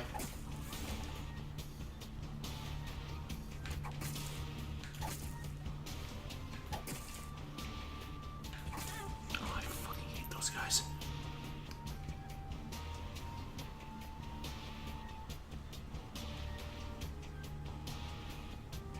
I want that power up before I go any further. How does the skeleton bleed?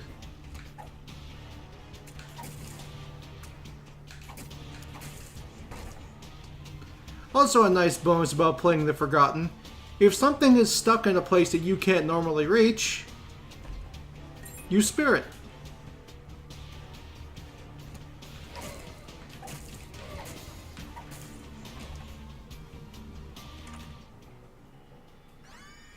Thread the needle.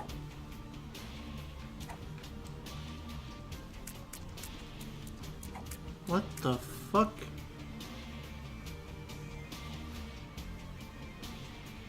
I don't know what that does. But it gave me a cool robot eye as a skeleton.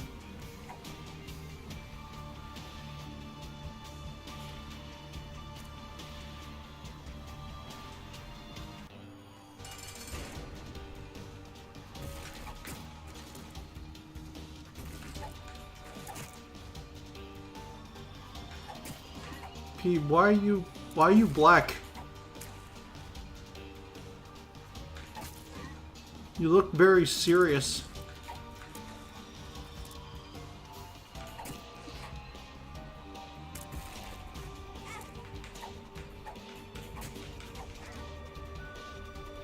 Oh crap, you see I lost a heart permanently because of that. But at least the spirit got one. Well, at least they got more damage.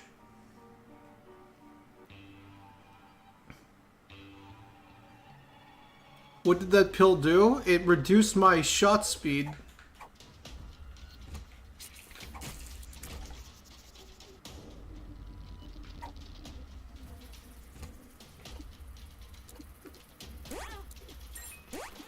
What the? I'm sorry, I was distracted. Oh no, I die. Let's go again.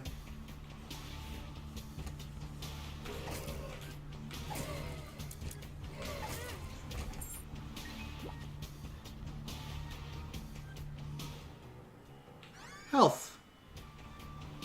Health I'll probably lose. Because I'm playing the Forgore.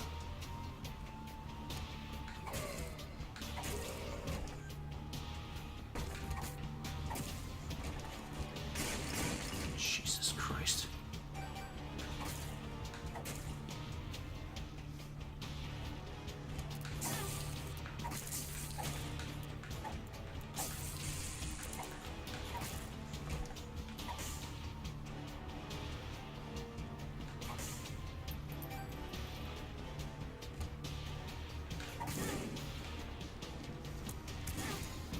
Explosive enemies, when playing as the Forgotten, suck.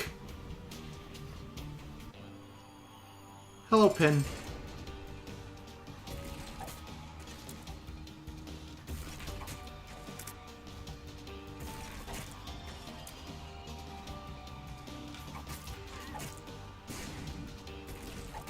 Pin is a silly boss. Eye drops, tears up. Hey look, I got blue all over one eye, it's like I'm Sant.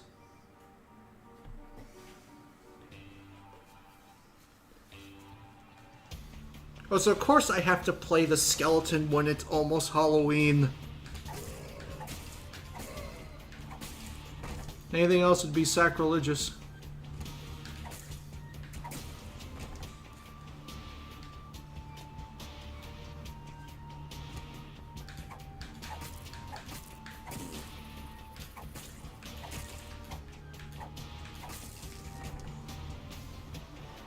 That's the boss. I want to get the item first. The goal of today was to beat Hush, but at this rate, I don't think I'm gonna get to Hush, but I'll try. I mean, I've beaten Hush, but I mean, like, again, so I can get closer to doing the Repentance DLC. Because in order to get to the Repentance DLC, I need to kill Hush, like...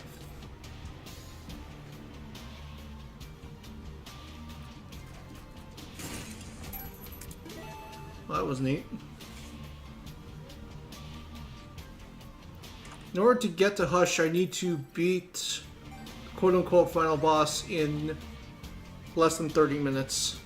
So I need to be quick.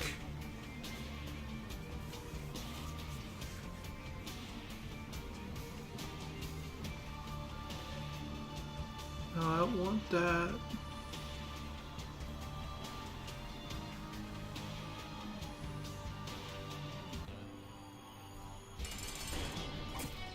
At least it gave me an easy boss. And not the obnoxious variation for the Forgotten to fight. Screw! What do you want me to do?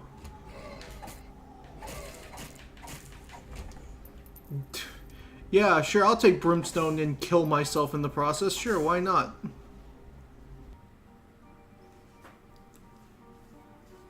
If that was any other character.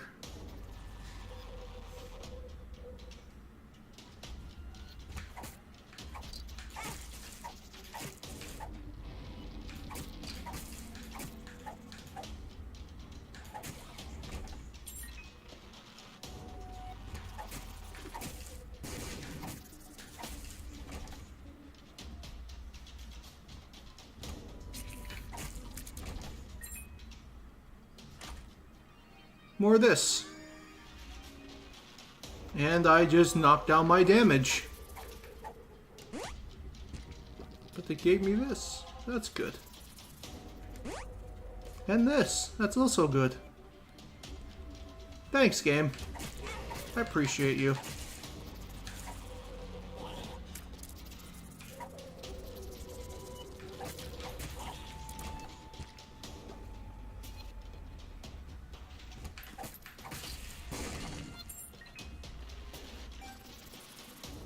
Oh god, it's a derpy face.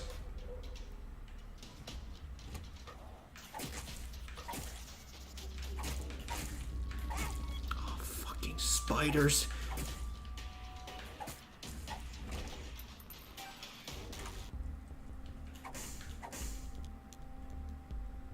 Nice face. Buddy in a box. I don't like him.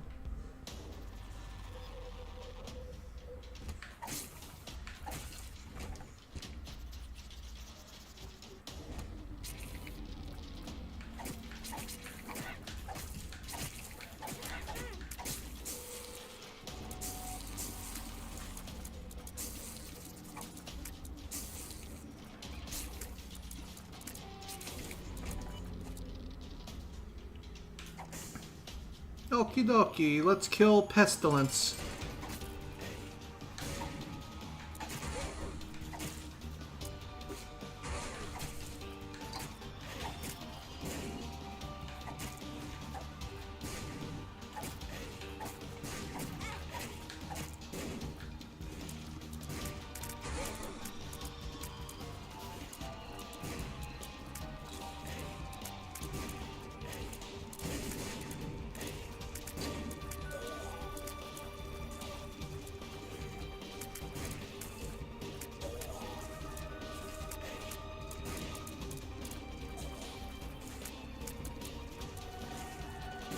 Hardly ever fight Pestilence, but I'm just glad he's not rushing across the screen like an asshole like the other horsemen do.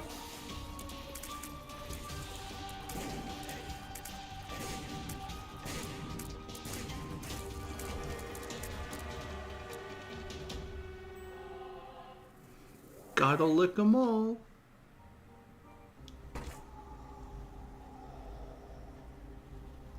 Why is there a cat girl head on the right? I don't know. I don't want it. Bye.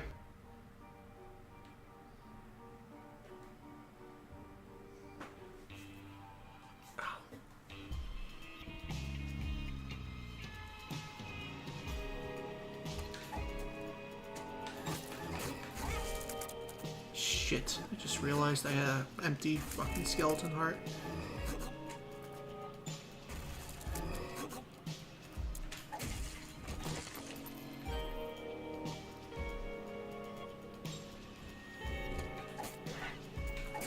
Well, you guys are fucking horrifying to look at. So am I, don't worry about it. What? Armstrong, why are you here?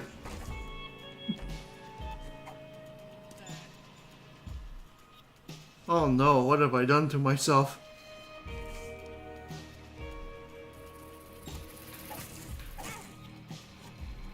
Thanks.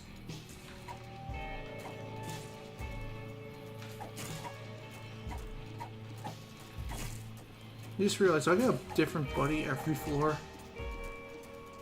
What the hell is he shooting? I don't like his face. It's even creepier than mine.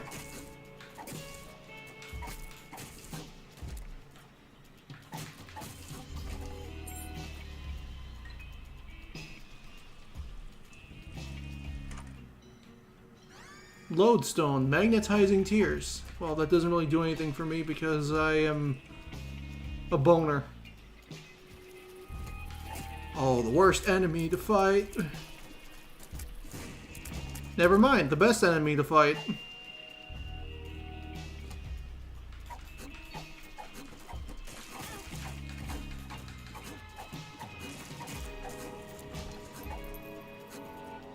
Paralysis, thanks game, yay!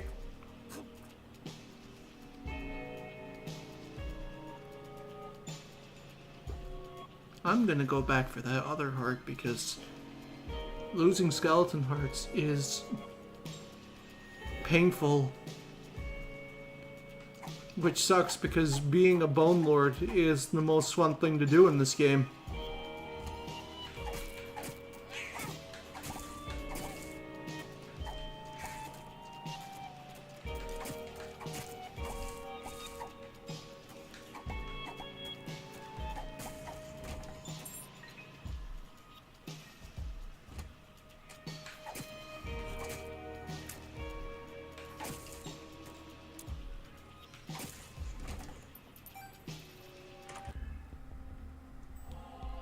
Carl?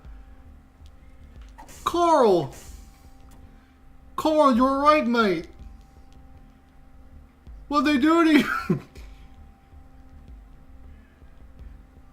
Oh, I wasn't expecting this to be the way the Gervais show ended. Carl! I don't want to bomb him. I'm not going to bomb him. Carl deserves better than that.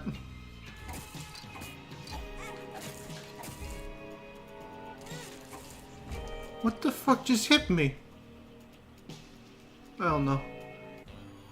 Anyway, gotta fight Mega Fatty.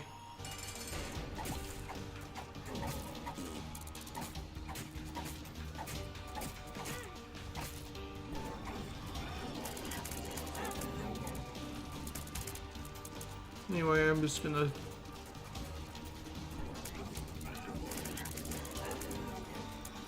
I think I'm gonna stick with the spirit for a little bit.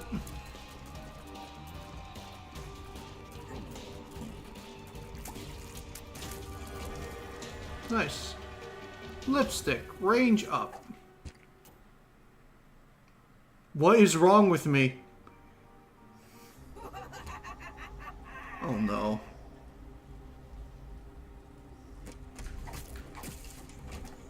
Thanks, pal. I appreciate it.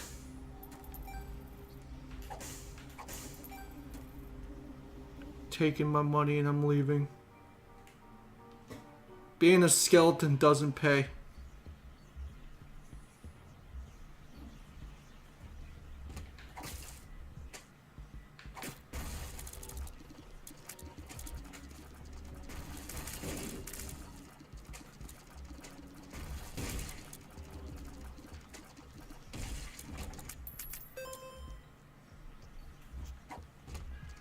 Mega Man? What the hell? I just realized, why is my buddy Mega Man?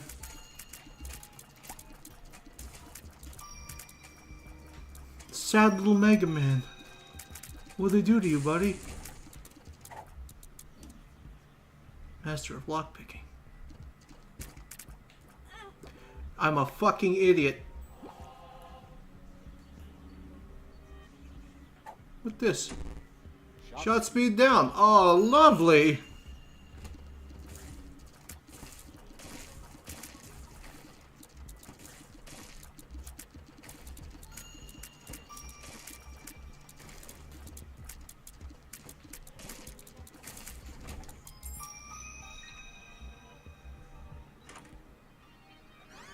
Become the bomb. Oh no, I don't think I want to. Oh, this is... No, that's not the thing I need.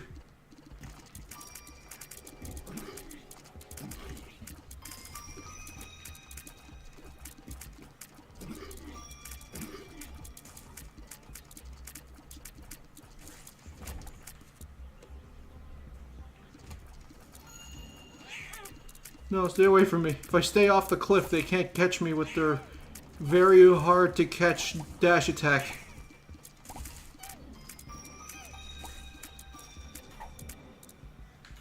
Ow.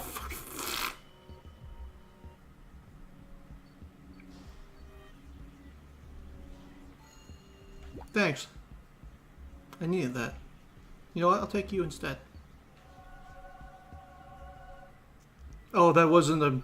That was just a regular power-up. No, I'm a green skeleton.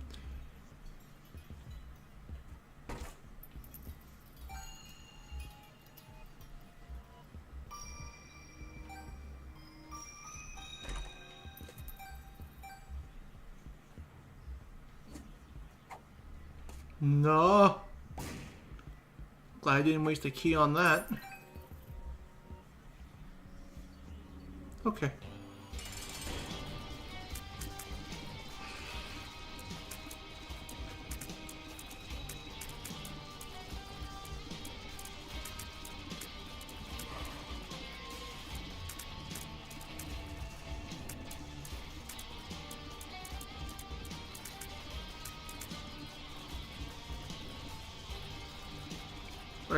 Are you gonna do any? There you go. Oh no, he got sad.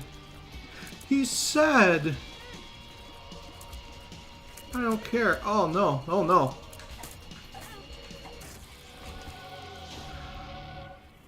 Sweet Jesus.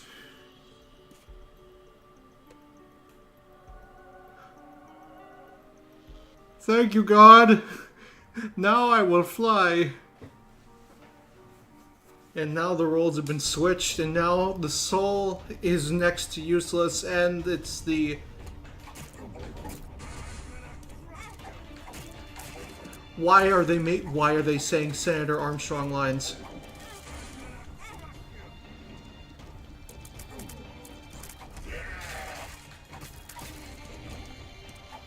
Gigantobean mega farts. You are a piece of shit. Alright, well.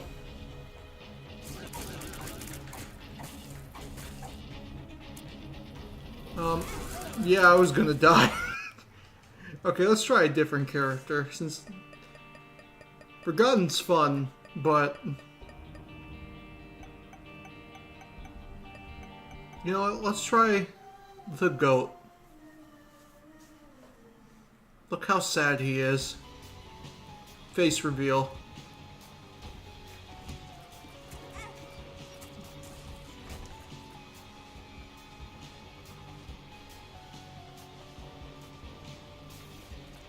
That is literally like my perpetual face majority of the day.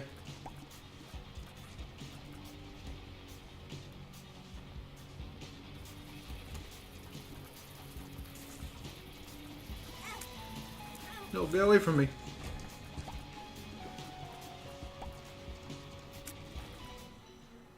Oh, that's right, I forgot. I have a mod for Curse of the Blind where instead of it being a question mark, it says, fuck you. Why are you locked Oh, in hang the on. bathroom?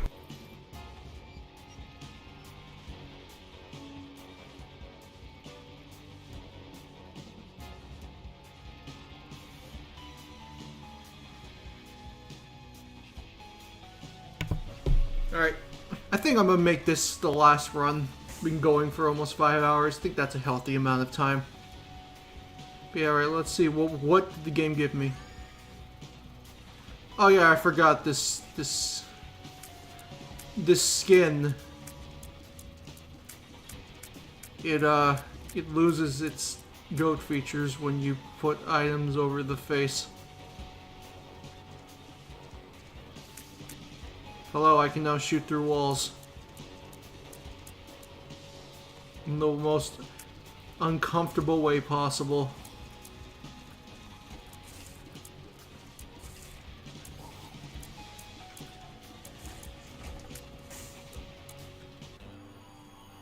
Baby Plum! This boss looks way too happy to be in a game like this.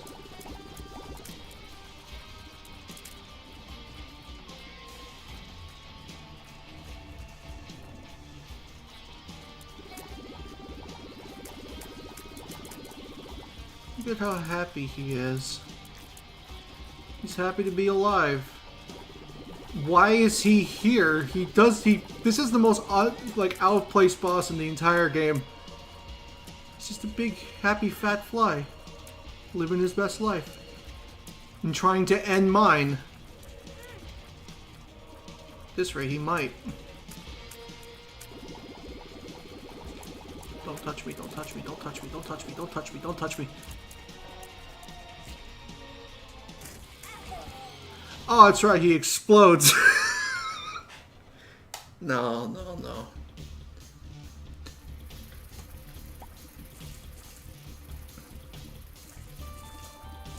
I feel like they nerfed this character. The person who made it feels like they nerfed it. Oh, you're terrifying. Oh, you're terrifying. Oh, you're terrifying.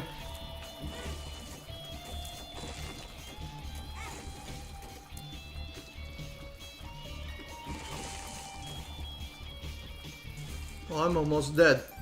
Thanks. What is his gimmick? He has an item that has a chance to petrify.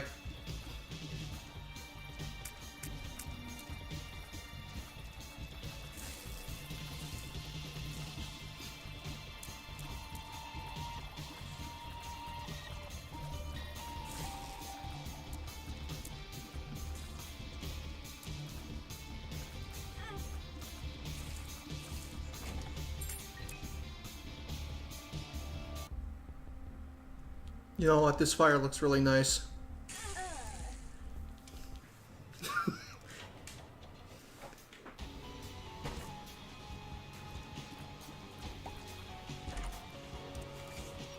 May nothing stand before you.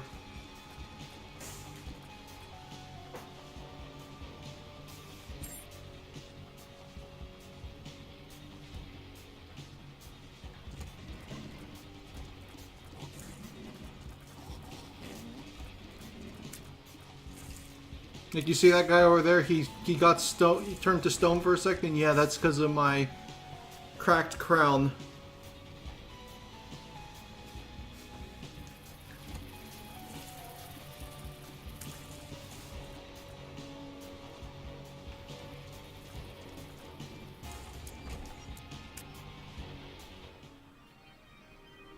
Leech.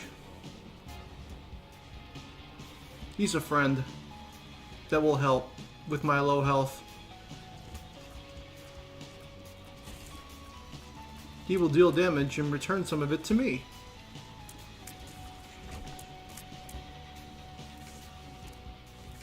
May your future become balanced. Oh. Thanks.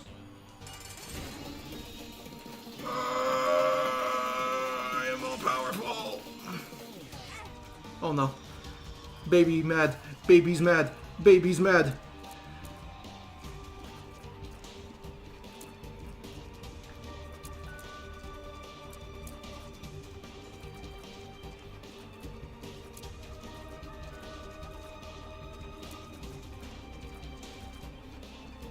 I'm sorry.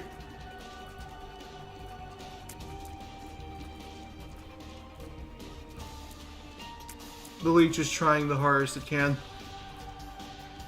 But it can't keep up. Hey, that's useful. That's depressing. Ow.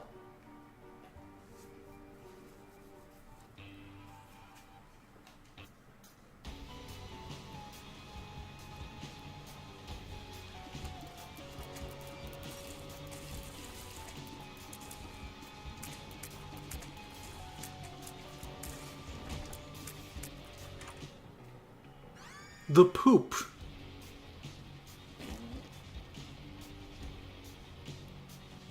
This game is very mature.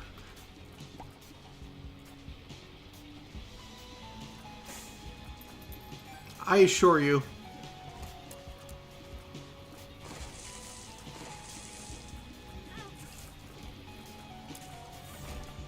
What this?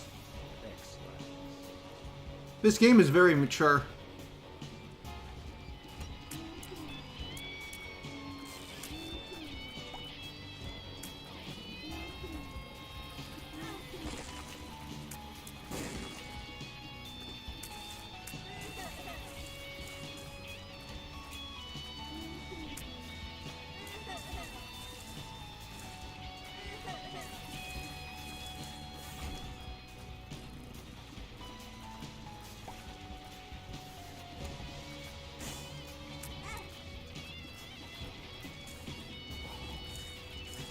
Thankfully, the leech is an extremely good item. Like, it's legitimately, like, one of the best recovery items in the game. Especially against enemies that are very small and easy to kill.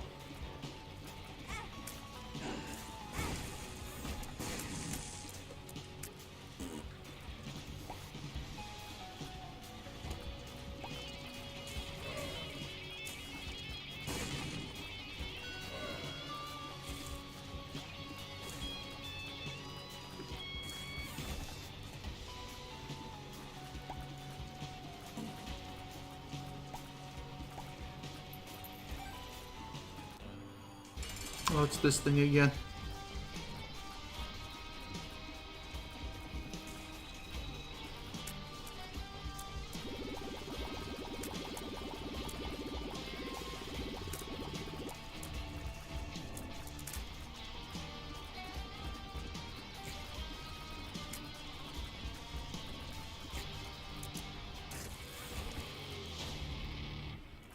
Meat. Now it just looks like it gave me a big nose. Because I still have a mouth underneath it. It just looks like a nose. Meat.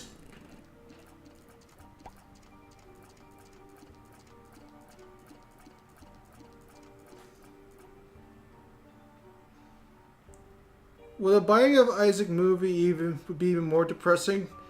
I don't think this should be a movie. There's a lot of fucked up topics in this game.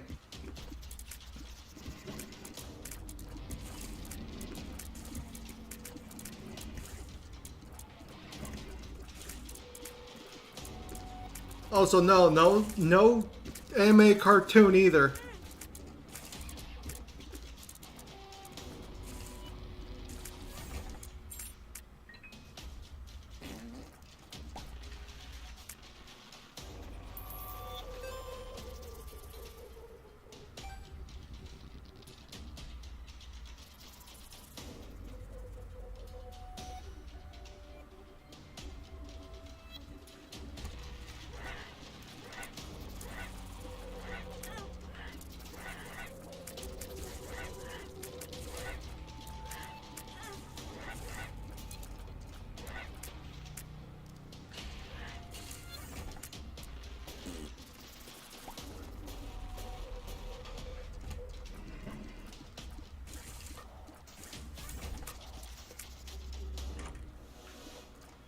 The hell is this?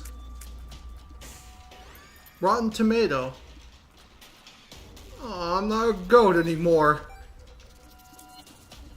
But I throw tomato tears now, I guess? Question mark.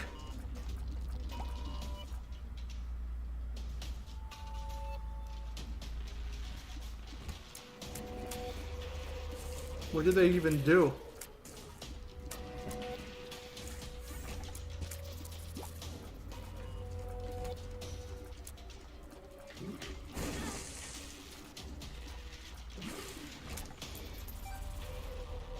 That bum wants money and I'm not giving him any.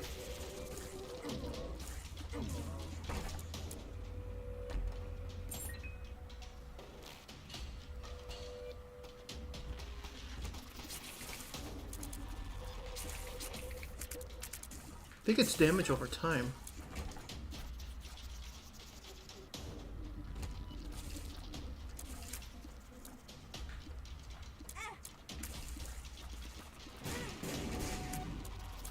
Wonderful.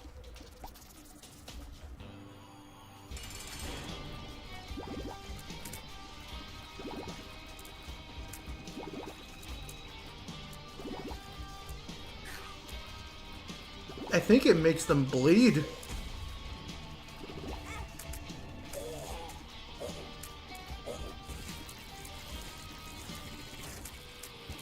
Yes, Leech. Get me their health. Give me health. Thank you, Leech. You're very useful. Legitimately. And more health.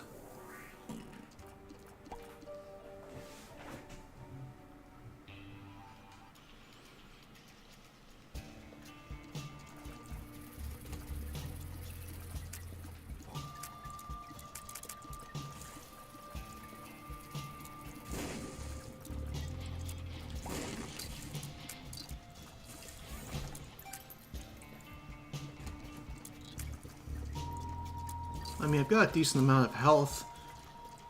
My damage isn't too bad either. I just need... I guess I just need to shoot faster. Shard.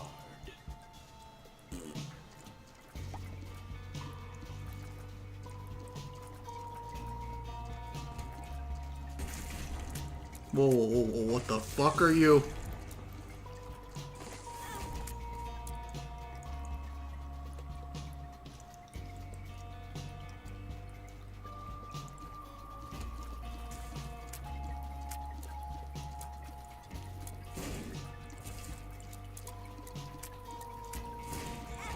God damn it.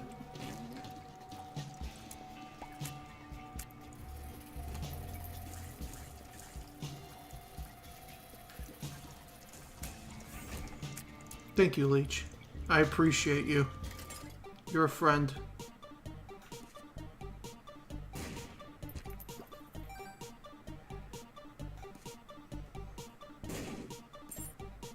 Oh yeah, this is a little mini game you can play. You give him a coin, and he has an item, and you have a chance to, you know, get it.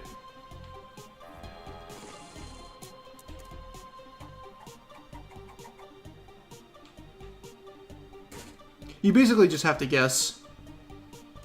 It's nearly impossible to follow it.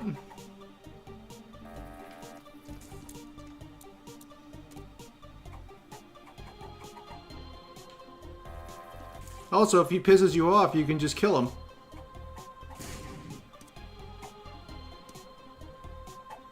I'm keeping that cracked crown.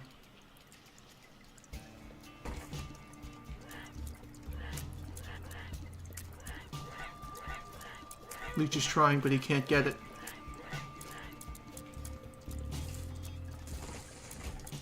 Thanks, man. I appreciate you. You tried your hardest.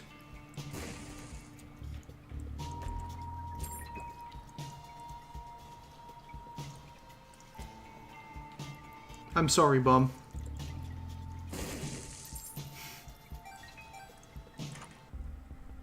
Nice face.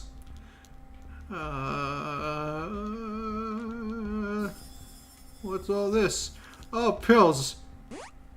48-hour energy. Pretty fly. Dissociative reaction. Okay, those are all good.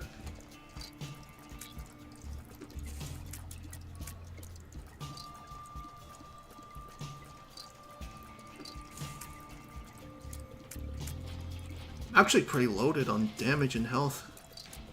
This run could go far if I'm lucky. And play well. Those are big ifs.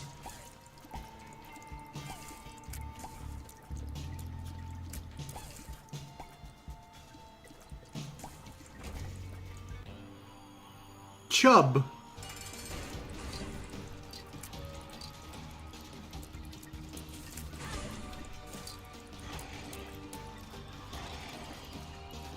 The boss you never want to be next to, because the chances of you predicting when he's going to dash at you are very, very slim.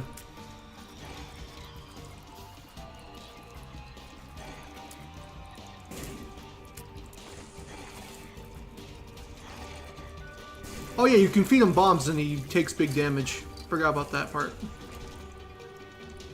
Hey look! More health. I am loaded. This run might actually go places.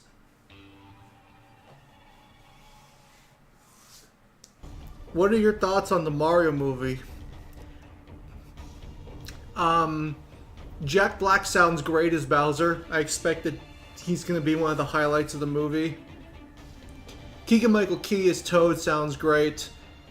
I assume Charlie Day's going to do a good Luigi. All the characters look good. The funny thing is that everybody says, you know, oh, Mario, voiced by Chris Pratt, he doesn't do a good job. And yes, I agree, he does sound a little bit like he's phoning it in, but I don't think I've heard him talk enough to have a decisive opinion on whether or not his Mario is bad. It's clear he's going for more of a Super Mario Super Show voice than Charles Martinet.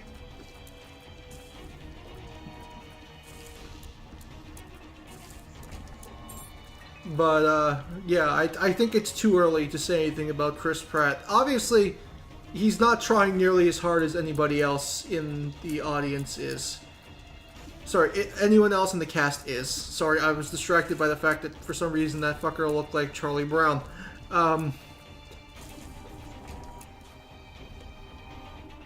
He's not trying as hard as Jack Black or Keegan-Michael Key. And his visual design is honestly also one of the weirdest and like the weakest of the three characters we've seen so far, between, you know, I guess also in Luigi. So Luigi looks great, Toad looks and sounds great, Bowser looks and sounds great. They made Bowser like huge and buff, and I was not prepared for that. I don't think a lot of furries on Twitter were either.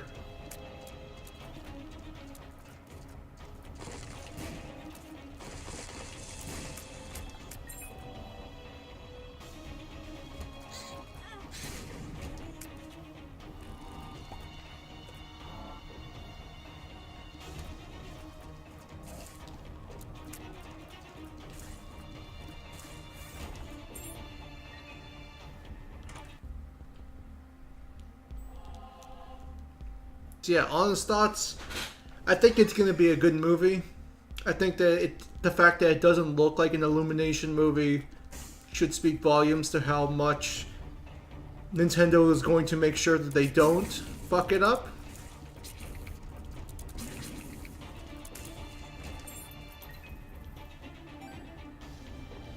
I have high hopes for it. I think it'll be a good movie.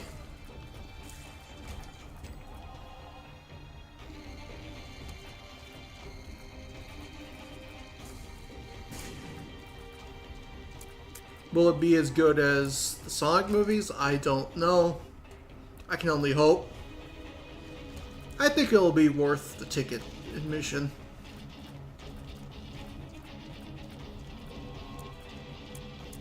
I'm just curious as to what Charles Martinet is going to be voicing in the movie. Like, what's he going to be doing?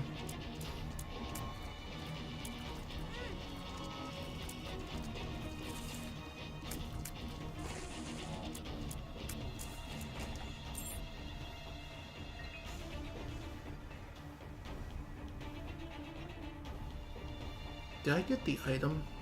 I don't think I got the item yet.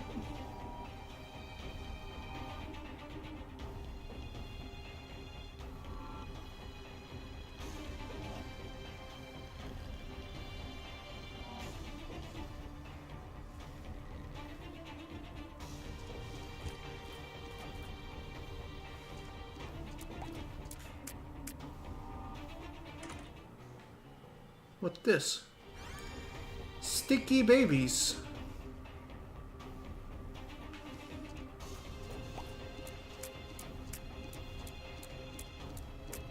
I agree, he talked too little in the trailer to give a concrete opinion on his voice. I mean, it's clear that he's going for like a Brooklyn accent. Like, Mushroom Kingdom, here we come!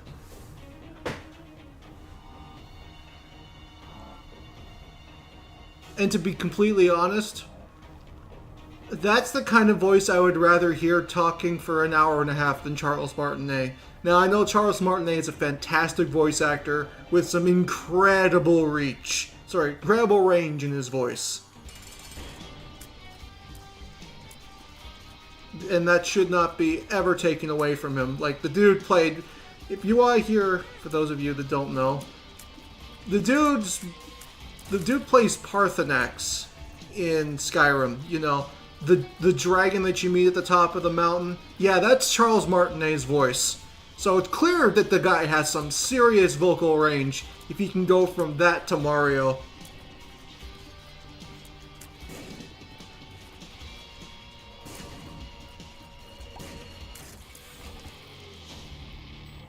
Now, I'm not going to say otherwise.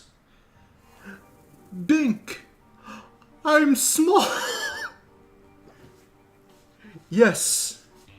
Tiny goat.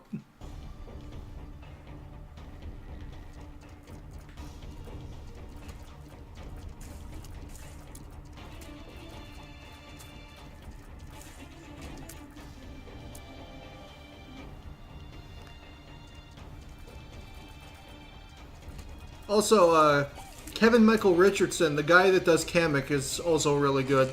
Perfect voice for Kamek, in my honest opinion.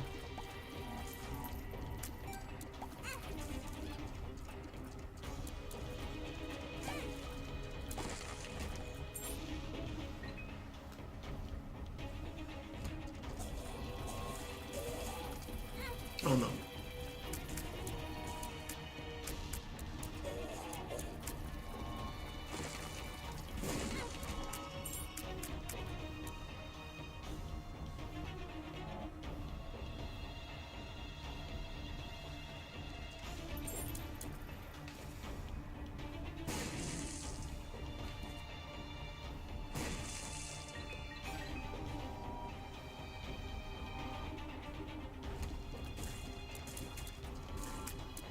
People speculating he's the narrator. It's possible. I've also heard people theorize that he's Jumpman, aka Mario and Luigi's dad. I hear a lot of theories about who Charles Martinet's playing.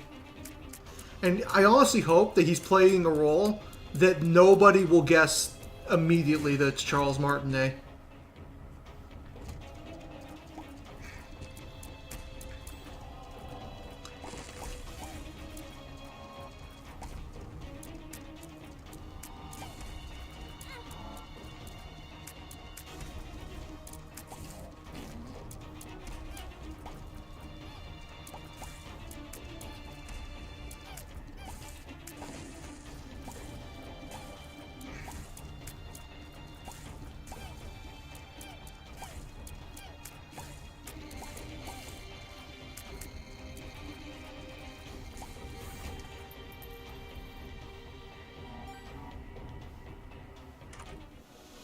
Alright, Curse of the Blind. Speaking of Mario, I can jump now. Bing bing wahoo, look at me. It's me, Chris Pratt.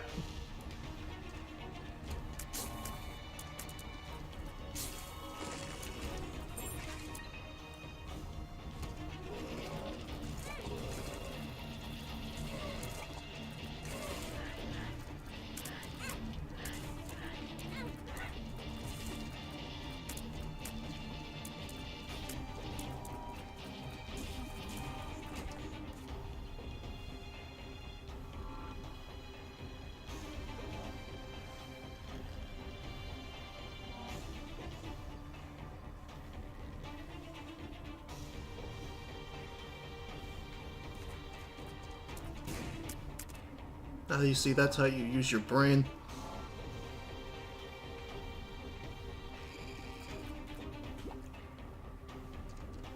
Too bad I don't have another one.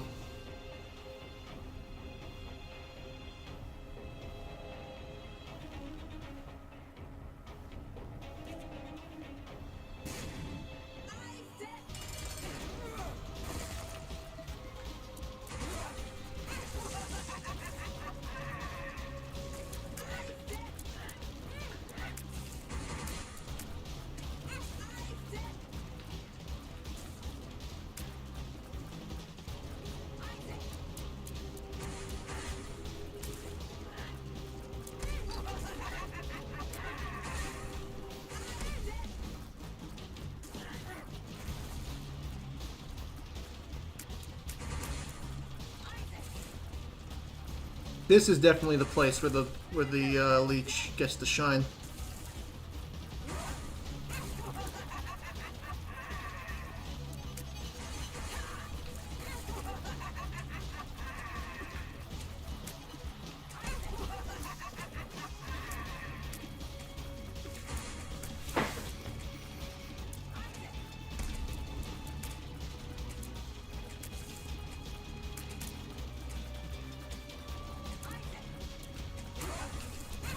God fucking damn it, I am so bad at this game.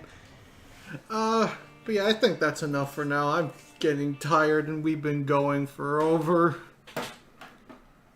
5 hours now. I think that's a decent amount of time if you ask me. Just about to hit 8 o'clock. We'll play more of this. I'll come back later on this week and we're gonna do a spooky stream. We'll do some Binding of Isaac and we'll do some World of Horror like I wanted to do, but never got the chance to. But yes, for those of you that stuck around, thank you for coming to my Thanksgiving stream. It means a lot, especially those that have stuck around for this long. But I guess until then, I will be seeing you. I'm going to put a date on it. I'll see you on Friday. We'll play some more Isaac and we'll do some World of Horror. And I'll get to show it off and I assure you, you're going to enjoy it. If you're a fan of horror, you're a fan of Junji Ito, you're going to thoroughly love everything about World of Horror. It's legitimately a fantastic game. Whose atmosphere is perfect for the Halloween season.